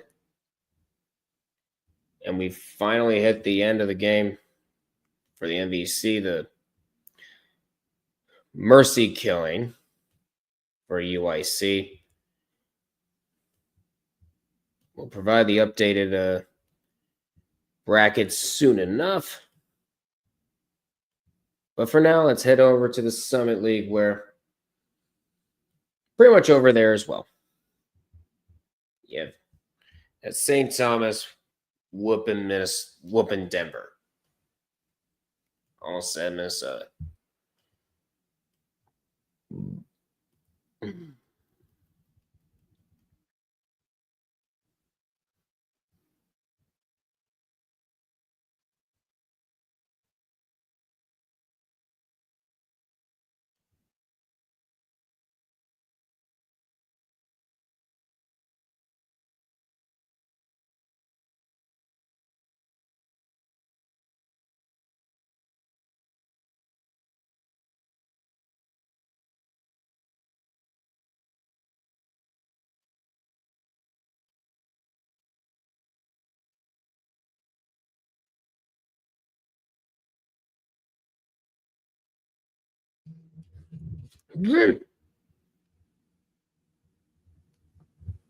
Whoa.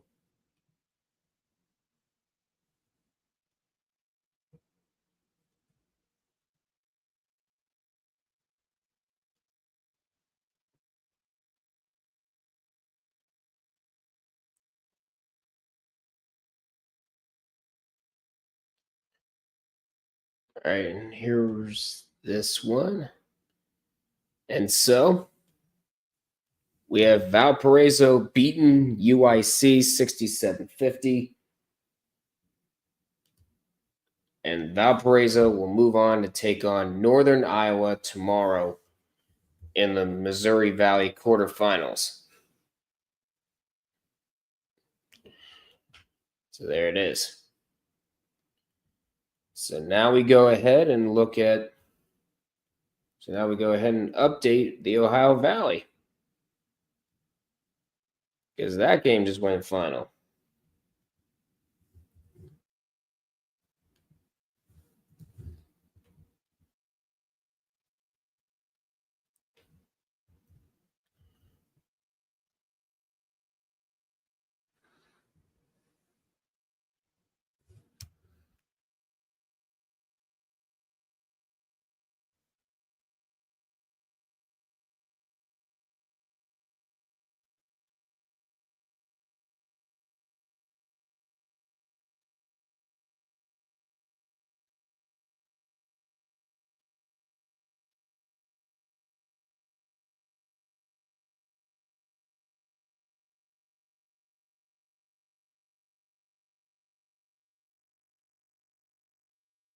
Now we head over to the Ohio Valley.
There we go. All right, and we download these.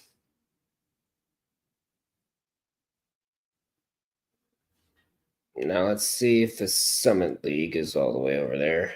Doesn't look like it.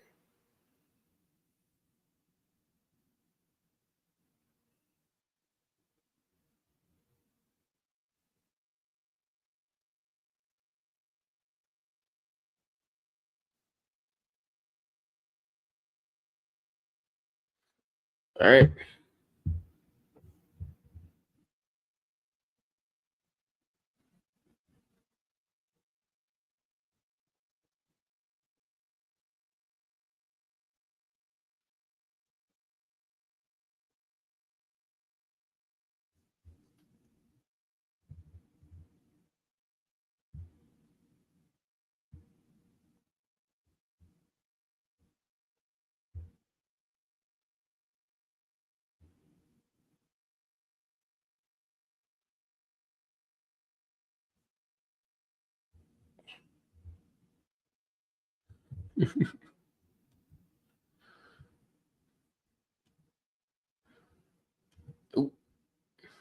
That Valparaiso dominance is probably the biggest upset so far in conference championship play. Yeah, I'd say so too.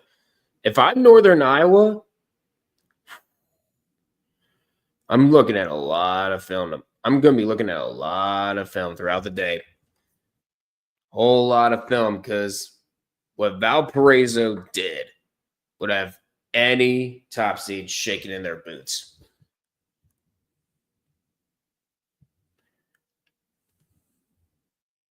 My God. That was brutal. But we are down. Oh, that's me. To the Final Four in the Ohio Valley. Since Tennessee State knocks off Lindenwood 69-55. And we have our top 4 seeds with Southeast Missouri State and Little Rock, and then SIU, Edwardsville, and Tennessee State.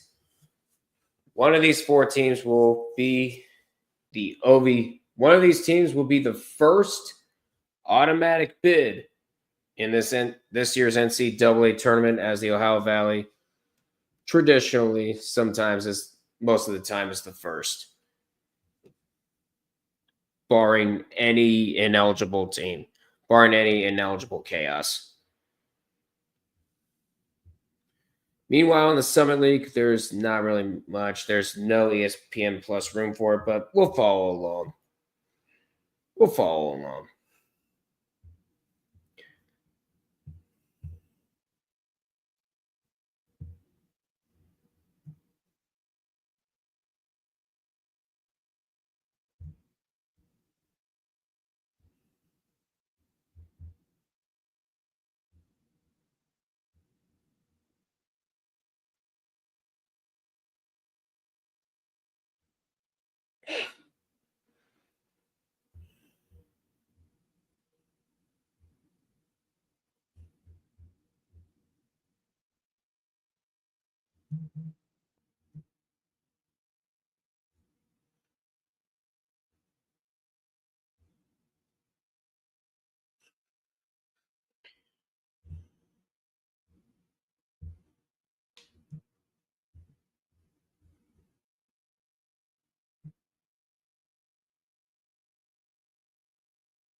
So we're at 2:30 to go. It's looking very, very clear that it's going to be St. Thomas moving on.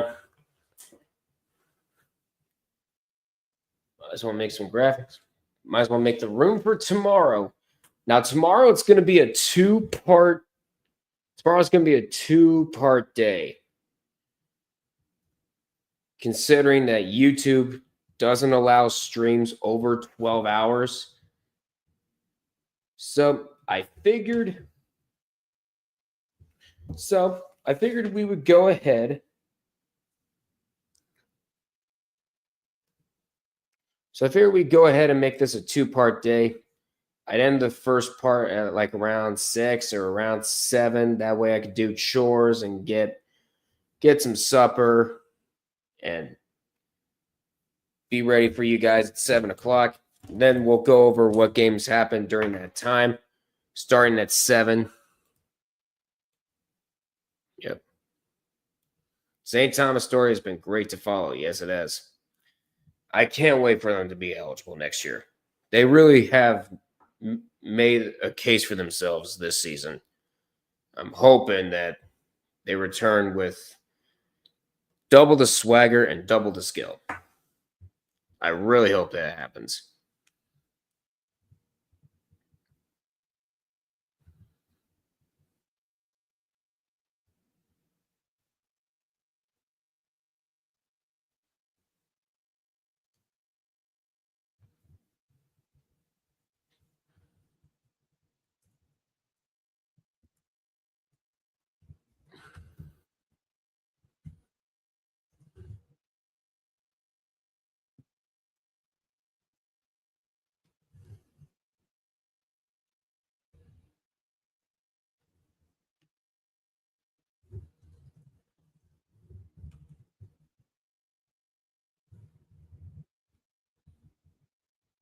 Oh, of course you won't let me do that one.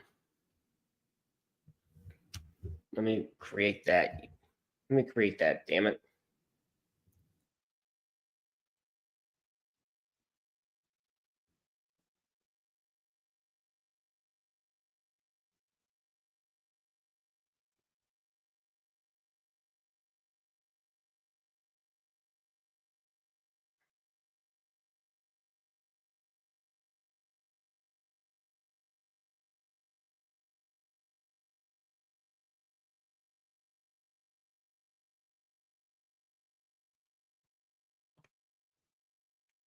All right.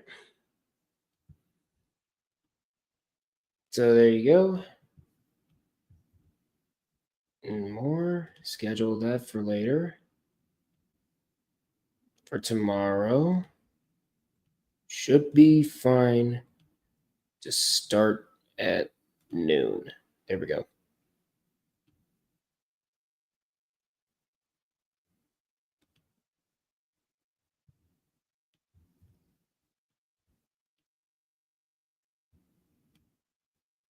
Nah. Give me that. There we go. Hashtag college basketball. Hashtag March Madness.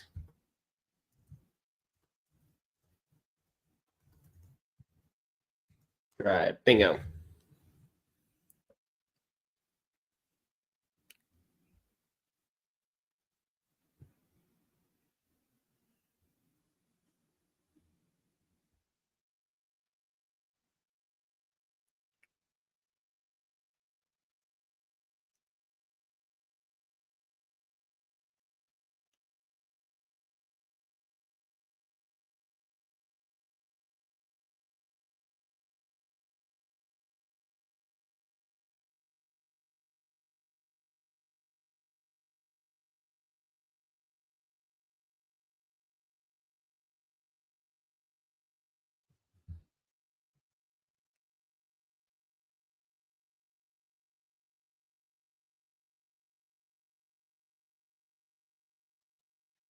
But here we are.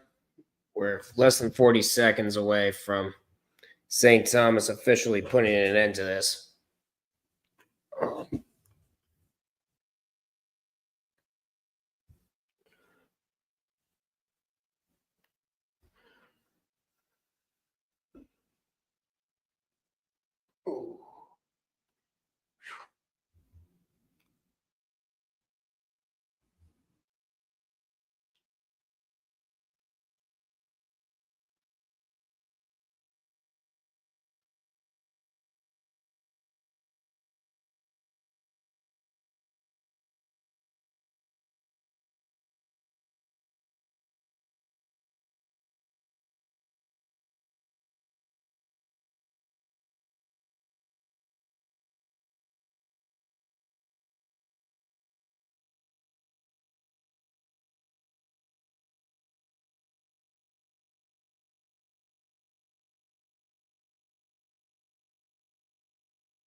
All right, we are here live. All right, it looks like they've come to an end finally. So let's go ahead and update this. Head to the Summit League.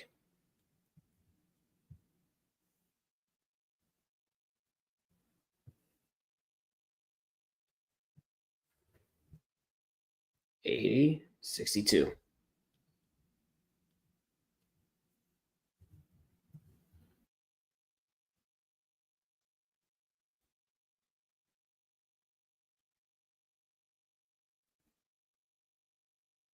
All right.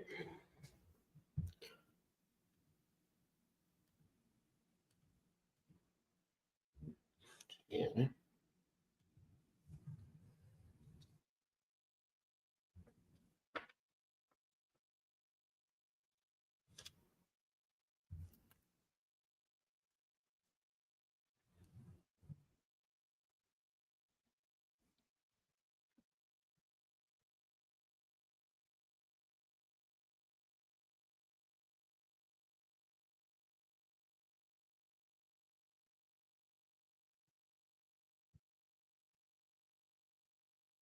All right, let's head to the Summit League. If you want to. Yeah, Denver was beaten by a mile. Big.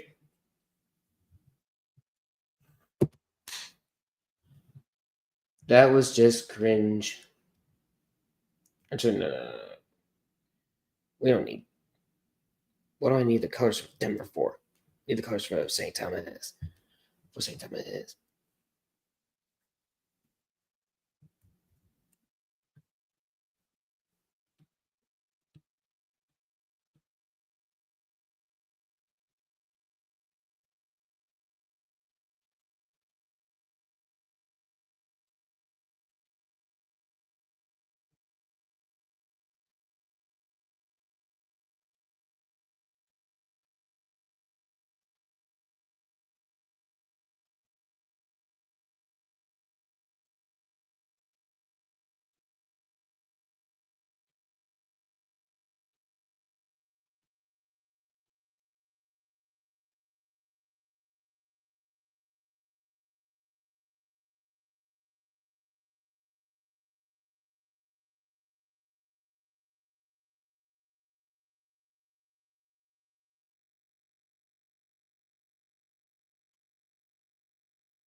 Oh, whoops. Forgot one thing.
All right, now you can download. Now we're done for tonight. Yep. Fun night, and now, hey, see you later, dude. See you later, man. See you tomorrow. Because we got ourselves a good one tomorrow night. All right. Let's go ahead and look at our. Let's go ahead and look at our last recap for tonight, and that is the final game in the Sun Belt quarterfinals for now. And it's St. Thomas taking down Denver 80-62. St. Thomas is on to the Summit League semifinals. They'll take on either South Dakota State or North Dakota on Saturday. So that's good. So with that, we can stop sharing the screen and head to Solo. But that's going to do it for me. I'm going to go ahead and get the room ready for tomorrow. Thank you guys so much for tuning in on these almost 11 hours of streaming. It's absolutely ridiculous. Please feel free to like, comment, and subscribe to the Red Rubber Duck and All Sports Network on YouTube. And be sure to follow it on Twitch. And be sure to hit the bell icon for both platforms so you can get notified on all future streams and videos. But that's going to do it for me. Until we meet again, we'll see you all tomorrow. Take care, guys. It's going to be a fun ride towards March Madness.